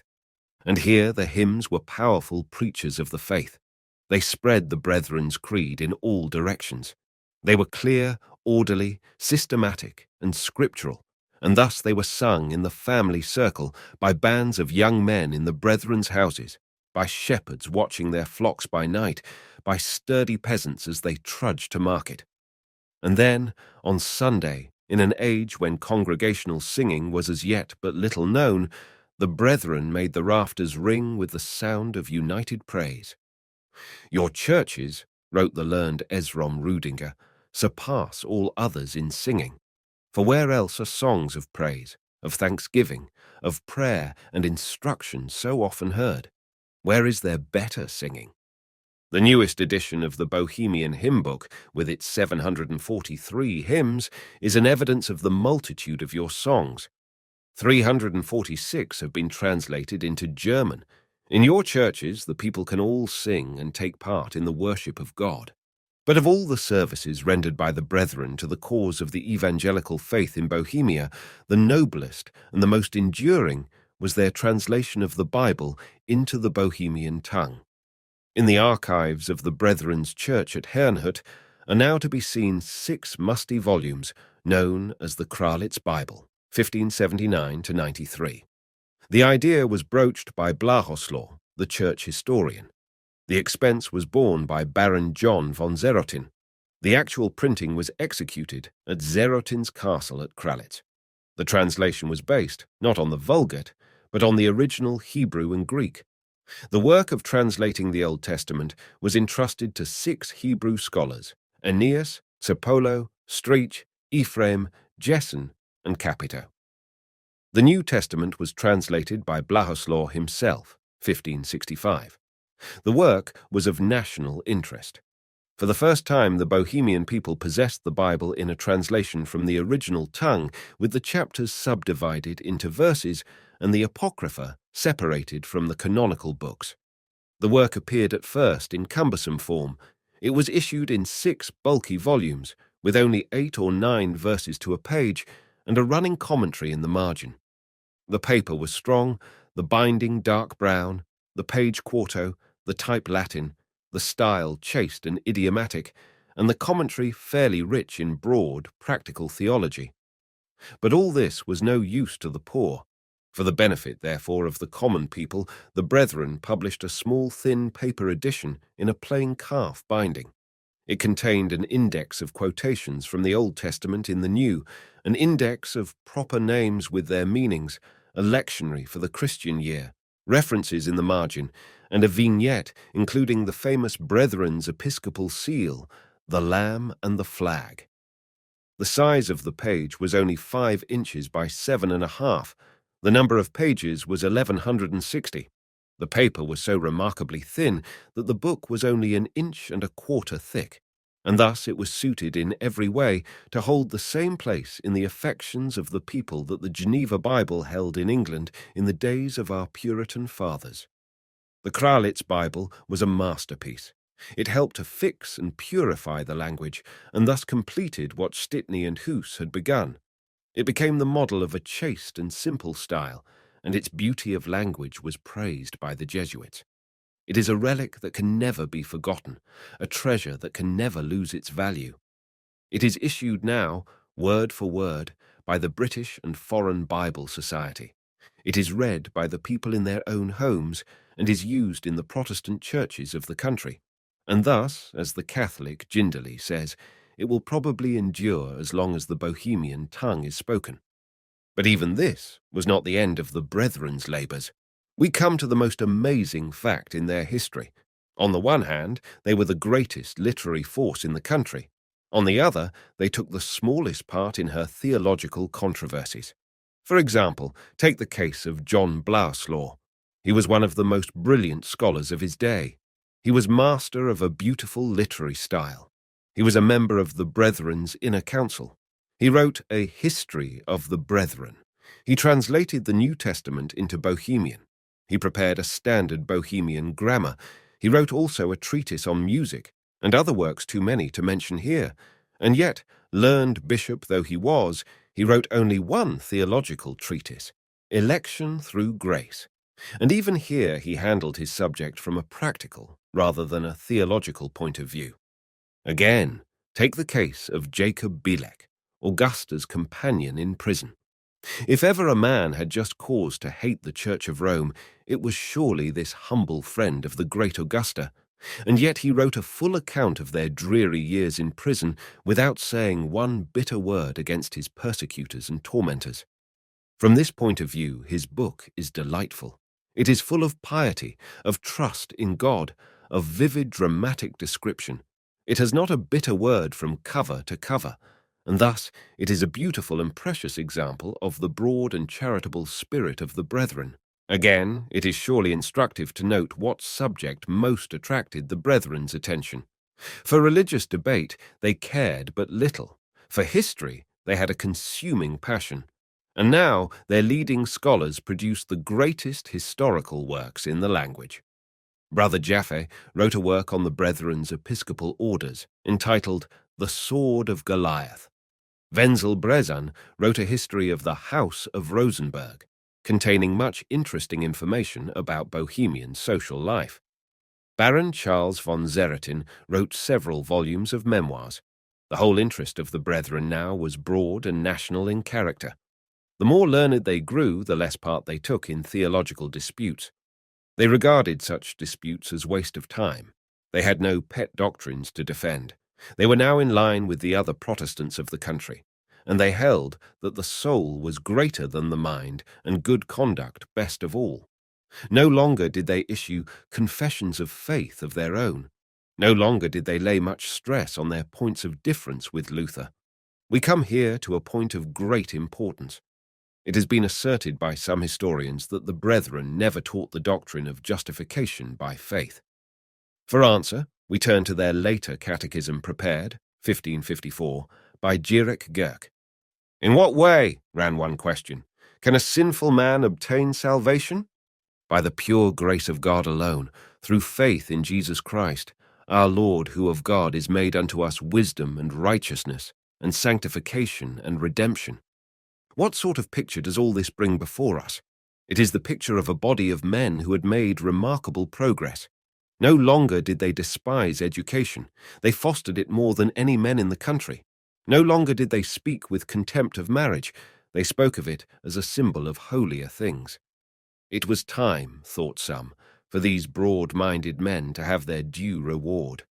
It was time to amend the insulting law and tear the musty edict of St. James to tatters. Chapter 13. The Letter of Majesty, 1603 to 1609. Of all the members of the Brethren's Church, the most powerful and the most discontented was Baron Wenzel von Budower. He was now 56 years of age. He had travelled in Germany, Denmark, Holland, England, France, and Italy. He had studied at several famous universities. He had made the acquaintance of many learned men.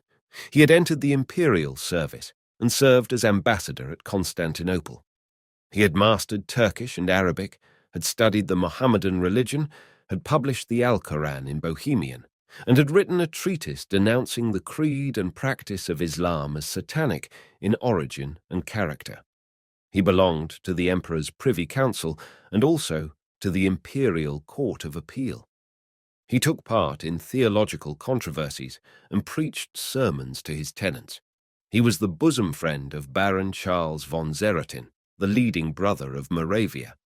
He corresponded from time to time with the struggling Protestants in Hungary and had now become the recognized leader not only of the Brethren but of all evangelicals in Bohemia.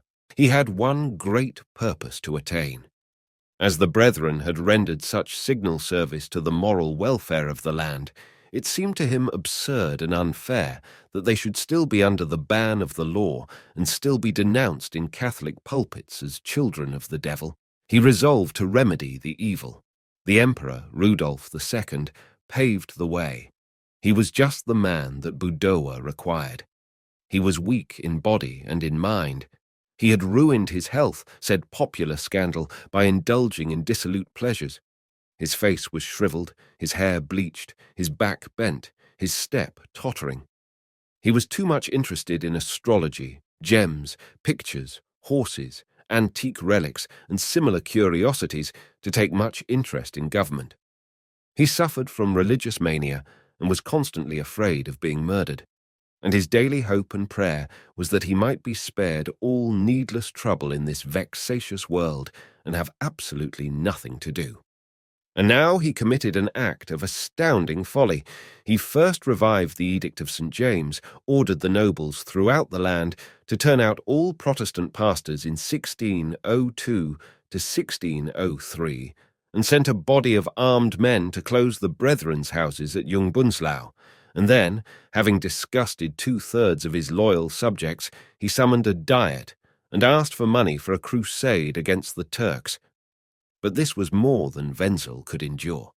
He attended the diet and made a brilliant speech. He had nothing, he said, to say against the emperor. He would not blame him for reviving the musty edict. For that, he blamed some secret disturbers of the peace. If the emperor needed money and men, the loyal knights and nobles of Bohemia would support him, but that support would be given on certain conditions. If the emperor wished his subjects to be loyal, he must first obey the law of the land himself. "We stand," he said, "one and all by the Confession of 1575, and we do not know a single person who is prepared to submit to the consistory at Prague." He finished, wept, prepared a petition, and sent it in to the poor, invisible Rudolph. And Rudolph replied, as emperors sometimes do. He replied by closing the diet. Again, however, 6 years later, Budowa returned to the attack in 1609. He was acting not merely on behalf of the Brethren, but on behalf of all Protestants in the country. And this fact is the key to the situation. As we follow the dramatic story to its sad and tragic close, we must remember that from this time onward, the Brethren, for all intents and purposes, had almost abandoned their position as a separate church, and had cast in their lot, for good or evil, with the other Protestants in Bohemia. They were striving now for the recognition, not of their own confession of faith, but of the general Bohemian Protestant confession presented to the Emperor, Maximilian II. And thus Budowa became a national hero.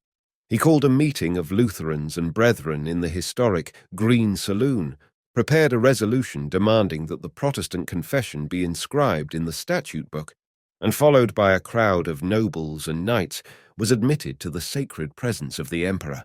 Again, the diet was summoned. The hall was crammed, and knights and nobles jostled each other in the corridors and in the square outside. For some weeks the emperor, secluded in his cabinet, held to his point like a hero. The debate was conducted in somewhat marvellous fashion. There, in the Green Saloon, sat the Protestants, preparing proposals and petitions. There, in the Archbishop's palace, sat the Catholics, rather few in number, and wondering what to do. And there, in his chamber, sat the grisly, rickety imperial lion, consulting with his councillors, Martinic and Slawata, and dictating his replies. And then, when the king had his answer ready, the diet met in the council chamber to hear it read aloud. His first reply was now as sharp as ever. He declared that the faith of the Church of Rome was the only lawful faith in Bohemia. "And as for these brethren," he said, "whose teaching has been so often forbidden by royal decrees and decisions of the Diet, I order them, like my predecessors, to fall in with the Utraquists or Catholics, and declare that their meetings shall not be permitted on any pretense whatever." In vain the Protestants, by way of reply, drew up a monster petition and set forth their grievances in detail. They suffered, they said, not from actual persecution, but from nasty insults and petty annoyances. They were still described in Catholic pulpits as heretics and children of the devil. They were still forbidden to honour the memory of Hus. They were still forbidden to print books without the consent of the Archbishop. But the king snapped them short. He told the estates to end their babble and again closed the diet. The blood of Budowa was up. The debate, thought he, was fast becoming a farce. The king was fooling his subjects. The king must be taught a lesson. As the diet broke up, he stood at the door and shouted out in ringing tones, Let all who love the king and the land, let all who care for unity and love, let all who remember the zeal of our fathers meet here at 6 tomorrow morn. He spent the night with some trusty allies, prepared another declaration, met his friends in the morning, and informed the king in language clear that the Protestants had now determined to win their rights by force. And Budowa was soon true to his word. He sent envoys asking for help to the king's brother Matthias, to the Elector of Saxony, to the Duke of Brunswick, and to other Protestant leaders.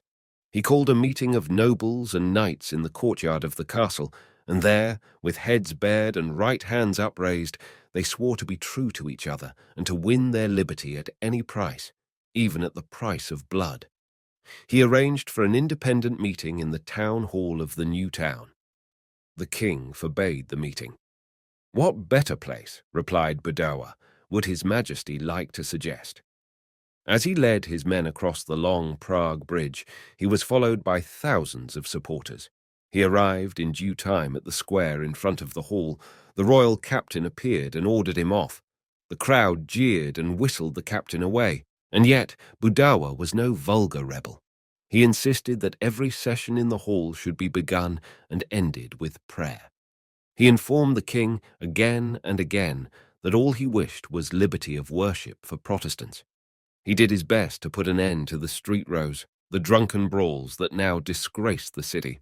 For the third time, the king summoned the Diet. The last round in the terrible combat now began. He ordered the estates to appear in civilians' dress. They arrived armed to the teeth. He ordered them to open the proceedings by attending Mass in the cathedral. The Catholics alone obeyed. The Protestants held a service of their own, and yet, despite these danger signals, the king was as stubborn as ever, and again he sent a message to say that he held to his first decision. The Diet was thunderstruck, furious, desperate. "We have had enough of useless talk," said Count Matthias Thurn. "It is time to take to arms." The long fight was drawing to a finish. As the king refused to listen to reason, the members of the Diet, one and all, Protestants and Catholics alike, prepared an ultimatum demanding that all evangelical nobles, knights, citizens and peasants should have full and perfect liberty to worship God in their own way, and to build schools and churches on all royal estates. And, in order that the king might realize the facts of the case, Budowa formed a board of 30 directors, of whom 14 were brethren, raised an army in Prague, and sent the nobles flying through the land to levy money and troops. The country, in fact, was now in open revolt. And thus, at length compelled by brute force, the poor old king gave way and made his name famous in history by signing the Letter of Majesty and granting full religious liberty to all adherents of the Bohemian National Protestant Confession. All adherents of the confession could worship as they pleased, and all classes, except the peasantry, could build schools and churches on royal estates. "No decree of any kind," ran one sweeping clause, "shall be issued either by us or by our heirs and succeeding kings against the above-established religious peace." The delight in Prague was boundless. The Letter of Majesty was carried through the streets in grand, triumphal procession. The walls were adorned with flaming posters. The bells of the churches were rung. The people met in the Church of the Holy Cross, and there sang jubilant psalms of thanksgiving and praise. The king's couriers posted through the land to tell the gladsome news. The letter was hailed as the heavenly herald of peace and goodwill to men, and Budowa was adored as a national hero and the redresser of his people's wrongs. But the work of the Diet was not yet complete. As the brethren, led by the brave Budowa, had borne the brunt of the battle, we naturally expect to find that now the victory was won. They would have the lion's share of the spoils, but they really occupied a rather modest position. The next duty of the Diet was to make quite sure that the Letter of Majesty would not be broken.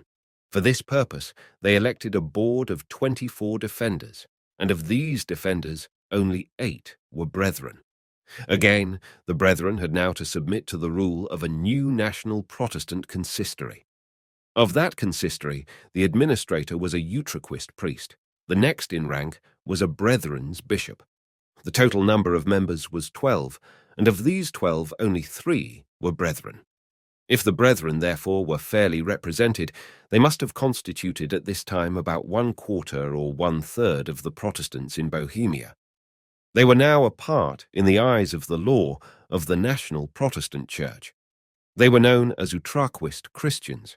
They accepted the national confession as their own standard of faith, and though they could still ordain their own priests, their candidates for the priesthood had first to be examined by the national administrator. And further, the brethren had now weakened their union with the Moravian and Polish branches. No longer did the 3 parts of the church stand upon the same footing. In Poland, the brethren were still the leading body. In Moravia, they were still independent. In Bohemia alone, they bowed to the rule of others. And yet, in some important respects, they were still as independent as ever. They could still hold their own synods and practice their own ceremonies. They still retained their own confession of faith. They could still conduct their own schools and teach their catechism, and they could still, above all, enforce as of old their system of moral discipline.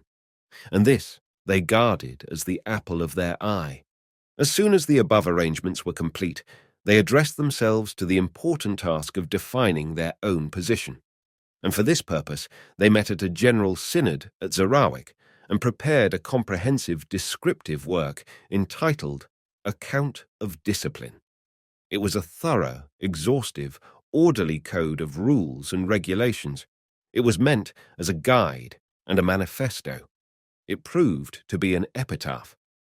In the second place, the brethren now issued, 1615, a new edition of their catechism with the questions and answers in 4 parallel columns, Greek, Bohemian, German, and Latin.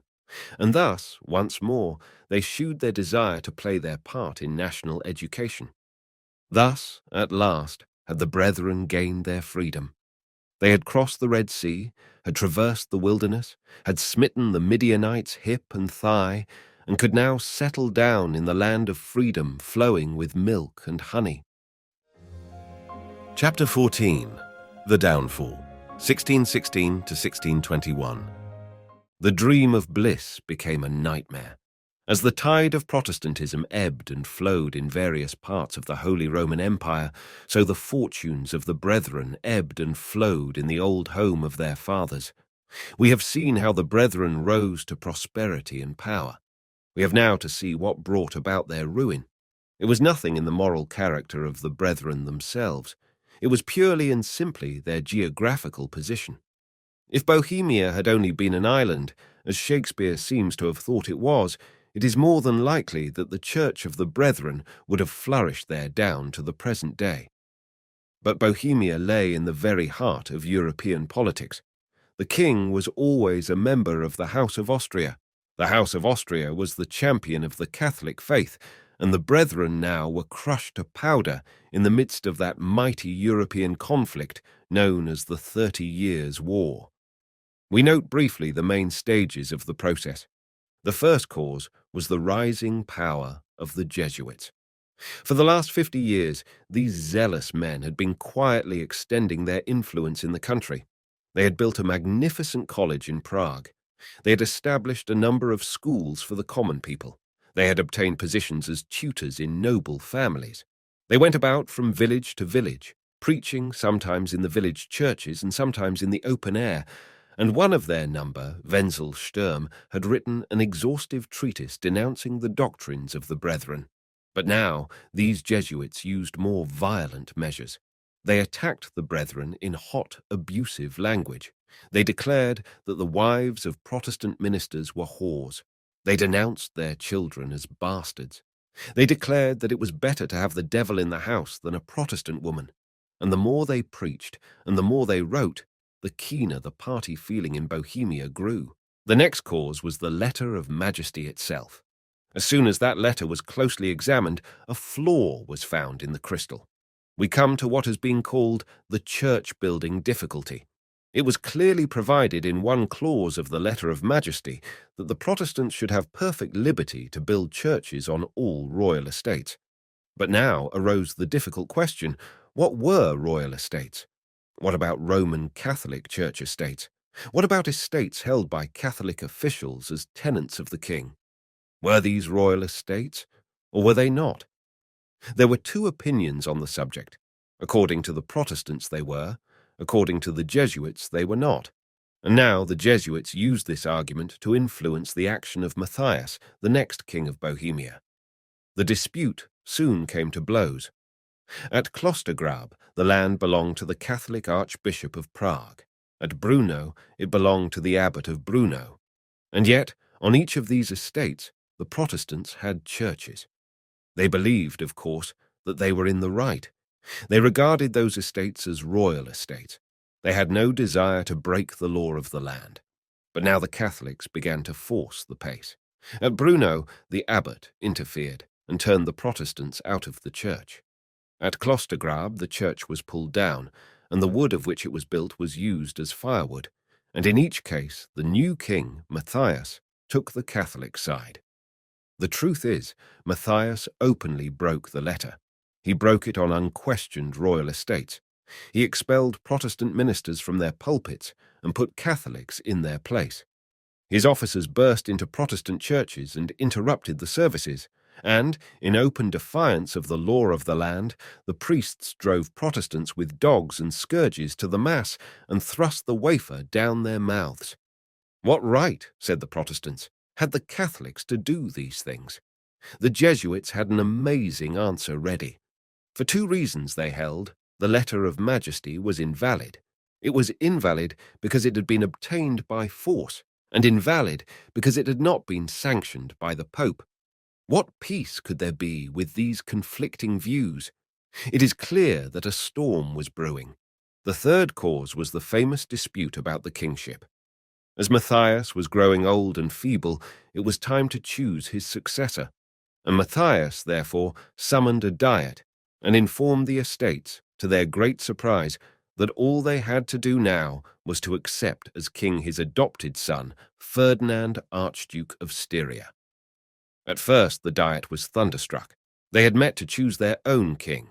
They intended to choose a Protestant, and now they were commanded to choose this Ferdinand, the most zealous Catholic in Europe. And yet, for some mysterious reason, the Diet actually yielded. They surrendered their elective rights. They accepted Ferdinand as king, and thus, at the most critical and dangerous point in the whole history of the country, they allowed a Catholic devotee to become the ruler of a Protestant people. For that fatal mistake, they had soon to pay in full. Some say they were frightened by threats. Some say that the Diet was summoned in a hurry and that only a few attended. The truth is, they were completely outwitted. At this point, the Protestant nobles of Bohemia showed that fatal lack of prompt and united action which was soon to fill the whole land with all the horrors of war. In vain Budawa raised a vehement protest. He found but few to support him. If the Protestants desired peace and good order in Bohemia, they ought to have insisted upon their rights and elected a Protestant king. And now, in Ferdinand, they had accepted a man who was pledged to fight for the Church of Rome with every breath of his body. He was a man of fervent piety. He was a pupil of the Jesuits. He regarded himself as the divinely appointed champion of the Catholic faith. He had already stamped out the Protestants in Styria. He had a strong will and a clear conception of what he regarded as his duty. He would rather, he declared, beg his bread from door to door, with his family clinging affectionately around him, than allow a single Protestant in his dominions. I would rather, he said, rule over a wilderness than over heretics.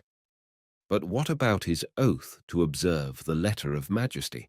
Should he take the oath or not? If he took it, he would be untrue to his conscience. If he refused, he could never be crowned King of Bohemia. He consulted his friends, the Jesuits. They soon eased his conscience. It was wicked, they said, of Rudolph II to sign such a monstrous document, but it was not wicked for the new king to take the oath to keep it, and therefore Ferdinand took the oath and was crowned King of Bohemia. We shall now see, said a lady at the ceremony, whether the Protestants are to rule the Catholics or the Catholics the Protestants. She was right. Forthwith, the Protestants realized their blunder and made desperate efforts to recover the ground they had lost. Now was the time for the 24 defenders to arise and do their duty. Now was the time, now or never, to make the letter no longer a grinning mockery. They began by acting strictly according to law. They had been empowered to summon representatives of the Protestant estates. They summoned their assembly, prepared a petition, and sent it off to Matthias. He replied that their assembly was illegal. He refused to remedy their grievances. The defenders were goaded to fury. At their head was a violent man, Henry Thurn. He resolved on open rebellion. He would have the new King Ferdinand dethroned and have his 2 councillors, Martinic and Slawata, put to death. It was the 23rd of May, 1618. At an early hour on that fatal day, the Protestant convention met in the Hradschin, and then, a little later, the fiery Thurn sallied out with a body of armed supporters, arrived at the royal castle, and forced his way into the regent's chamber, where the king's councillors were assembled. There, in a corner, by the stove, sat Martinic and Slawata. There, in that regent's chamber, began the cause of all the woe that followed. There was struck the first blow of the 30 Years' War. As Thurn and his henchmen stood in the presence of the 2 men, who, in their opinion, had done the most to poison the mind of Matthias, they felt that the decisive moment had come. The interview was stormy. Voices rang in wild confusion. The Protestant spokesman was Paul von Rieken. He accused Martinic and Slawata of 2 great crimes. They had openly broken the Letter of Majesty and had dictated King Matthias's last reply. He appealed to his supporters crowded into the corridor outside. "Aye, aye," shouted the crowd. "Into the Black Tower with them," said some. "Nay, nay," said Rupau, a member of the Brethren's Church. "Out of the window with them, in the good old Bohemian fashion." At this signal, agreed upon before, Martinic was dragged to the window. He begged for a father confessor. "Commend thy soul to God," said someone. "Are we to allow any Jesuit scoundrels here?" "Jesus! Mary!" he screamed. He was flung headlong from the window. He clutched at the window sill. A blow came down on his hands. He had to leave go, and down he fell, 70 feet, into the moat below. "Let us see," said someone, "whether his Mary will help him." He fell on a heap of soft rubbish. He scrambled away with only a wound in the head. "By God," said one of the speakers, "his Mary has helped him." At this point the conspirators appear to have lost their heads. As Martinic had not been killed by his fall, it was absurd to treat Slawata in the same way, and yet they now flung him out of the window, and his secretary Fabricius after him. Not one of the 3 was killed, not one was even maimed for life, and through the country the rumour spread that all 3 had been delivered by the Virgin Mary. From that moment, war was inevitable. As the details of the struggle do not concern us, it will be enough to state here that the defenders now, in slipshod fashion, began to take a variety of measures to maintain the Protestant cause. They formed a national board of 30 directors. They assessed new taxes to maintain the war, but never took the trouble to collect them. They relied more on outside help than on their own united action. They deposed Ferdinand II. They elected Frederick, Elector Palatine, and son-in-law of James III of England as King of Bohemia, and they ordered the Jesuits out of the kingdom. There was a strange scene in Prague when these Jesuits departed. They formed in procession in the streets, and clad in black, marched off with bowed heads and loud wailings. And when their houses were examined, they were found full of gunpowder and arms. For the moment, the Protestants of Prague were wild with joy. In the great cathedral, they pulled off the ornaments and destroyed costly pictures. What part did the brethren play in these abominations? We do not know.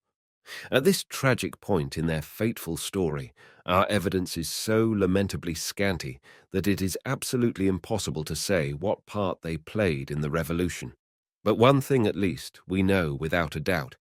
We know that the Catholics were now united and the Protestants quarrelling with each other. We know that Ferdinand was prompt and vigorous, and the new King Frederick stupid and slack.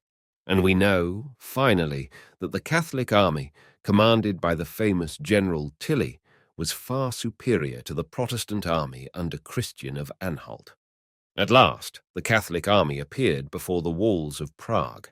The Battle of the White Hill was fought, November 8, 1620. The new king in the city was entertaining some ambassadors to dinner. The Protestant army was routed. The new king fled from the country, and once again Bohemia lay crushed under the heel of the conqueror. At this time, the heel of the conqueror consisted in a certain Prince Liechtenstein. He was made regent of Prague and was entrusted with the duty of restoring the country to order. He set about his work in a cool and methodical manner. He cleared the rabble out of the streets. He recalled the Jesuits. He ordered the brethren out of the kingdom. He put a Roman Catholic priest into every church in Prague, and then he made the strange announcement that all the rebels, as they were called, would be freely pardoned, and invited the leading Protestant nobles to appear before him at Prague. They walked into the trap, like flies into a cobweb. If the nobles had only cared to do so, they might all have escaped after the Battle of the White Hill, for Tilly, the victorious general, had purposely given them time to do so. But for some reason they nearly all preferred to stay. And now Liechtenstein had them in his grasp. He had 47 leaders arrested in one night. He imprisoned them in the castle tower, had them tried and condemned, obtained the approval of Ferdinand, and then, while some were pardoned, informed the remaining 27 that they had 2 days in which to prepare for death. They were to die on June 21st. Among those leaders, about a dozen were brethren. We have arrived at the last act of the tragedy. We have seen the grim drama develop, and when the curtain falls, the stage will be covered with corpses and blood. Chapter 15. The Day of Blood at Prague. The city of Prague was divided into 2 parts, the Old Town and the New Town. In the middle of the Old Town was a large, open space called the Great Square. On the west side of the Great Square stood the Council House, on the east the Old Thane Church. The condemned prisoners, half of whom were brethren, were in the Council House. In front of their window was the scaffold, draped in black cloth, 20 feet high and 22 yards square.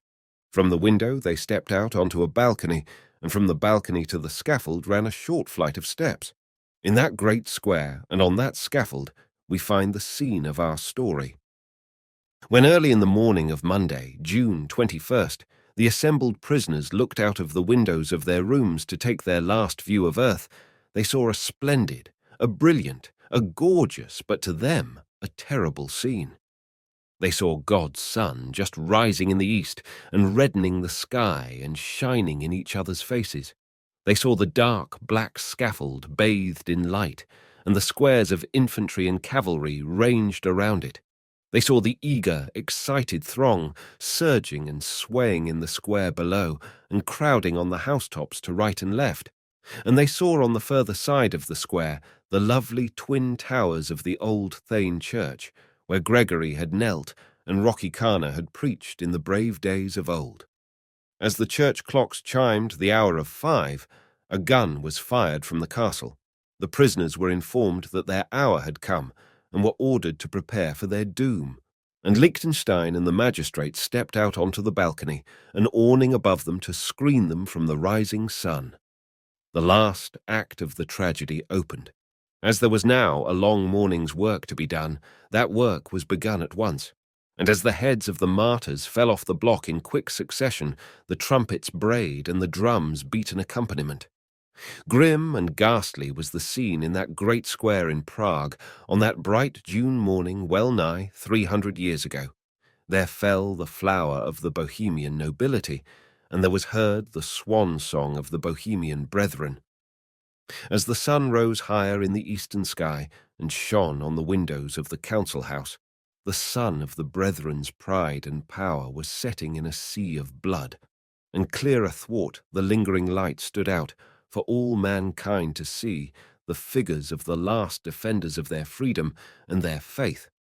Among the number, not one had shown the white feather in prospect of death.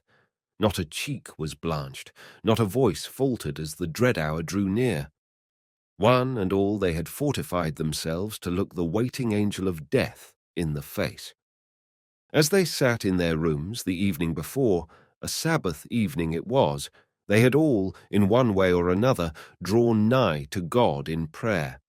In one room, the prisoners had taken the communion together. In another, they joined in singing psalms and hymns. In another, they had feasted in a last feast of love. Among these were various shades of faith: Lutherans, Calvinists, Utraquists, Brethren.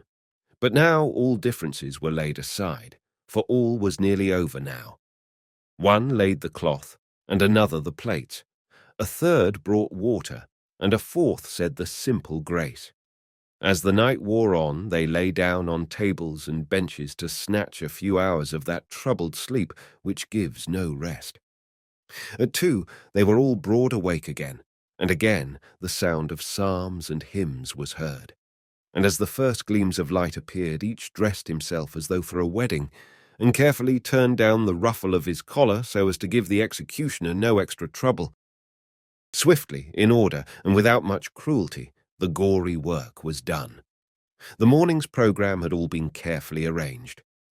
At each corner of the square was a squad of soldiers to hold the people in awe and to prevent an attempt at rescue. One man, named Midler, was the executioner, and being a Protestant, he performed his duties with as much decency and humanity as possible. He used 4 different swords and was paid about £100 for his morning's work. With his first sword he beheaded 11, with his second 5, with his 2 last 8. The first of these swords is still to be seen at Prague, and has the names of its 11 victims engraven upon it. Among these names is the name of Wenzel von Budowa. In every instance, Midler seems to have done his duty at one blow. At his side stood an assistant and 6 masked men in black. As soon as Midler had severed the neck, the assistant placed the dead man's right hand on the block. The sword fell again. The hand dropped at the wrist, and the men in black, as silent as night, gathered up the bleeding members, wrapped them in clean black cloth, and swiftly bore them away. The name of Budowa was second on the list. As many of the records of the time were destroyed by fire, we are not able to tell in full what part Budowa had played in the Great Revolt. He had, however, been a leader on the conquered side. He had fought, as we know, for the Letter of Majesty. He had bearded Rudolph II. In his den, he had openly opposed the election of Ferdinand II. He had welcomed Frederick, the Protestant winter king, at the city gates, and therefore he was justly regarded by Ferdinand as a champion of the Protestant national faith and an enemy of the Catholic Church and throne. As he was now over 70 years of age, it is hardly likely that he had fought on the field of battle. After the Battle of the White Mountain, he had retired with his family to his country estate. He had then, strange to say, been one of those entrapped into Prague by Liechtenstein, and had been imprisoned in the White Tower. There he was, tried and condemned as a rebel, and there, as even Ginderly admits, he bore himself like a hero to the last. At first, along with some other nobles, he signed a petition to the Elector of Saxony, imploring him to intercede with the Emperor on their behalf. The petition received no answer. He resigned himself to his fate. He was asked why he had walked into the lion's den. For some reason that I fail to understand, Ginderly says that what we are told about the conduct of the prisoners has only a literary interest. To my mind, the last words of Wenzel of Budowa are of the highest historical importance. They show how the fate of the Brethren's Church was involved in the fate of Bohemia. He had come to Prague as a patriot and as a brother. He was dying both for his country and for his church. "My heart impelled me to come," he said. "To forsake my country and its cause would have been sinning against my conscience. Here am I, my God, do unto thy servant as seemeth good unto thee. I would rather die myself than see my country die." As he sat in his room on the Saturday evening, 2 days before the execution, he was visited by 2 Capuchin monks. He was amazed at their boldness. As they did not understand Bohemian, the conversation was conducted in Latin. They informed him that their visit was one of pity. "Of pity?" asked the white-haired old baron. "How so?" "We wish to show your lordship the way to heaven." He assured them that he knew the way and stood on firm ground. "My lord only imagines," they rejoined, "that he knows the way of salvation. He is mistaken. Not being a member of the Holy Church, he has no share in the Church's salvation." But Budoa placed his trust in Christ alone. "I have this excellent promise," he said. "Whosoever believeth in him shall not perish, but have everlasting life. Therefore, until my last moment, will I abide by our true Church." Thus did Budoa declare the faith of the brethren. The Capuchin monks were horrified. They smote their breasts, declared that so hardened a heretic they had never seen, crossed themselves repeatedly, and left him sadly to his fate. For the last time, on the Monday morning, he was given another chance to deny his faith. 2 Jesuits came to see him. "We have come to save my lord's soul," they said, "and to perform a work of mercy." "Dear fathers," replied Budoa, "I thank my God that his Holy Spirit has given me the assurance that I will be saved through the blood of the Lamb." He appealed to the words of St. Paul, "I know whom I have believed. Henceforth there is laid up for me a crown of righteousness, which the Lord, the righteous judge, shall give me at that day." "But," said the Jesuits, "Paul there speaks of himself, not of others." "You lie," said Budoa, "for does he not expressly add, and not to me only, but unto all them also that love his appearing?" And after a little more argumentation, the Jesuits left in disgust. The last moment in Budoa's life now arrived. The messenger came and told him it was his turn to die. He bade his friends farewell. "I go," he declared, "in the garment of righteousness. Thus arrayed shall I appear before God." Alone, with firm step, he strode to the scaffold, stroking proudly his silver hair and beard. "Thou old grey head of mine," said he, "thou art highly honoured. Thou shalt be adorned with the martyr crown."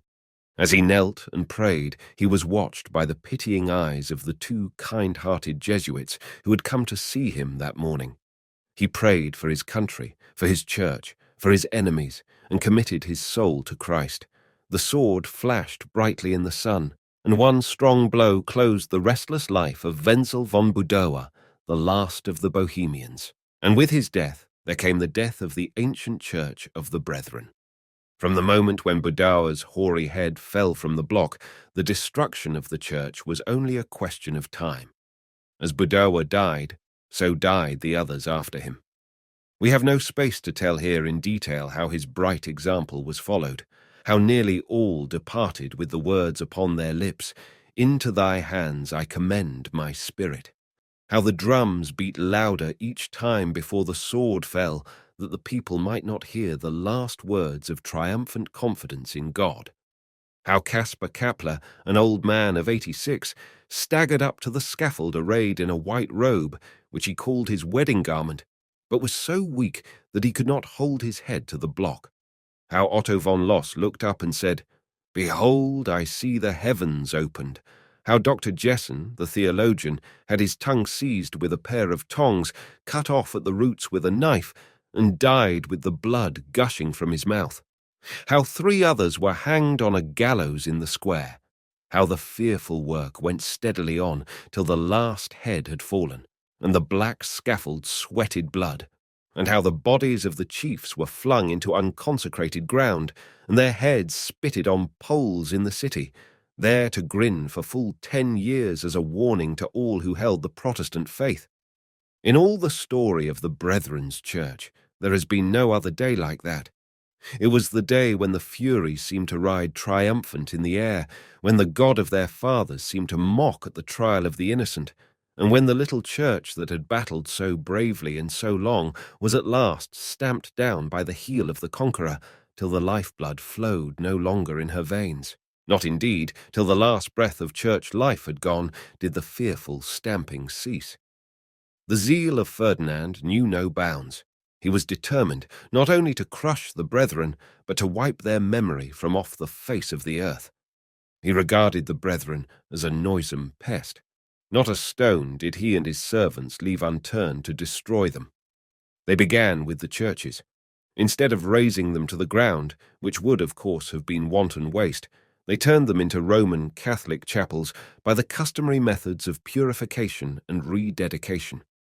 They rubbed out the inscriptions on the walls and put new ones in their places, lashed the pulpits with whips, beat the altars with sticks, sprinkled holy water to cleanse the buildings of heresy, opened the graves, and dishonored the bones of the dead. Where once was the cup for communion was now the image of the Virgin. Where once the brethren had sung their hymns and read their Bibles were now the confessional and the Mass. Meanwhile, the brethren had been expelled from Bohemia. It is a striking proof of the influence of the brethren that Ferdinand turned his attention to them before he troubled about the other Protestants. They had been the first in moral power. They had done the most to spread the knowledge of the Bible. They had produced the greatest literary men of the country. And therefore, now they must be the first to go. What actually happened to many of the brethren during the next few years no tongue can tell, but we know enough. We know that Ferdinand cut the Letter of Majesty in two with his scissors. We know that 36,000 families left Bohemia and Moravia, and that the population of Bohemia dwindled from 3 millions to 1. We know that about 1/2 of the property, lands, houses, castles, churches, passed over into the hands of the king. We know that the University of Prague was handed over to the Jesuits. We know that the scandalous order was issued that all Protestant married ministers who consented to join the Church of Rome might keep their wives by passing them off as cooks. We know that villages were sacked, that Kralit's Bibles, hymn books, confessions, catechisms, and historical works of priceless value, among others Blahoslaw's History of the Brethren, were burned in thousands, and that thus nearly every trace of the brethren was swept out of the land. We know that some of the brethren were hacked in pieces, that some were tortured, that some were burned alive, that some swung on gibbets at the city gates and at the country crossroads among the carrion crows. For 6 years, Bohemia was a field of blood, and Spanish soldiers, drunk and raging, slashed and pillaged on every hand.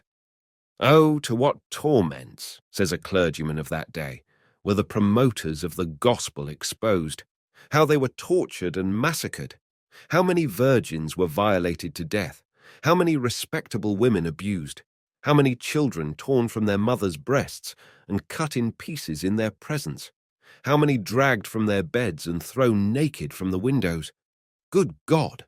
What cries of woe we were forced to hear from those who lay upon the rack, and what groans and terrible outcries from those who besought the robbers to spare them for God's sake. It was thus that the brethren, at the point of the sword, were driven from hearth and home, thus that they fled before the blast and took refuge in foreign lands, thus, amid bloodshed and crime and cruelty and nameless torture, that the ancient church of the Bohemian brethren bade a sad farewell to the land of its birth and disappeared from the eyes of mankind. Let us review the story of that wonderful church. What a marvelous change had come upon it. It began in the quiet little valley of Kunwald. It ended in the noisy streets of Prague. It began in peace and brotherly love. It ended amid the tramp of horses, the clank of armor, the swish of swords, the growl of artillery, the whistle of bullets, the blare of trumpets, the roll of drums, and the moans of the wounded and the dying. It began in the teaching of the Sermon on the Mount. It ended amid the ghastly horrors of war. What was it that caused the destruction of that church? At this point, some historians, being short of facts, have thought fit to indulge in philosophical reflections, and following the stale philosophy of Bildad, that all suffering is the punishment of sin, have informed us that the brethren were now the victims of internal moral decay. They had lost, we are told, their sense of unity, they had relaxed their discipline, they had become morally weak, and the day of their external prosperity was the day of their internal decline. For this pious and utterly unfounded opinion, the evidence usually summoned is the fact that Bishop Amos Comenius, in a sermon entitled Hagai Redivivus, had some rather severe remarks to make about the sins of his brethren. but bishops' sermons are dangerous historical evidence. It is not the business of a preacher to tell the whole truth in one discourse. He is not a witness in the box. He is a prophet aiming at some special moral reform. If a bishop is lecturing his brethren for their failings, he is sure to indulge, not exactly in exaggeration, but in one-sided statements of the facts. He will talk at length about the sins and say nothing about the virtues. It is, of course, within the bounds of possibility that when the brethren became more prosperous, they were not so strict in some of their rules as they had been in earlier days.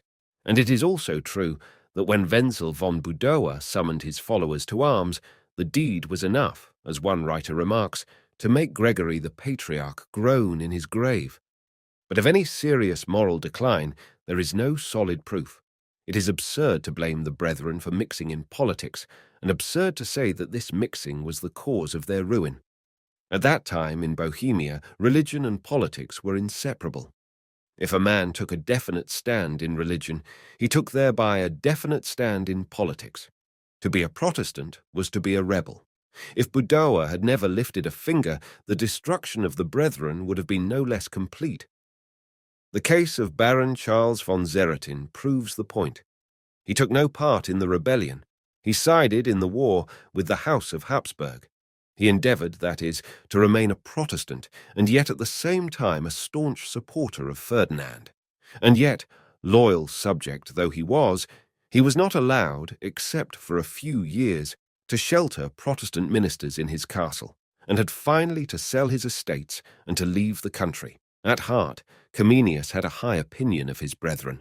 For nearly 50 weary years, as we shall see in the next chapter, this genius and scholar longed and strove for the revival of the Brethren's Church, and in many of his books he described the brethren, not as men who had disgraced their profession, but as heroes holding the faith in purity.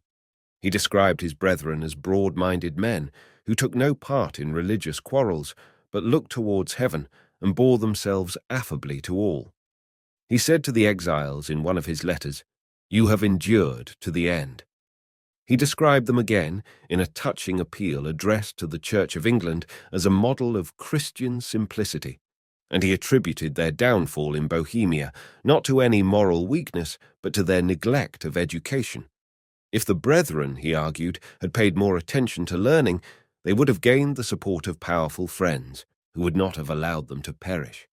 I admit, of course, that Comenius was naturally partial, and that when he speaks in praise of the brethren, we must receive his evidence with caution.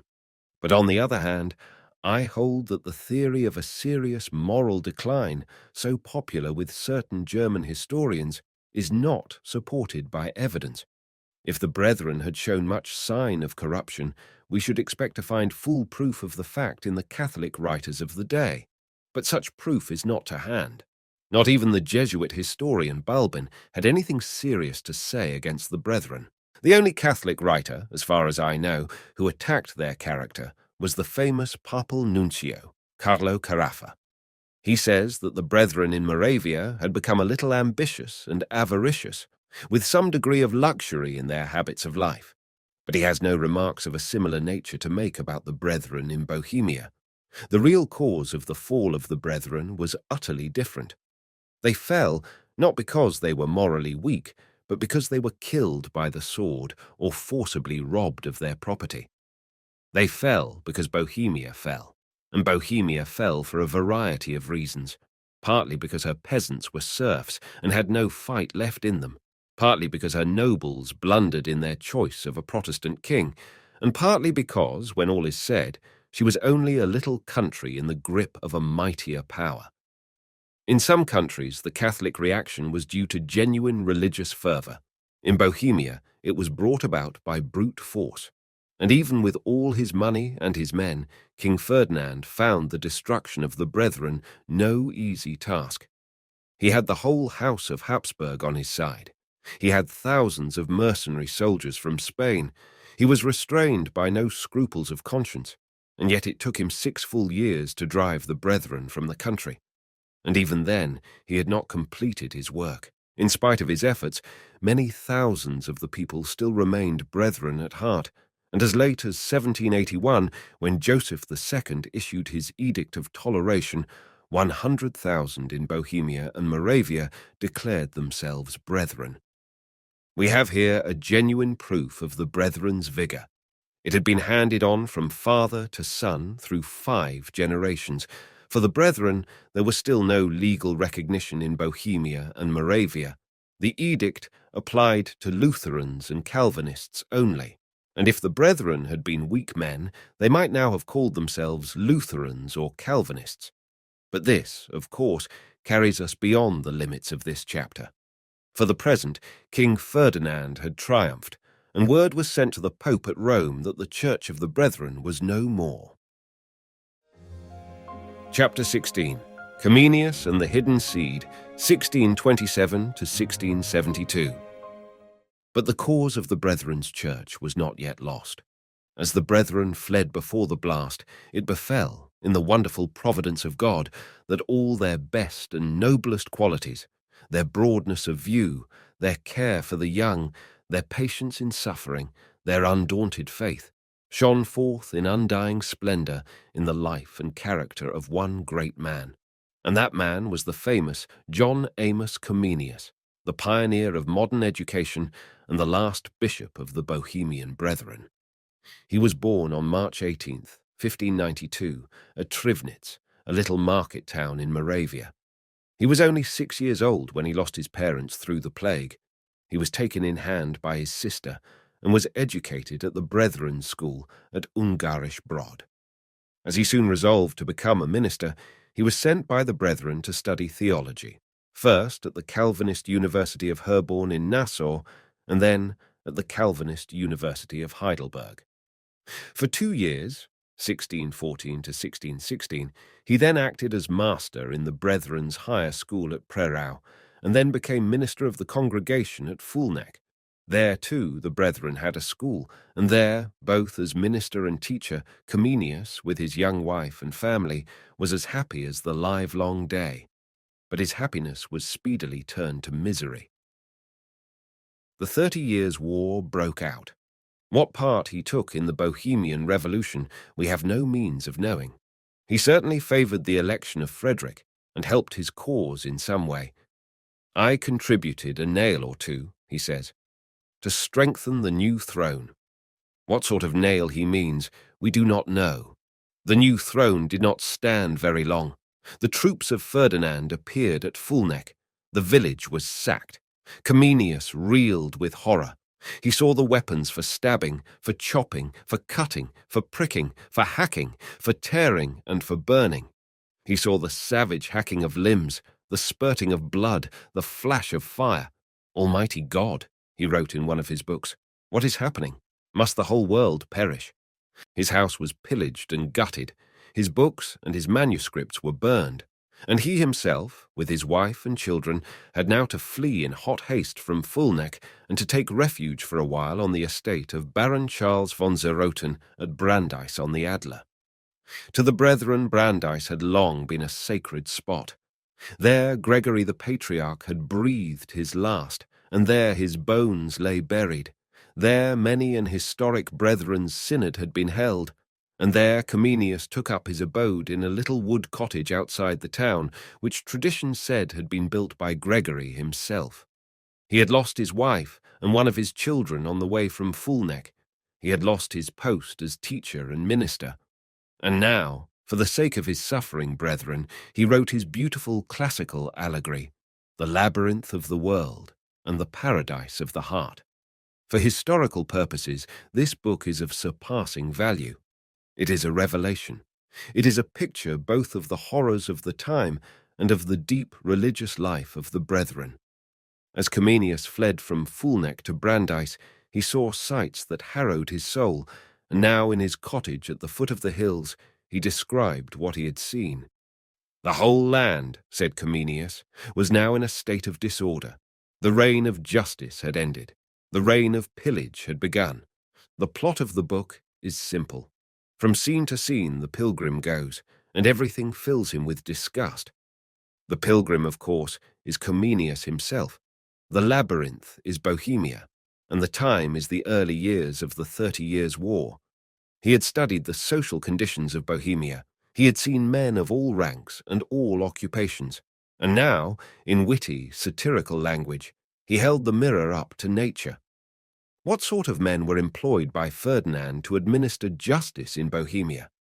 Comenius gave them fine, sarcastic names. He called the judges no God, love strife, hearsay, partial, love self, love gold, take gift, ignorant, know little, hasty and slovenly. He called the witnesses calumny, lie and suspicion, and, in obvious allusion to Ferdinand's seizure of property, he named the statute book the rapacious defraudment of the land. He saw the lords oppressing the poor, sitting long at table, and discussing lewd and obscene matters.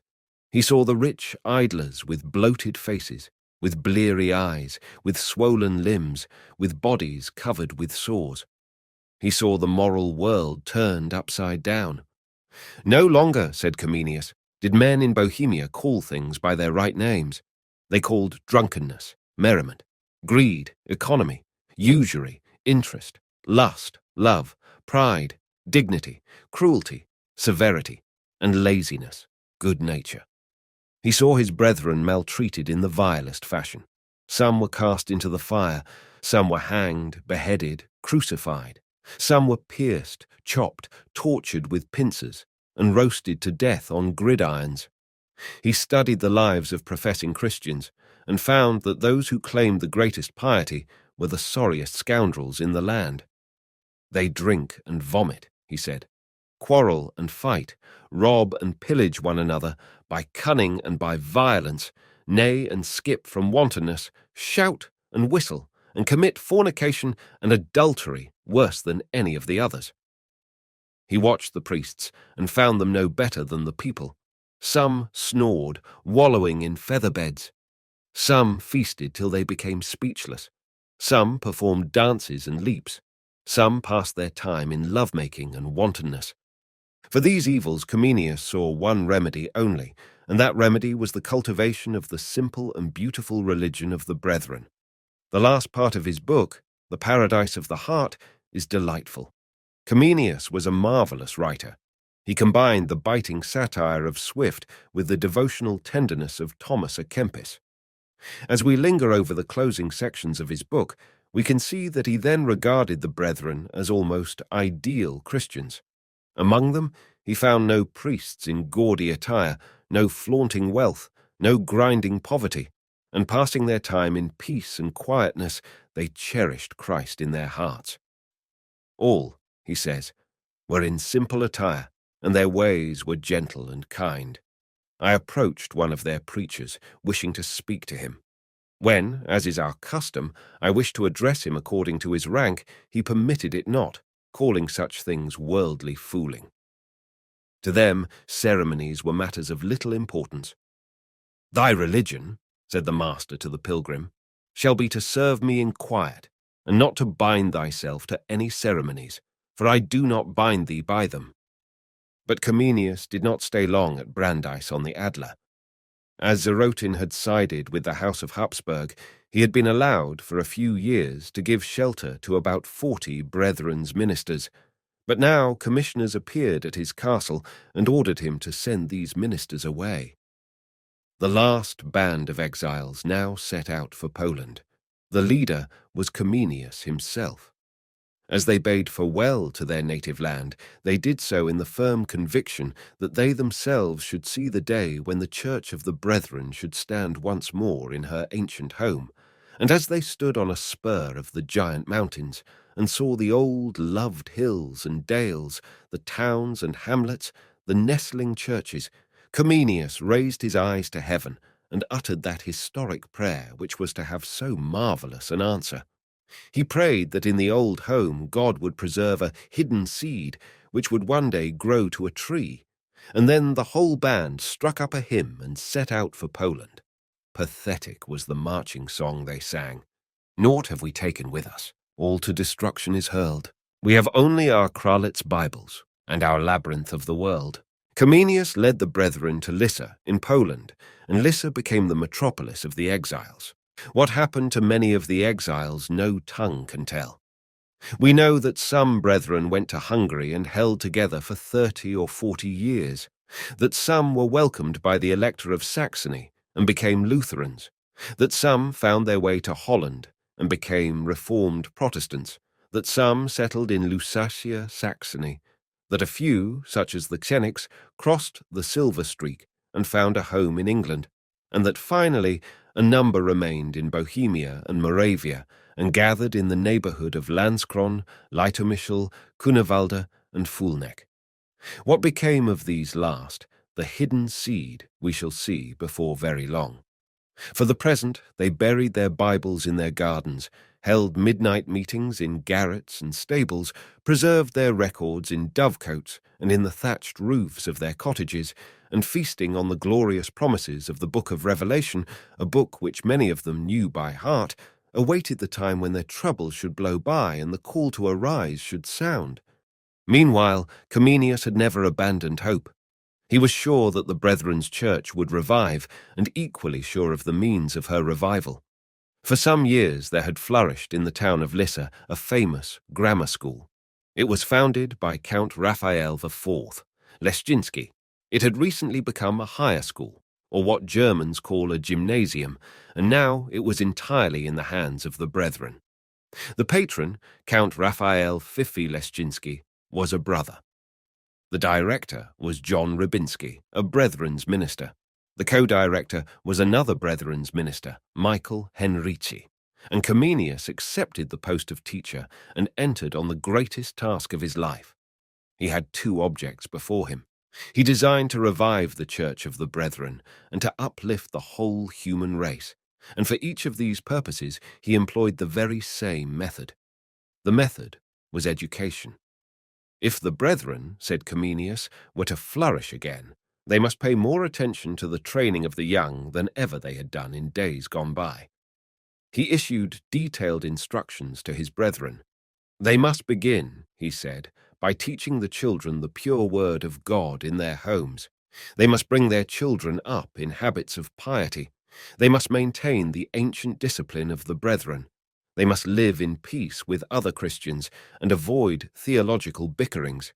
They must publish good books in the Bohemian language. They must build new schools wherever possible and endeavour to obtain the assistance of godly nobles. We have here the key to the whole of Comenius's career. It is the fashion now with many scholars to divide his life into two distinct parts. On the one hand, they say, he was a bishop of the Brethren's Church. On the other hand, he was an educational reformer. The distinction is false and artificial.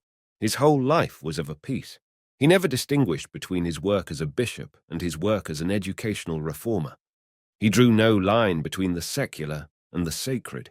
He loved the Brethren's Church to the end of his days. He regarded her teaching as ideal.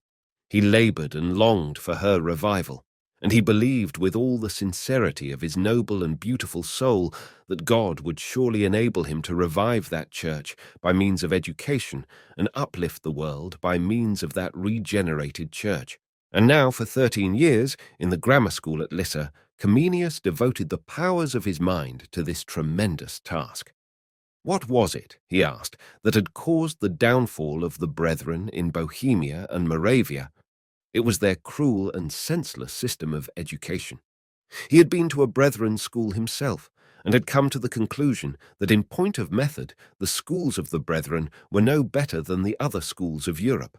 They are, he declared, the terror of boys and the slaughterhouses of minds, places where a hatred of literature and books is contracted, where 2 or more years are spent in learning what might be acquired in one, where what ought to be poured in gently is violently forced and beaten in, and where what ought to be put clearly is presented in a confused and intricate way, as if it were a collection of puzzles. The poor boys, he declared, were almost frightened to death. They needed skins of tin. They were beaten with fists, with canes, and with birch rods till the blood streamed forth. They were covered with scars, stripes, spots, and wheals, and thus they had learned to hate the schools and all that was taught therein. He had already tried to introduce a reform. He had learned his new ideas about education, not from the Brethren, but at the University of Herborn. He had studied there the theories of Wolfgang Rattig. He had tried to carry out these theories in the Brethren schools at Prerau and Fulneck, and now at Lissa, where he soon became director, he introduced reforms which spread his fame throughout the civilized world. His scheme was grand and comprehensive. He held that if only right methods were employed, all things might be taught to all men. "There is," he said, "nothing in heaven or earth or in the waters, nothing in the abyss under the earth, nothing in the human body, nothing in the soul, nothing in holy right, nothing in the arts, nothing in politics, nothing in the church, of which the little candidates for wisdom shall be wholly ignorant." His faith in the power of education was enormous. It was the road, he said, to knowledge, to character, to fellowship with God, to eternal life. He divided the educational course into 4 stages: the mother school, the popular school, the Latin school, and the university. And on each of these stages he had something original to say. For mothers, Comenius wrote a book entitled The School of Infancy. In England, this book is scarcely known at all. In Bohemia, it is a household treasure. Comenius regarded it as a work of first-rate importance. What use, he asked, were schemes of education if a good foundation were not first laid by the mother? For the first 6 years of his life, said Comenius, the child must be taught by his mother. If she did her work properly, she could teach him many marvelous things.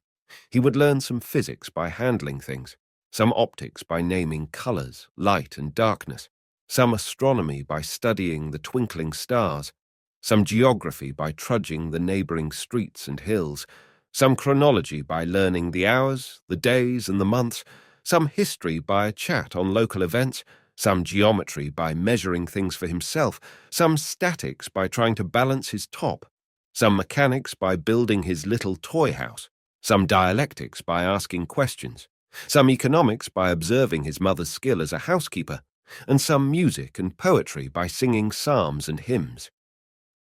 As Comenius penned these ideal instructions, he must surely have known that 9 mothers out of 10 had neither the patience nor the skill to follow his method, and yet he insisted that, in some things, the mother had a clear course before her. His advice was remarkably sound. At what age, ask mothers, should the education of a child begin? It should begin, said Comenius, before the child is born. At that period in her life, the expectant mother must be busy and cheerful, be moderate in her food, avoid all worry, and keep in constant touch with God by prayer. And thus the child will come into the world well equipped for the battle of life. She must, of course, nurse the child herself. She must feed him, when weaned, on plain and simple food. She must provide him with picture books. And above all, she must teach him to be clean in his habits, to obey his superiors, to be truthful and polite, to bend the knee and fold his hands in prayer, and to remember that the God revealed in Christ was ever near at hand. Again, Comenius has been justly called the father of the elementary school. It was here that his ideas had the greatest practical value. His first fundamental principle was that in all elementary schools, the scholars must learn in their native language only. He called these schools mother tongue schools. For 6 or 8 years, said Comenius, the scholar must hear no language but his own, and his whole attention must be concentrated, not on learning words like a parrot, but on the direct study of nature. Comenius has been called the great sense realist. He had no belief in learning second-hand. He illustrated his books with pictures. He gave his scholars object lessons. He taught them not about words, but about things. The foundation of all learning consists, he said, in representing clearly to the senses sensible objects. He insisted that no boy or girl should ever have to learn by heart anything which he did not understand. He insisted that nature should be studied, not out of books, but by direct contact with nature herself. Do we not dwell in the garden of nature, he asked, as well as the ancients? Why should we not use our eyes, ears, and noses as well as they? Why should we not lay open the living book of nature, He applied these ideas to the teaching of religion and morals. In order to show his scholars the meaning of faith, he wrote a play entitled Abraham the Patriarch, and then taught them to act it. And in order to warn them against shallow views of life, he wrote a comedy, Diogenes the Cynic Revived. He was no vulgar materialist. His whole object was moral and religious. If Comenius had lived in the 20th century, he would certainly have been disgusted and shocked by the modern demand for a purely secular education. He would have regarded the suggestion as an insult to human nature. All men, he said, were made in the image of God. All men had in them the roots of eternal wisdom. All men were capable of understanding something of the nature of God, and therefore the whole object of education was to develop not only the physical and intellectual, but also the moral and spiritual powers, and thus fit men and women to be, first, useful citizens in the state, and then saints in the kingdom of heaven beyond the tomb. From court to court, he would lead the students onward, from the first court dealing with nature to the last court dealing with God. It is, he said, our bounden duty to consider the means whereby the whole body of Christian youth may be stirred to vigor of mind and the love of heavenly things. He believed in caring for the body, because the body was the temple of the Holy Ghost, and in order to keep the body fit, he laid down the rule that 4 hours of study a day was as much as any boy or girl could stand. For the same reason he objected to corporal punishment. It was a degrading insult to God's fair abode. For the same reason he held that at all severe punishment should be reserved for moral offences only. The whole object of discipline, he said, is to form in those committed to our charge a disposition worthy of the children of God. He believed, in a word, in the teaching of religion in day schools. He believed in opening school with morning prayers, and he held that all scholars should be taught to say passages of Scripture by heart, to sing psalms, to learn a catechism, and to place their trust in the salvation offered through Jesus Christ. And yet, Comenius did not insist on the teaching of any definite religious creed. He belonged himself to a church that had no creed. He took a broader view of religion than either the Lutherans or the Calvinists. He believed that Christianity could be taught without a formal dogmatic statement. And thus, if I understand him aright, he suggested a solution of a difficult problem which baffles our cleverest politicians today. Again, Comenius introduced a new way of learning languages. His great work on this subject was entitled Janua Linguarum Reserata, i.e., The Gate of Languages Unlocked. Of all his works, this was the most popular. It spread his fame all over Europe. It was translated into 15 different languages. It became, next to the Bible, the most widely known book on the continent. For one person who read his delightful labyrinth, there were thousands who nearly knew the Janua by heart. The reason was obvious. The labyrinth was a religious book and was suppressed as dangerous by Catholic authorities, but the Janua was only a harmless grammar and could be admitted with safety anywhere. It is not the works of richest genius that have the largest sale. It is the books that enable men to get on in life, and the Janua was popular because, in truth, it supplied a long-felt want. It was a Latin grammar of a novel and original kind. For all boys desiring to enter a profession, a thorough knowledge of Latin was then an absolute necessity. It was the language in which the learned conversed, the language spoken at all universities, the language of diplomatists and statesmen, the language of scientific treatises.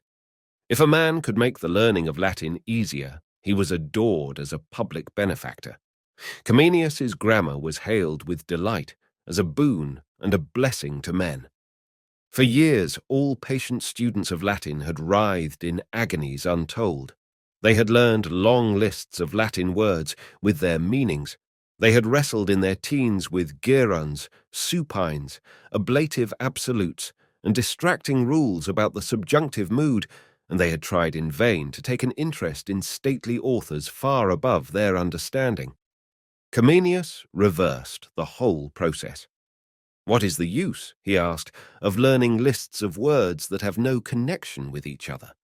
What is the use of teaching a lad grammar before he has a working knowledge of the language?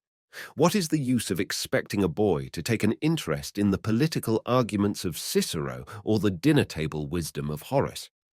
His method was the conversational.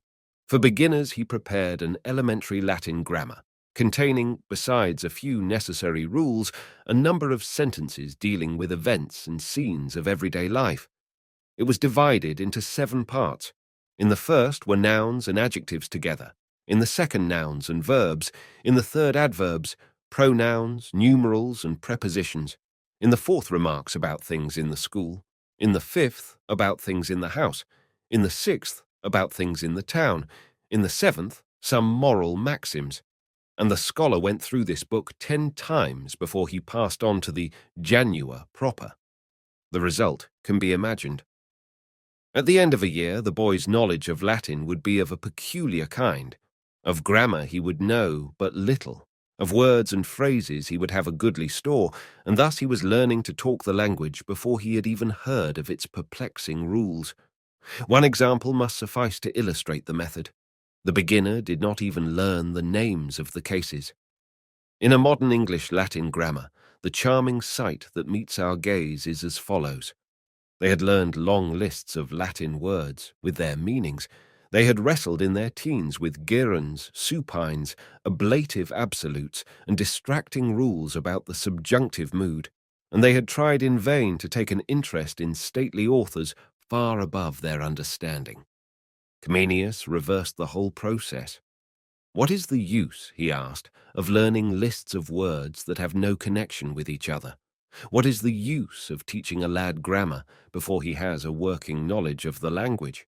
What is the use of expecting a boy to take an interest in the political arguments of Cicero or the dinner-table wisdom of Horace? His method was the conversational. For beginners, he prepared an elementary Latin grammar, containing, besides a few necessary rules, a number of sentences dealing with events and scenes of everyday life. It was divided into 7 parts. In the first were nouns and adjectives together. In the second, nouns and verbs. In the third, adverbs, pronouns, numerals, and prepositions. In the fourth, remarks about things in the school. In the fifth, about things in the house. In the sixth, about things in the town. In the seventh, some moral maxims. And the scholar went through this book 10 times before he passed on to the Janua proper. The result can be imagined. At the end of a year, the boy's knowledge of Latin would be of a peculiar kind. Of grammar he would know but little. Of words and phrases he would have a goodly store, and thus he was learning to talk the language before he had even heard of its perplexing rules. One example must suffice to illustrate the method. The beginner did not even learn the names of the cases. In a modern English Latin grammar, the charming sight that meets our gaze is as follows. A table. O table, a table, of a table, to or for a table, by, with, or from a table. The method of Comenius was different. Instead of mentioning the names of the cases, he showed how the cases were actually used as follows. Look there, a blackboard. Oh, you blackboard. I see a blackboard, part of a blackboard. I add a part to a blackboard. I see something on a blackboard. With us, the method is theory first, practice afterwards. With Comenius, the method was practice first, theory afterwards. And the method of Comenius, with modifications, is likely to be the method of the future.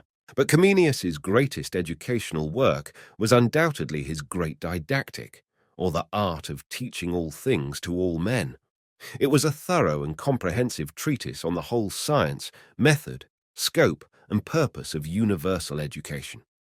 As this book has been recently translated into English, I need not here attempt the task of giving an outline of its contents.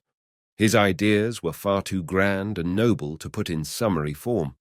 For us, the point of interest is the fact that while the 30 Years' War was raging, and warriors like Wallenstein and Gustavus Adolphus were turning Europe into a desert, this scholar, banished from his native land, was devising sublime and broad-minded schemes for the elevation of the whole human race.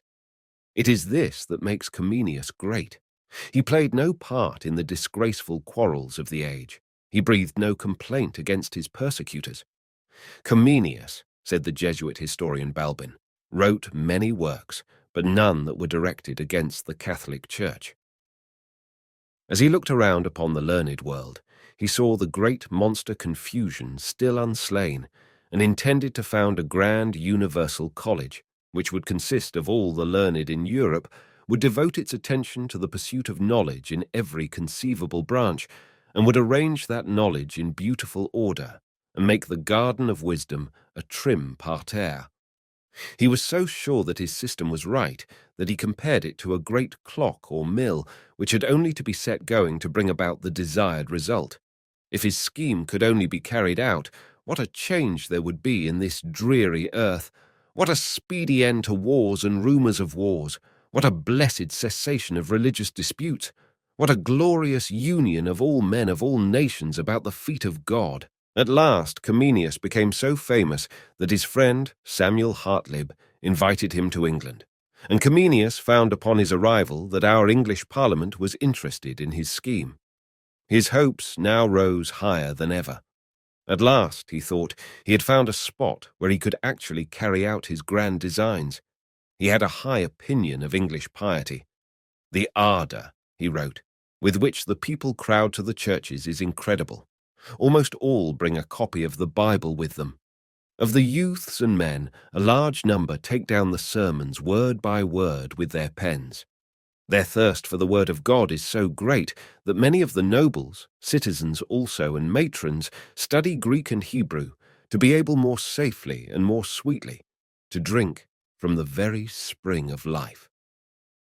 Of all countries, England seemed to him the best suited for the accomplishment of his designs. He discussed the project with John Dury, with Samuel Hartlib, with John Evelyn, with the Bishop of Lincoln, and probably with John Milton. He wanted to establish an academy of Pansophy at Chelsea, and there all the wisest men in the world would meet, draw up a new universal language like the framers of Esperanto today, and devise a scheme to keep all the nations at peace. His castle in the air collapsed. At the very time when Comenius was resident in London, this country was on the eve of a revolution. The Irish rebellion broke out, the Civil War trod on its heels, and Comenius left England forever. From this moment, his life was a series of bitter and cruel disappointments.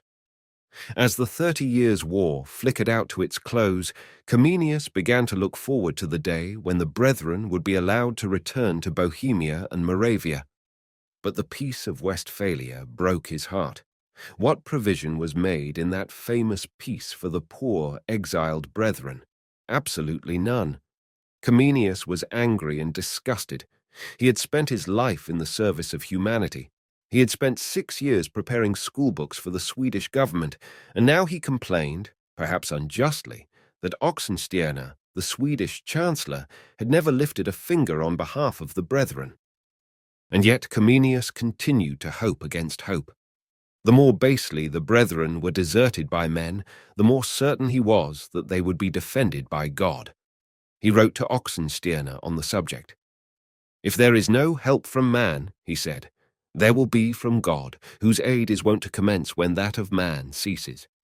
For 8 years the brethren, undaunted still, held on together as best they could at Lissa, and Comenius, now their chosen leader, made a brave attempt to revive their schools in Hungary. And then came the final, awful crash. The flames of war burst out afresh. John Casimir, King of Poland, set up a claim to the Swedish throne.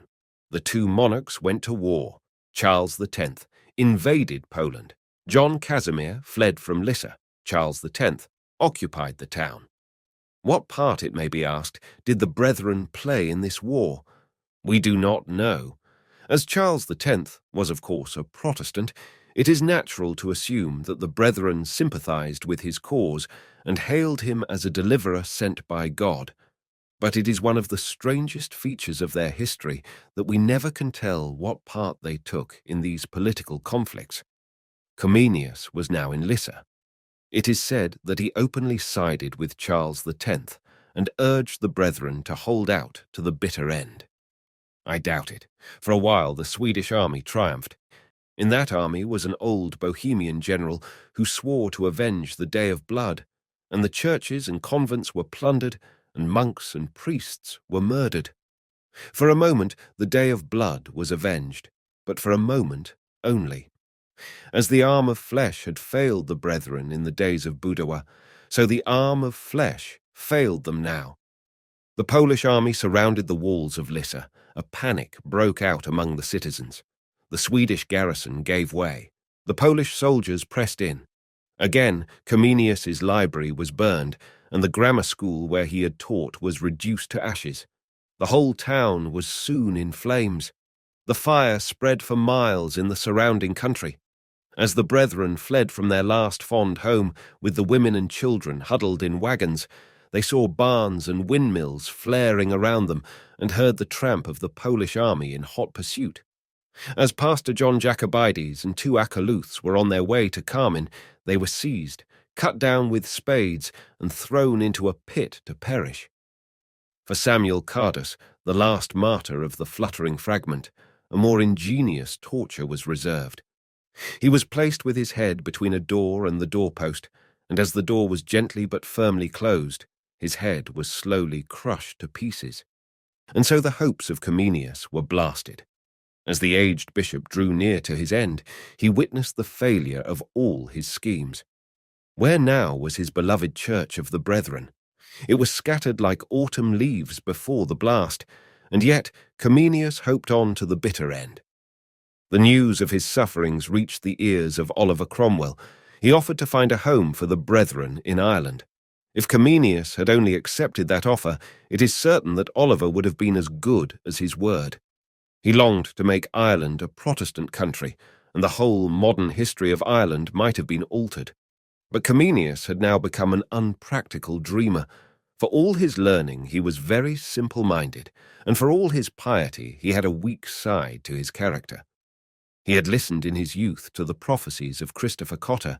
He had listened also to the ravings of Christina Poniatowski, and now he fell completely under the influence of the vile impostor Drabek, who pretended to have a revelation from heaven and predicted that before very long the House of Austria would be destroyed and the brethren be enabled to return to their native home. Instead, therefore, of accepting Cromwell's offer, Comenius spent his last few years in collecting money for the brethren, and pleasant it is to record the fact that much of that money came from England. Some was sent by Prince Rupert, and some by officials of the Church of England, and Comenius was able to spend the money in printing helpful devotional works for the brethren. His loyalty now to the brethren was beautiful. It is easy to be faithful to a prosperous church. Comenius was faithful when the whirl was at the worst. Faster than ever the ship was sinking, but still the brave old white-haired captain held to his post on the bridge. Few things are more pathetic in history than the way in which Comenius commended the brethren to the care of the Church of England. "To you, dear friends," he wrote in hope, "we commit our dear mother, the Church herself. Even in her death, which seems approaching, you ought to love her, because in her life she has gone before you for more than 2 centuries with examples of faith and patience." Of all the links between the old Church of the Brethren and the new, Comenius was the strongest. He handed on the Brethren's episcopal orders. He consecrated his son-in-law, Peter Jablonski. This Peter consecrated his own son, Daniel Ernest. And this Daniel Ernest Jablonski consecrated David Nitschmann, the first bishop of the renewed Church of the Brethren. He handed on, secondly, the Brethren's system of discipline. He published an edition of the Ratio Disciplinae, and this it was that fired Zinzendorf's soul with love for the Brethren's church. But, thirdly, and most important of all, Comenius kept the old faith burning in the hearts of the hidden seed. For the benefit of those still worshipping in secret in Bohemia and Moravia, he prepared a catechism entitled The Old Catholic Christian Religion in Short Questions and Answers. And by this Catholic religion he meant the broad and simple faith of the Bohemian brethren. "Perish sects," said Comenius, "perish the founders of sects. I have consecrated myself to Christ alone." But the purpose of the catechism had to be kept a secret. "It is meant," said Comenius in the preface, "for all the pious and scattered sheep of Christ, especially those at F, G, G, K, K, S, S, and Z. These letters can be easily explained. They stood for the villages of Fulneck, Gersdorf, Gestersdorf, Kunewalde, Klandorf, Stechwalde, Zeitendorf, and Zauchtental, and these are the places from which the first exiles came to renew the Brethren's church at Herrnhut. 50 years before his prayers were answered, Comenius lay silent in the grave, 1672. Yet never did bread cast upon the waters more richly return. Supplementary note: the Bohemian Brethren and the Church of England. As the relations of the Brethren with England were only of a very occasional nature, it is not easy to weave them into the narrative. But the following particulars will be of special interest. They show the opinion held of the Brethren by officials of the Church of England. 1. The case of John Bernard. At some period in the reign of Queen Elizabeth, a number of scholarships were founded at Oxford for the benefit of Bohemian students, and in 1583, John Bernard, a Moravian student, took his B.D. degree at Oxford. The record in the University Register is as follows. Bernardus, John, a Moravian, was allowed to supply B.D. He had studied theology for 10 years at German universities and was now going to the universities of Scotland. This proves that the University of Oxford recognized Bernard as a man in holy orders, for none but men in holy orders could take the B.D. degree. 2. The case of Paul Hartmann. In 1652, October 15th, Paul Hartmann was ordained a deacon at a synod of the Moravian Church at Lissa. In 1657, he came to England, along with his brother, Adam Samuel Hartmann, to raise funds for the exiles. In 1660, he was ordained a presbyter by Bishop Robert Skinner of Oxford in Christchurch.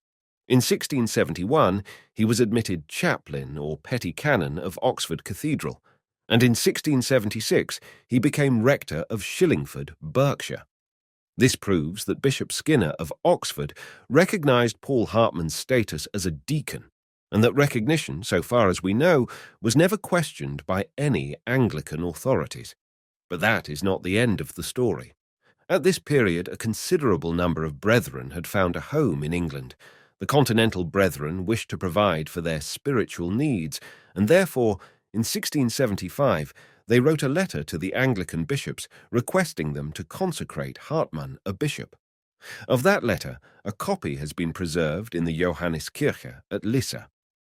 "It is no superstition," they wrote, "that fills us with this desire. It is simply our love of order and piety, and the Church of England is the only Protestant church beside our own that possesses this treasure, and can, therefore, come to our help." For some reason, however, this pathetic request was not carried out. What answer did the Anglican bishops give? We do not know. No answer has been discovered, and Hartmann remained a presbyter to the end. 3. The case of Adam Samuel Hartmann. He was first a minister of the Moravian Church at Lissa, 1652–56. In 1657 he came to England to collect money. In 1673 he was consecrated a Moravian bishop at Lissa, and in 1680 he received the degree of Doctor of Divinity at Oxford. His diploma refers to him as a bishop. This suggests, if it does not actually prove, that the University of Oxford recognized him as a valid bishop. 4. The case of Bishop Amos Comenius. Of all the bishops of the Bohemian Brethren, Comenius did most to stir up sympathy on their behalf in England. In 1657, he sent the two Hartmanns and Paul Cyril to the Archbishop of Canterbury with a MS entitled Ultimus in Protestantes Bohemia Confessionis Ecclesias Antichristi Fura. In 1660, he dedicated his Ratio Disciplinae to the Church of England, and in 1661 he published his Exhortation of the Churches of Bohemia to the Church of England. In this book, Comenius took a remarkable stand.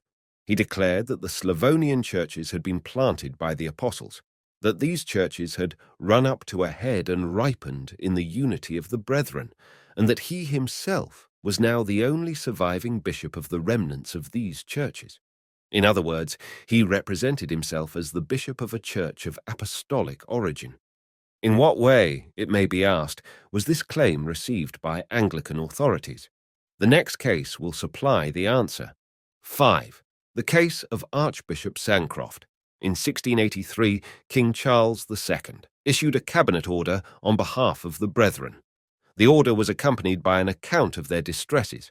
The account was recommended under the hands of William Sancroft, Archbishop of Canterbury, and Henry Compton, Bishop of London. And in that account, the statement was deliberately made that the Brethren deserved the assistance of Anglicans, not only because they had renounced the growing errors of popery, but also because they had preserved the succession of episcopal orders. The last words can only bear one meaning, and that meaning, obviously, is that both the primate and the Bishop of London regarded Moravian episcopal orders as valid. The next case tells a similar story. 6. The case of Archbishop Wake. We have now to step over a period of 33 years. As soon as James II came to the throne, the interest of English churchmen in the Brethren appears to have waned, and neither William III nor Queen Anne took any steps on their behalf. And yet the connection of the Brethren with England was not entirely broken. The bond of union was Daniel Ernest Jablonski. He was Amos Comenius's grandson. In 1680 he came to England. He studied 3 years at Oxford and finally received the degree of D.D. In 1693 he was appointed court preacher at Berlin. In 1699 he was consecrated a Moravian bishop, and in 1709 he was elected corresponding secretary of the Society for Promoting Christian Knowledge. Meanwhile, however, fresh disasters had overtaken the Brethren. As the sun was rising on July 29th, 1707, a troop of Russians rode into the town of Lissa and threw around them balls of burning pitch. The town went up in flames. The last home of the Brethren was destroyed, and the Brethren were in greater distress than ever. At this point, Jablonski nobly came to their aid. He began by publishing an account of their distresses. He tried to raise a fund on their behalf, and finally, 1715, he sent his friend Bishop Sitcovius to England to lay their case before Archbishop Wake. Again, as in the case of Archbishop Sancroft, this appeal to the Church of England was successful. The Archbishop brought the case before George Beravant. The King consulted the Privy Council. The Privy Council gave consent. The King issued letters patent to all the archbishops and bishops of England and Wales, and Wake and John Robinson, Bishop of London, issued a special appeal, which was read in all the London churches. The result was twofold.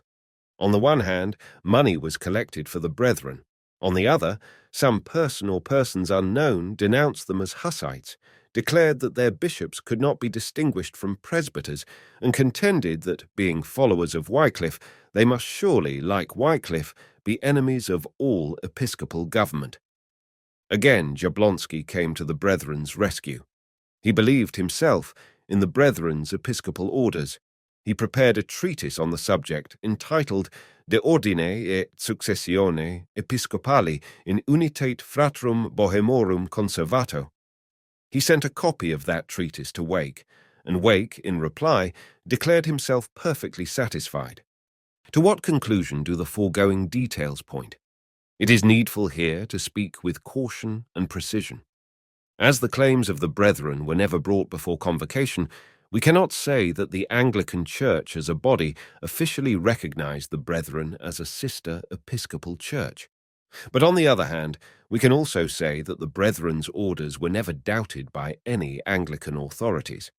They were recognized by 2 archbishops of Canterbury. They were recognized by Bishop Skinner of Oxford.